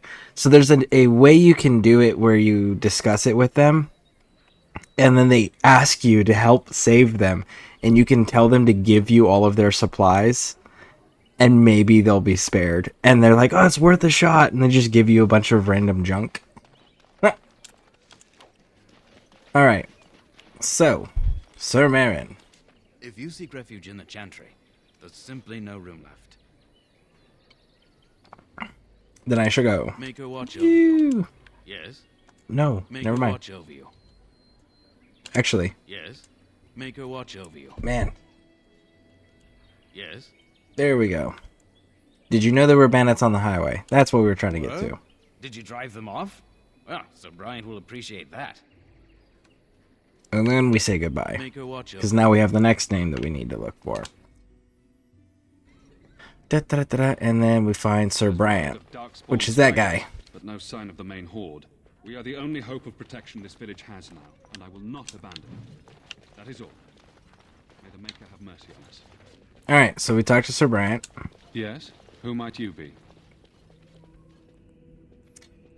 And then we say, I am the Grey Warden Fear. Now, it's important to point out that we're Grey Wardens to this individual character. I see. I am Sir Bryant, commander of the Lothering Templars. Tern Loghain declared all Grey Wardens traitors responsible for the king's death. You know this, I hope. The Grey Wardens did no such thing. I don't believe the Grey Wardens would be as careless or malicious as the Tern claims. But either way, there it is. It is best you not linger, though. Just in case. Alright, is there any other help you can offer? I cannot openly help you, I fear, but... Here, take this key. It opens the large cabinet on the far wall. There is more there than we can carry when we evacuate, so take what you need. There's a specific set of boots in there that belong to an elven armor set. And this is a missable piece here, so that's why it's important to do that. So now once we've done this, we do about the bandits outside the village. Maker's breath, how many times must we drive them off? And then you say, they won't bother you again, I killed them. All of them? By yourself? It's true. I saw it from my post. It was over so fast, we didn't even have time to get over there. Sad that it needed to come to that. But then they asked for it. Will you accept a small reward for your service? Persuade. I wish I could afford such help, to be truthful.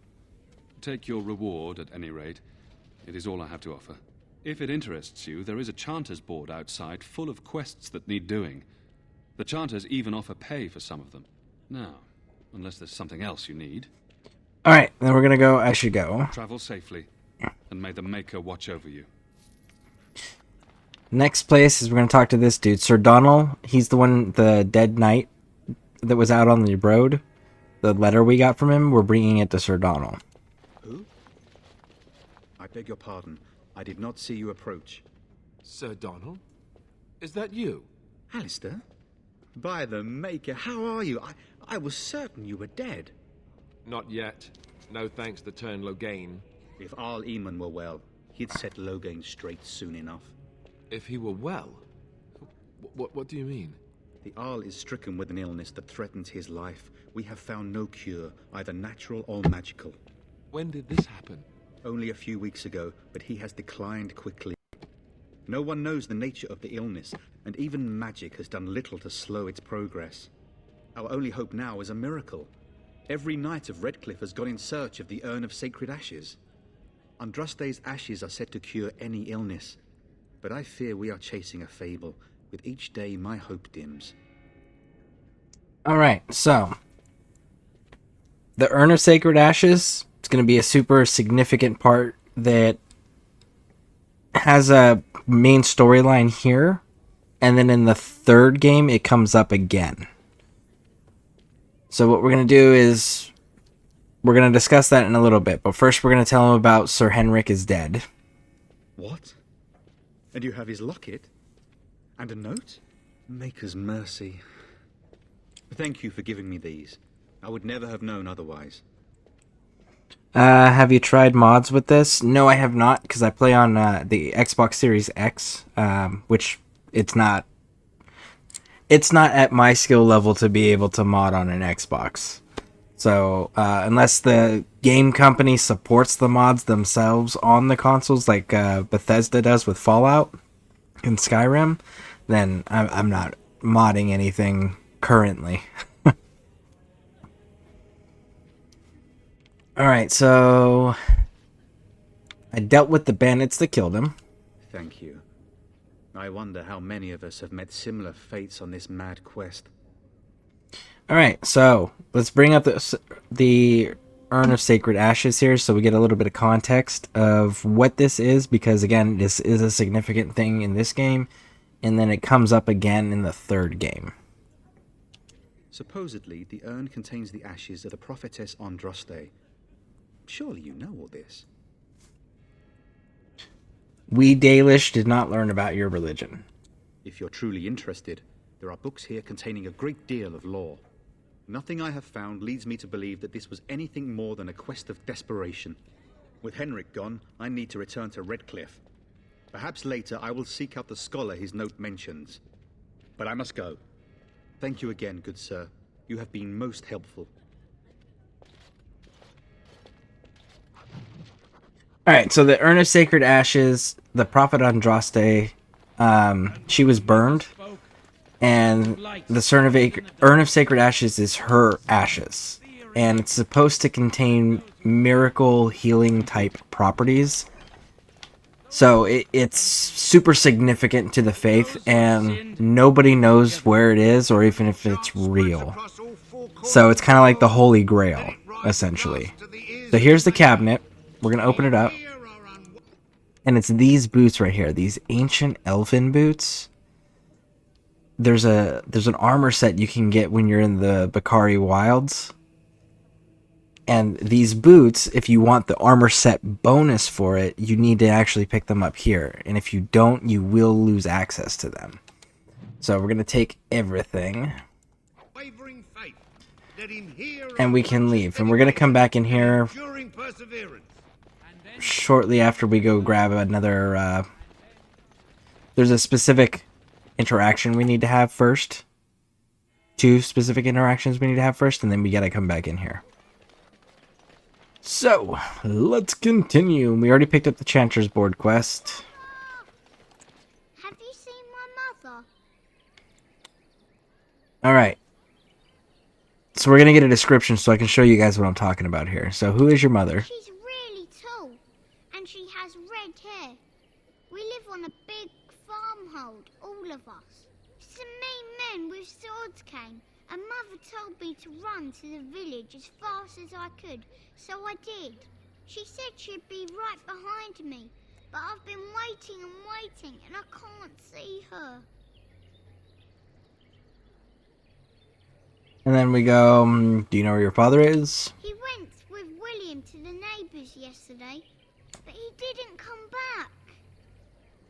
And then...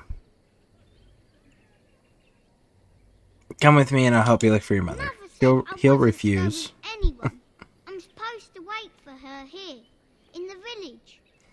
And then we can tell him to go to the chantry and someone will look after them.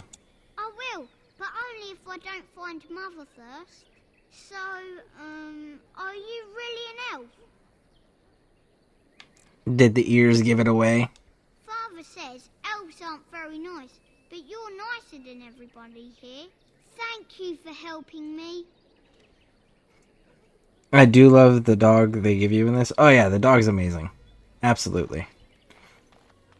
Alright, so we're going to come down this way. If you know how to make traps, you can talk to Allison, and Allison will ask you to make a specific amount of traps and a specific type of trap. And you do that, and then she's grateful. She gives you a few coins, and she gives you some XP. We're not concentrating on that, so we're going to ignore that one. There's also a dude that has a quest inside the tavern for poison. We're also going to ignore his quest. But the one that we are going to do... There's nothing saying that a moron can't be cute and adorable. Who's the cute and adorable puppy? I have done... Ignorance is bliss, isn't it? And this one... so this one you just got to give her health potion. Her health poultices. So you go, actually I was more hoping I could help you. Don't need blades right now. We need beds, food, and an end to all these sad sots. I don't suppose you know anything of tonics, medicines, or herbs. You say I don't, but my friend does. Then you may be able to do us a lot of good. All manner of travellers come through, many injured or sick. We do our best, but we're out of supplies. There's medicinal herbs in the woods to the north. If you make a few poultices, I'll scrape together some sort of payment. I'll write all you need to know in this note here. So, these, whether you can do them or not, are tied directly to these skill trees. So, poison making, herbalism to make the poultices, and then the trap making. So unless you have these, you don't have the dialogue options to accept the quests. Or if a party member doesn't have these, you don't have the dialogue options to accept the quests. Now this one, we can talk to her again immediately after getting it. And he said, I didn't need them, here you go. This will help many people. You're a good sort, you know. And you get 50 silver, quest complete, some XP, and good to go. Alright, so what we're going to do is we are going to keep the dog for now. We're going to come down here, talk to Sten.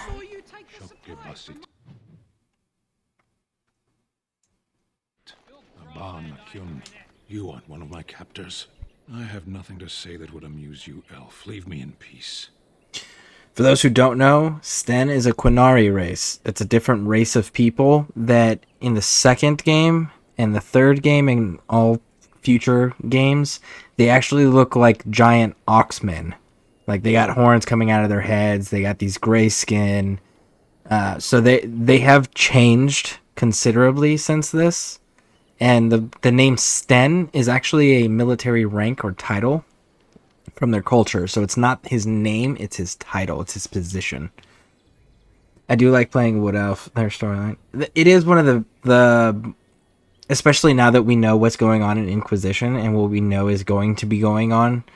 Because in the fourth game is going to be continuing that storyline. So now that we know that, it's more rewarding to do the elf lines when we get the options because it gives us more of a fleshed out story. So I totally agree. And I like playing as archers. So Wood Elves tend to be better in those regard as far as archery goes in most games anyways. Alright, so you're a prisoner. Who put you here? I'm in a cage, am I not? I've been placed here by the Chantry. I am Sten of the Beresad, the vanguard of the Kunari peoples. I am Fear. Pleased to meet you. You mock me. Or you show manners I have not come to expect in your lands. Though it matters little now. I will die soon enough. This is a proud and powerful creature, trapped as prey for the Darkspawn. If you cannot see a use for him, I suggest releasing him for mercy's sake alone. Mercy? I wouldn't have expected that from you. I would also suggest that Alistair take his place in the cage. Yes, that's what I would have expected. I suggest there we you go. leave me to my fate. I find myself in need of skilled help. Just want to make sure we recruit what him. help do you seek? I'm sworn to defend this land against the Blight. The Blight? Are you a Grey Warden, then? Yes I am. Surprising. My people have heard legends of the Grey Warden's strength and skill. Though I suppose not every legend is true. Would the revered mother let you free? Perhaps if you told her the Grey Wardens need my assistance, it seems as likely to bring my death as waiting here. I'll leave for now. Farewell, cool. then. So now that we have that, now we can talk to the revered mother about letting him go. I wonder why the revered mother's so afraid of him. I like how Sten shit as soon as you meet him, right?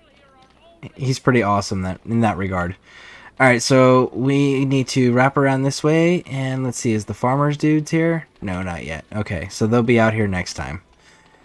We gotta go to the tavern first, I think, to trigger it. Another locked chest. Let's go kill all these. I think it's bandits in this one, and then dogs in the next, or wolves in the next. Of course, delighted, as you desire. So I shall, as you desire. All right, of course. So I shall, as you desire. All right, of course, as you desire. Delighted. And so I shall. Boom. Gotcha, bud. Alright. Do not go up this ramp yet. You want to hold off on that one. You want to wait to go up the ramp. You want to get everything done in town first. And there should be some more bandits around up here. Make sure there's nothing lootable. Alright, so there should be bandits here. There you are. A fine blow! Let us end this! As you desire. Delighted.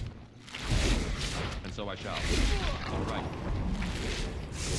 One thing I would like to see if they ever do remaster this is I would like them to see I want them to actually improve the combat system so that the player's a little bit more involved. That's one thing I would like changed. Alright. Another group here. Real quick, we're going to show you guys this little thing. A lot of people miss this or don't know about it. If you have the dog in your party, you can play as the dog, and on certain maps there's a landmark. And if as the dog you go up to the landmark, he'll pee on it, and then it makes him more powerful as long as he's in this area. I do have to say the archer build seems to be the best in this. The archer build's like... Okay, so the archer build, hands down in all of them, is the best. It allows you to do great damage at awesome ranges, and it allows you to stay far enough away where you're not constantly being hit, and then you're wearing medium armor so that you can move quick. Your dexterity is good, so you're dodging more frequently. So, like, it really is the apex of the classes, at least in my opinion.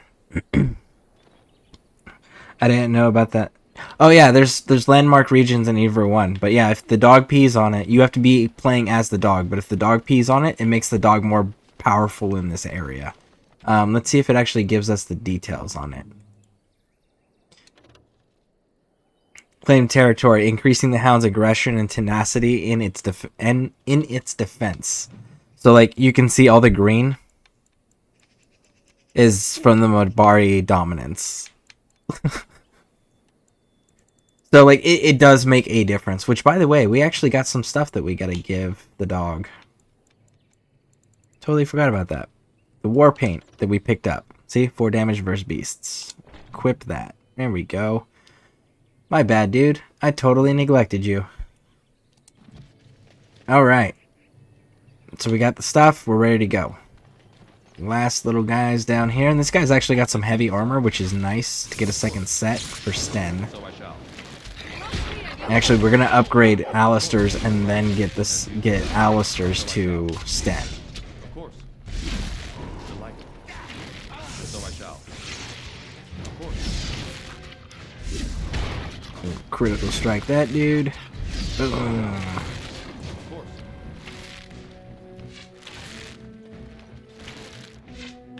All right.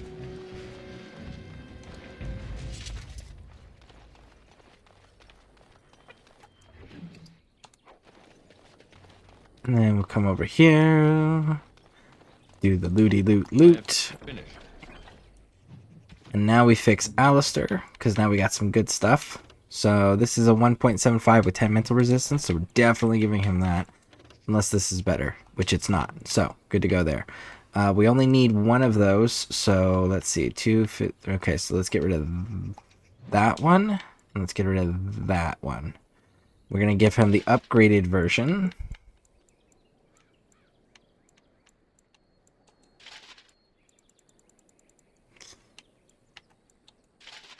There we go.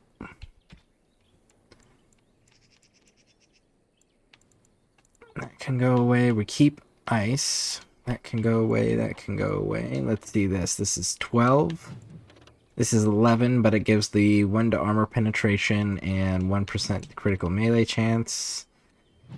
So yeah, we're going to take the chastened. Alright. And... willpower, that would go to Morgan.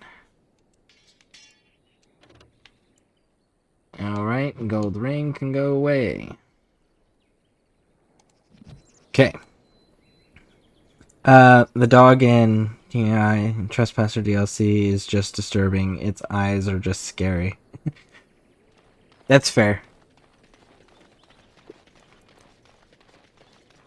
I still really like the fact that like you can go around and collect the little treats though and deposit them next to the dog, and it increases your base stats. I think that's so awesome. All right, so let's come over here. There's a group of spiders that we can deal with real quick. It's how you get toxin if you are doing the venom. Of course. That's all I got. All right, let's. There we go. Much better. All right. I am your death. Begin the onslaught. That's all I got. All right. Of course. Yeah, that's right. That's what it is. What now?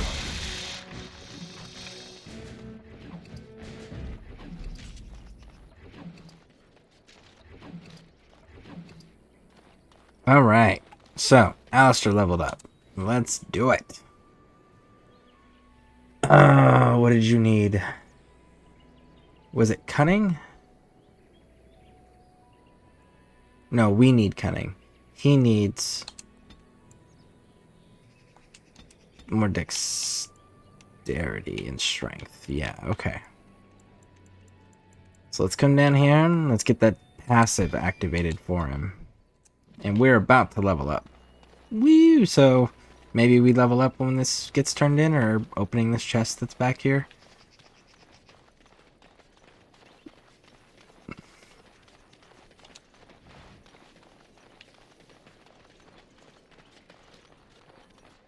I have done it. Nope. 20 XP was not enough.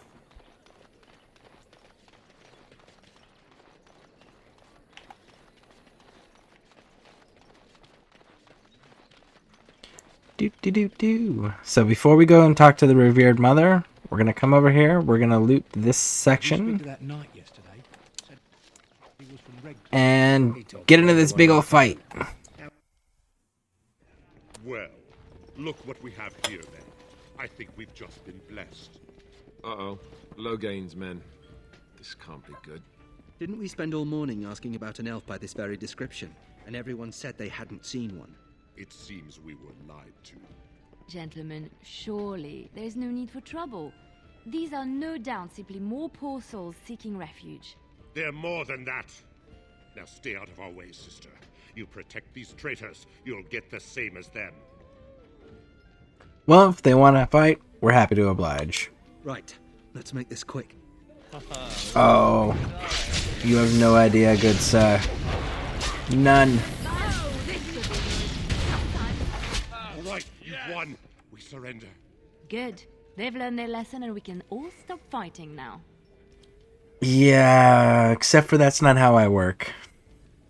I don't want them reporting to Logain. Please wait! They have surrendered. They were no match for you. Let them be. They were going to kill us. We're not letting them go, Liliana. But they failed, and I do not wish death on anyone.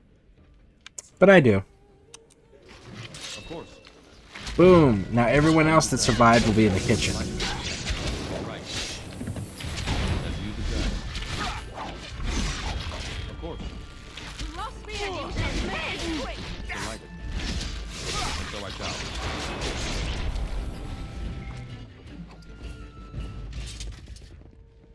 I apologize for interfering, but I couldn't just sit by and not help.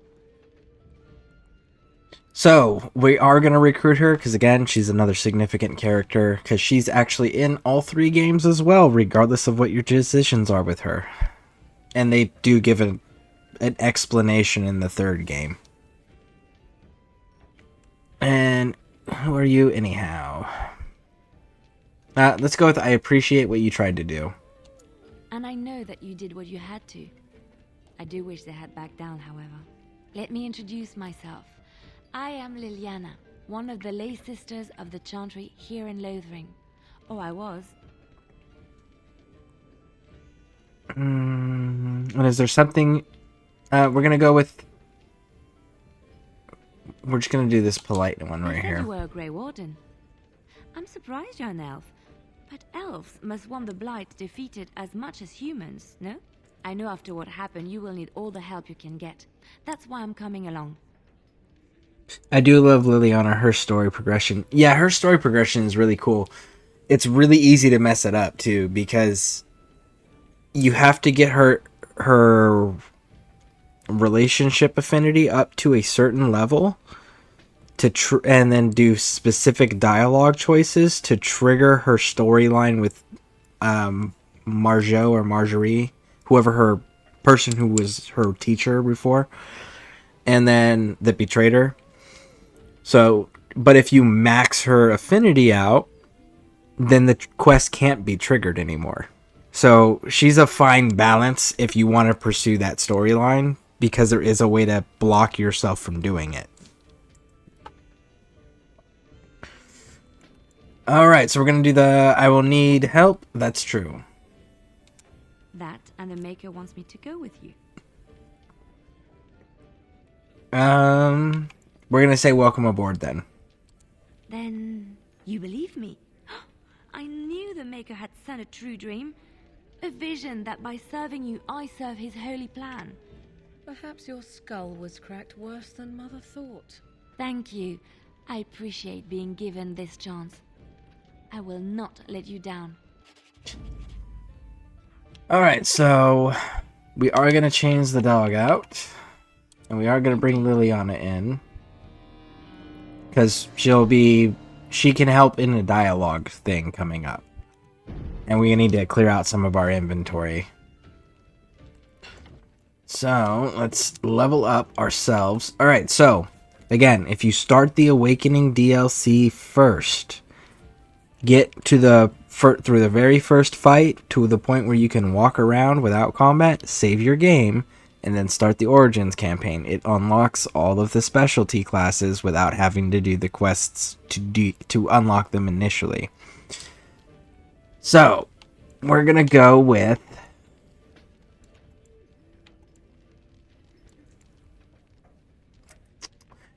the Ranger one to start with. And we actually need a hard 34 in dexterity for the bow we're using. And we're getting bonus dexterity from armor we're wearing. So we're going to make this 34. And then we can worry about getting the rest of this right here later. So, very first thing, we are a ranger. So we're going to go ahead and get the wolf. And see if I can remember. There we go. So we are going to go to Sustained. And we are going to go with the Summon the Wolf one.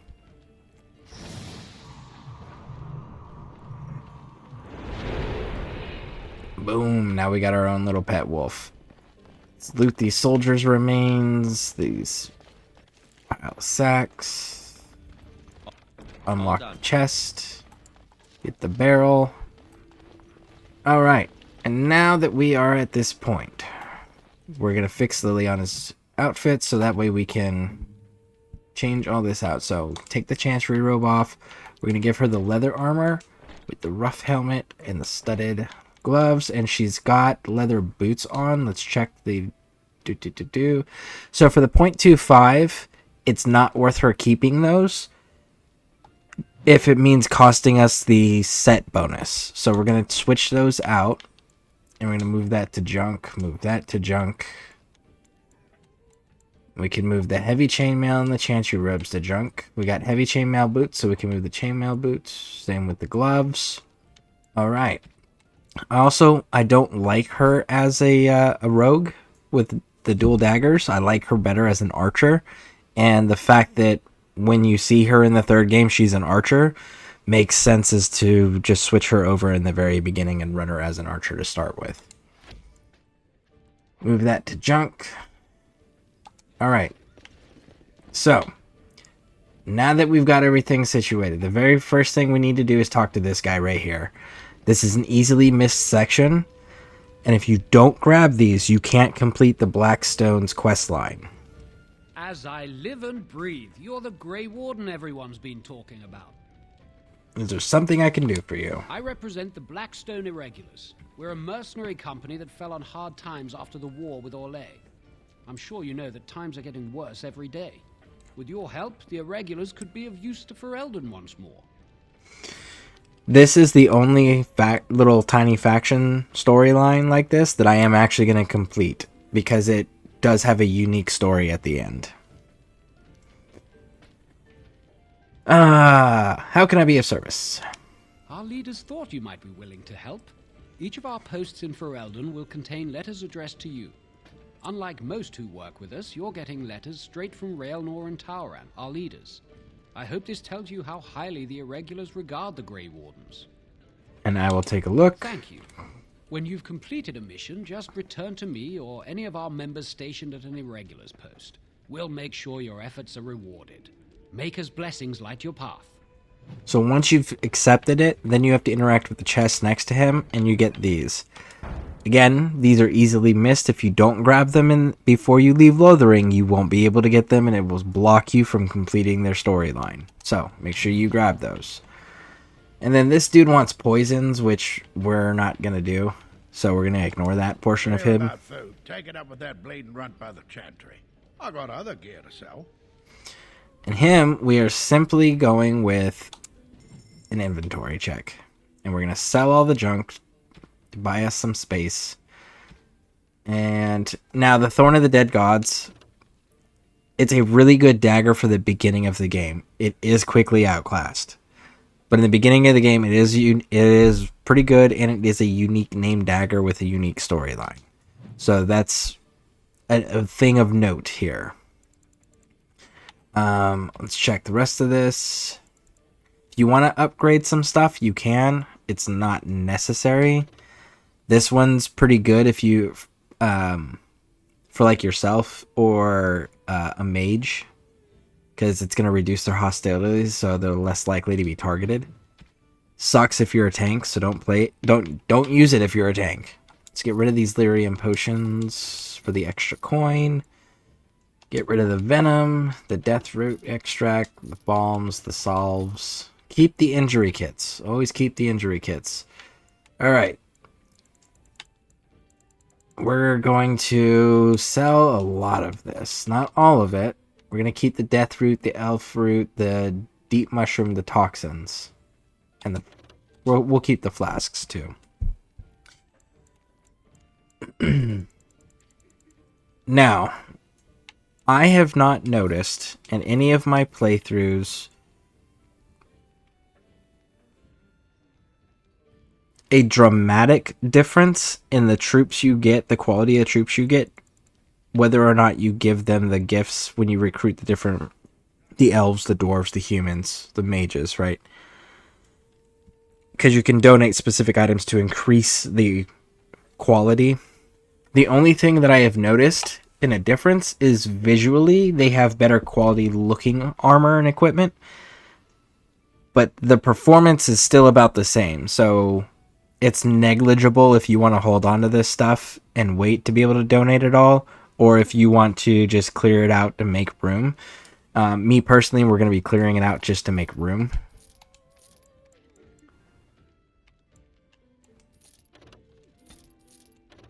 We are keeping the wolf pelts because, again, that is a thing that we're going to be using later. The gifts you can assign to specific people, like, for example, the symbol of Andraste. I believe it's Liliana. It gives you bonus affinity with if you get the individual right when you give them the gift, because they go to specific people. You can give them to anybody, but specific people will give you bonus affinity gain every time you give them the correct gift, so to speak.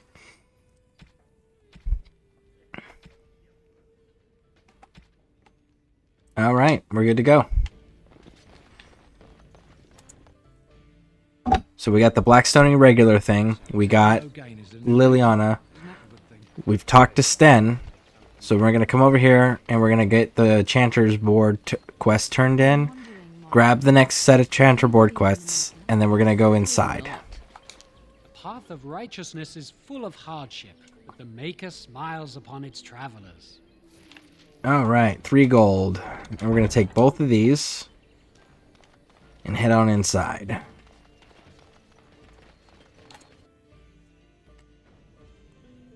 I need to assign that because that's going to bother me.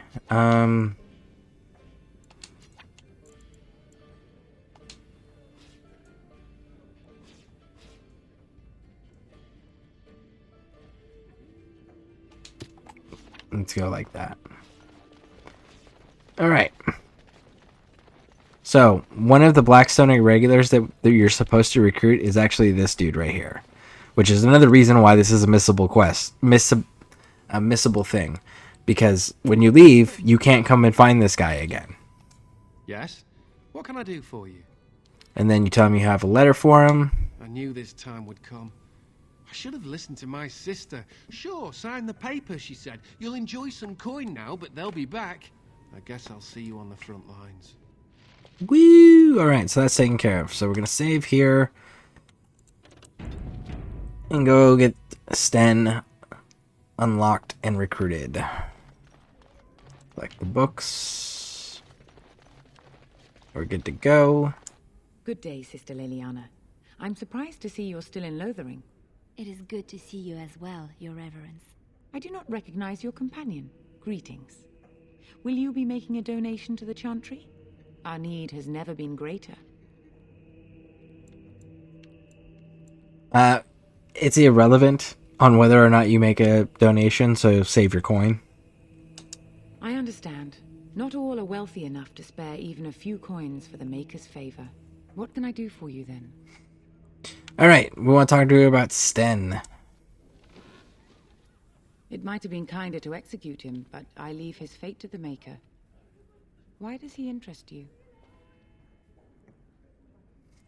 And then, I want him freed. I might have use for him. There we go. Then his That's the one. victims might count you and me as their murderers. Then we can go with... I was thinking you might release him into my custody. Do not threaten the revered mother in front of Alistair and Liliana. They do not like that. They disapprove very heavily, and they say so as well. And what do you say on this, Liliana? You know your friend better than I. These are unusual times, Your Reverence. With us, the Kunari might do some good. I am sure of it, in fact. Were things not so desperate? Very well, I trust you. Take these keys to his cage and make her watch over you. Thank you, Your Reverence. Your trust is not misplaced. See, and it goes so much smoother if Liliana's in your party for that.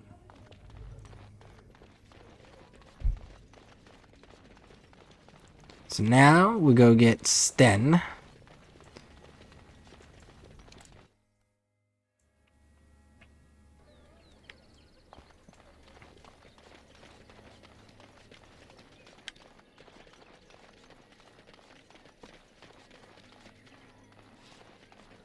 So let's talk about your mother for a moment.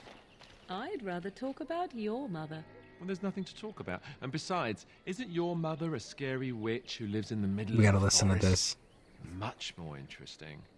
To you, perhaps. You would find the moss growing upon a stone interesting. You know what's more interesting than that? Apostates, mages outside of the tower. That's illegal, you know.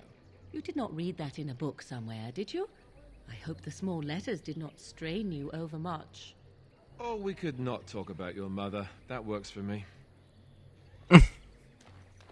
He always loses. He always picks the fight, and he always loses the fight. Alright, so we want the cage to be selected. Open that up. And so it is done. I will follow you into battle. In doing so, I shall find my atonement. Alright, thank you, Stan. Glad to have you with us. May we proceed? I am eager to be elsewhere.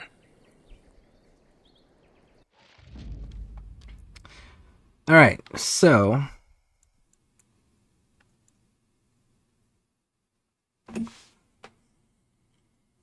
we're going to change out Liliana currently. Of all the... And we're gonna bring in Sten. Yes. Accept. And then we need to set Sten up. Jason Greatsword.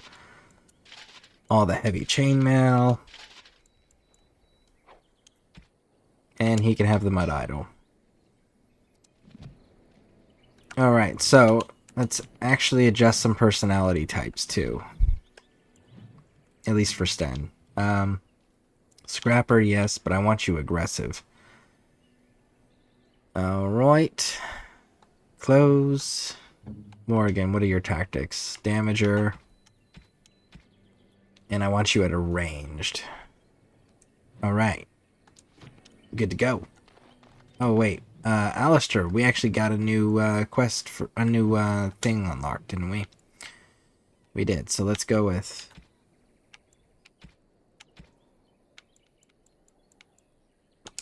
this down here. Self health. When you get to 25%, I want you to use the most powerful poultice. Close. Save.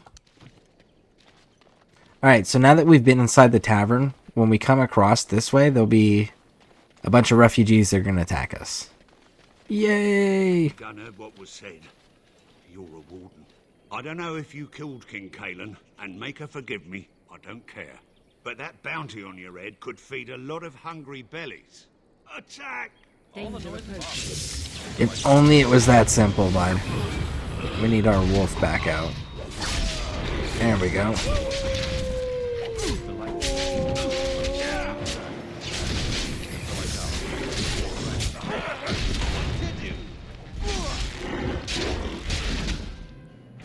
Woo! Alright. Blood is pooling, so everything's loaded in. So we start here, and it should be some more enemies. There they are.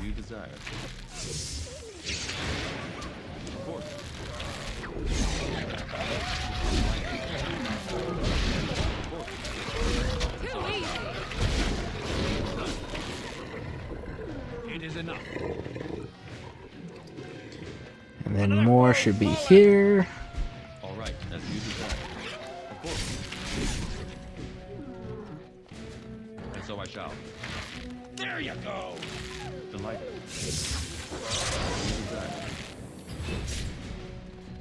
Alright, make sure we're not missing any loot. Alright, so that little boy described his mother as the tall woman with red hair. Tall woman, red hair. That's his mother. You found the boy's mother and recovered her keepsakes. But you can't talk to the boy. At least, you never used to be able to, unless they've somehow did an update and never told anybody.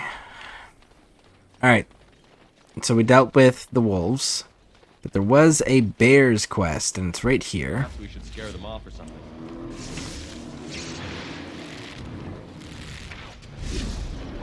And there's one bear down.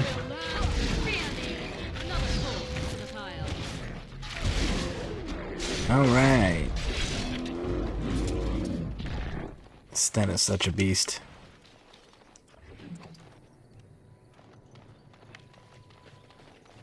Alright, and that takes care of that.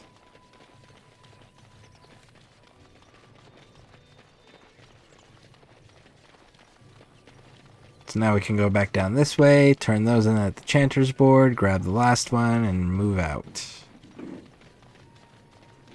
Do.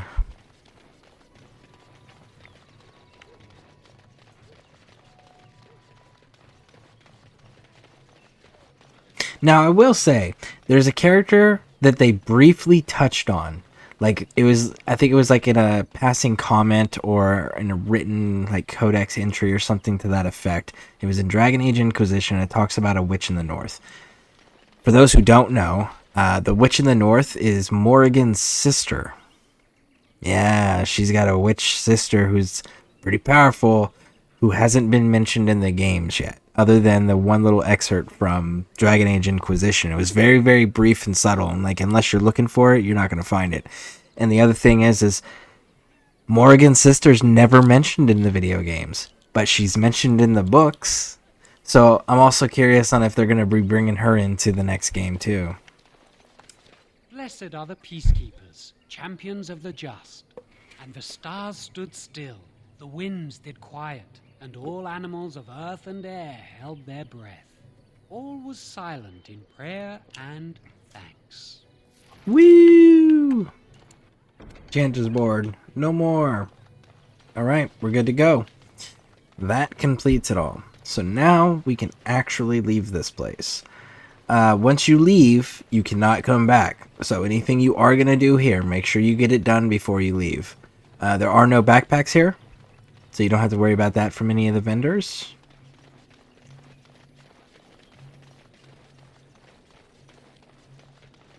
And at the moment that we leave here is the moment that the second game starts.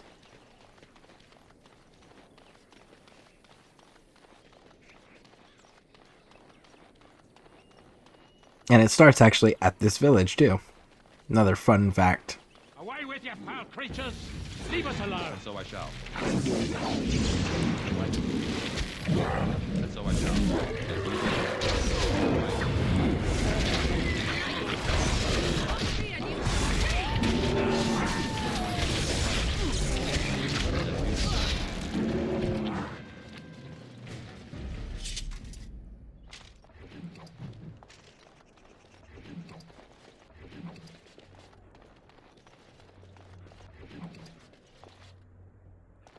Mighty timely arrival there, my friend. I'm much obliged. You're welcome. The name's Bodon Feddick, merchant and entrepreneur. This here is my son, Sandal. Say hello, my boy. Hello.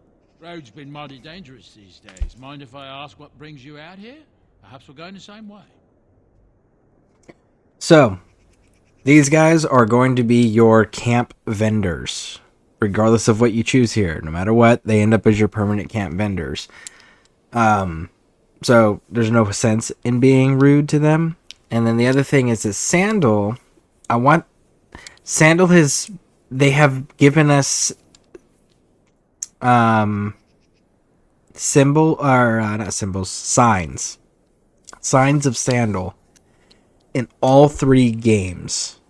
So I'm hoping that in the 4th game that they expand on it, because they definitely opened up a storyline that it could explain Sandal in one of the DLCs in Dragon Age Inquisition.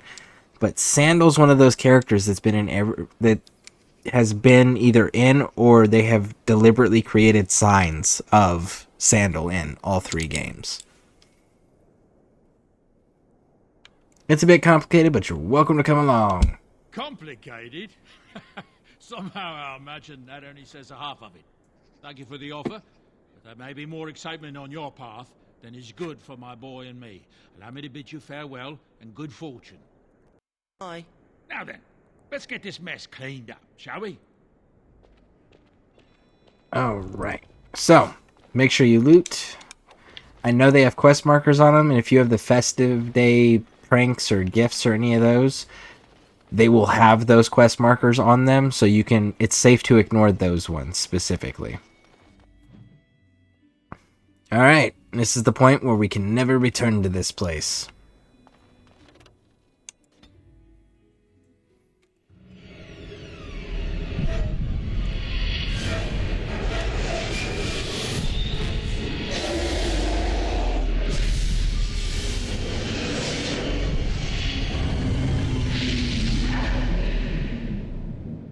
And that character should be returning. I know for a fact that character is going to be returning one way or another. It should, at least. Bad dreams, huh? It seems so real. Well, it is real, sort of. You see, part of being a Grey Warden is being able to hear the Darkspawn. That's what your dream was, hearing them. The Archdemon, it talks to the Horde, and we feel it just as they do. That's why we know this is really a blight. The archdemon is the dragon? I don't know if it's really a dragon, but it sure looks like one. But yes, that's the archdemon. It takes a bit, but eventually you can block the dreams out. Some of the older Grey Wardens say they can understand the archdemon a bit, but I sure can't. Anyhow, when I heard you thrashing around, I thought I should tell you. It was scary at first for me, too. Any other surprises I should know about? Other than dying young and the whole defeat the blight alone thing, no. I'm all tapped out for surprises.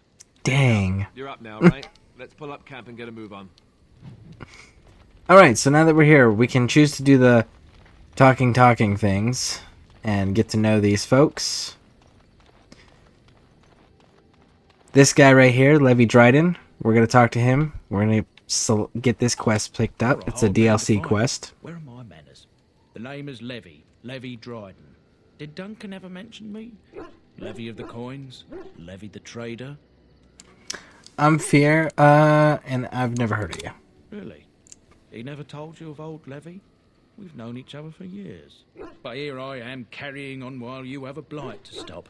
Don't want to waste your time. But you see, Duncan promised that together we'd look into something important for the Wardens. And for me. But poor Duncan's... well, no more. A tragedy it is, at that. But I know he would want his work carried on. His pledge fulfilled. Alright, what promise did he make? My family, well, past a bit checkered to see. Nobles look at us with disdain. My great-great-grandmother, Sophia Dryden, was the last warden commander of Ferelden back when the wardens were known as freeloaders. So King Olin banished the wardens, and he took House Dryden's land and titles. Okay, just tell me what I need to know. Duncan wanted to reclaim the old Grey Warden base, Soldier's Peak, and perhaps we'll uncover evidence to restore my family's honour along the way. Nobody's been to Soldier's Peak since the Grey Wardens were banished, but I found a way. They say it's haunted, and it's certainly dangerous. Will you help me? Hey, Husky Wolf, how's it going? Welcome in, welcome in. Dragon Age, nice. Yeah, well, when we got the new updates about the 4th game yesterday, I was like, well, we've got to start it up now. So we're doing all 3 games. We're going to do specific DLCs with the first game. In the second and third game, we're doing all the DLCs. But we are going to be doing some canon choices. We're going to be doing the choices that maximize lore, though. That's going to be our main focus on getting through these 3 games on this current playthrough, is maximizing the amount of lore that we can get brushed up on prior to the 4th game releasing, which should be soon. Alright, so we're going to agree to help this guy. 1,000 blessings upon you, Warden. I'll mark down the location on your map. When you arrive, we'll pick our way through the tunnels together. And we are going to hold off on that one for a bit.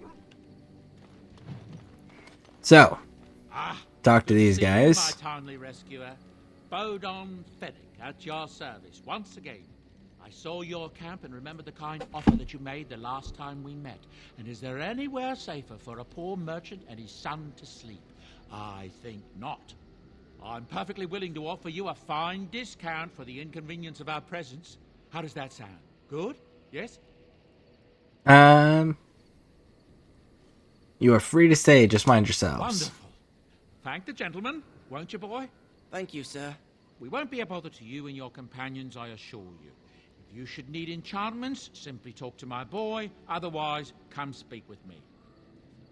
Alright, so let's talk to him again. Anything I can do for you, please tell me.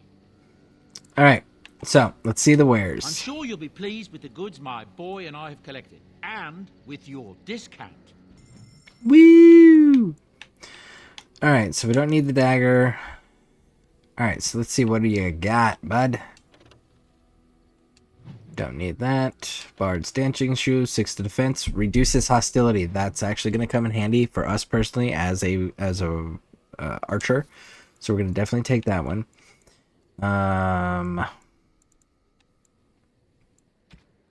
See what else we have to worry about. Got to make sure to get the backpack. Always buy backpacks. Alright. So now most of these are all DLC things. There's a few that are actually useful though. A very specific, important one is the Qunari Prayers of the Dead. Prayers of the Dead, if you give this to Sten, Sten is able to use it in combat to revive party members. Yeah. So some of these actually do have useful purposes. So if you're going to be running Sten and you have the festive day gifts or whatever pack it was called for it's the good gifts one, this right here will actually be useful in combat. King Merrick's shield. We're not going to give spoilers because there are some people in the channel that have not seen this game all the way through. But the special hidden companion that you can get for a little bit at the end of the game, this is actually a usable item. Yeah. So they do have purposes. But if you just do this thoughtful gift at 15 silver a piece, they can go to anybody and they give the same amount for everyone. All right. So, we got the backpack, which is what the main focus was. What do we got? It's the mental resistance. We've got spirit damage, critical backstack damage. We're not doing that. 2 to dexterity. We're doing the Bard's Dancing Shoes. That's right. Okay, so the collective count, 2 to constitution, 1 to pill power, maintenance, and that might actually be kind of useful.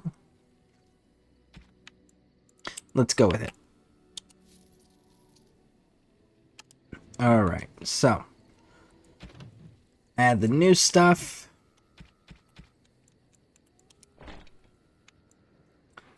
Junk. Morgan, where are you? There you go. And Alistair. Let's see, which one's better? 1.5 armor penetration, 10% to healing effects received.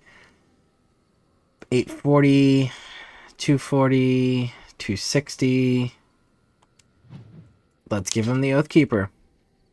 So Sir Garland's sword is a nice little thing to get you through the beginning section, but Oathkeeper, if you get that one, it is a better choice to give to him.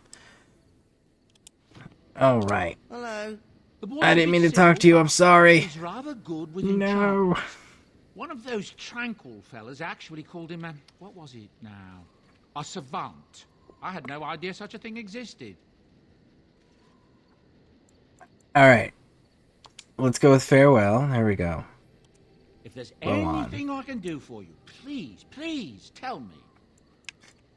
Let's I'm clean sure you'll be that pleased with out the real goods quick. my boy and I have collected, and with your discount. Sell, and we're good to go. All right, so here's what we're gonna do. If you will all please do me the kindness of staying with me, we are gonna go see a very dear old friend of mine named Manbernug. We're gonna go raid him. So, and we will pick this up again tomorrow, and we continue from here, and we'll continue the lore playthrough, and we are going to be making some unique choices, so make sure you're sticking around for all of them. And if you guys are on YouTube, please hit those subscribe buttons. If you're on Twitch, hit those follow buttons if you haven't already. And Twitch, stick with me, we're raiding out. We're gonna see Manbernug.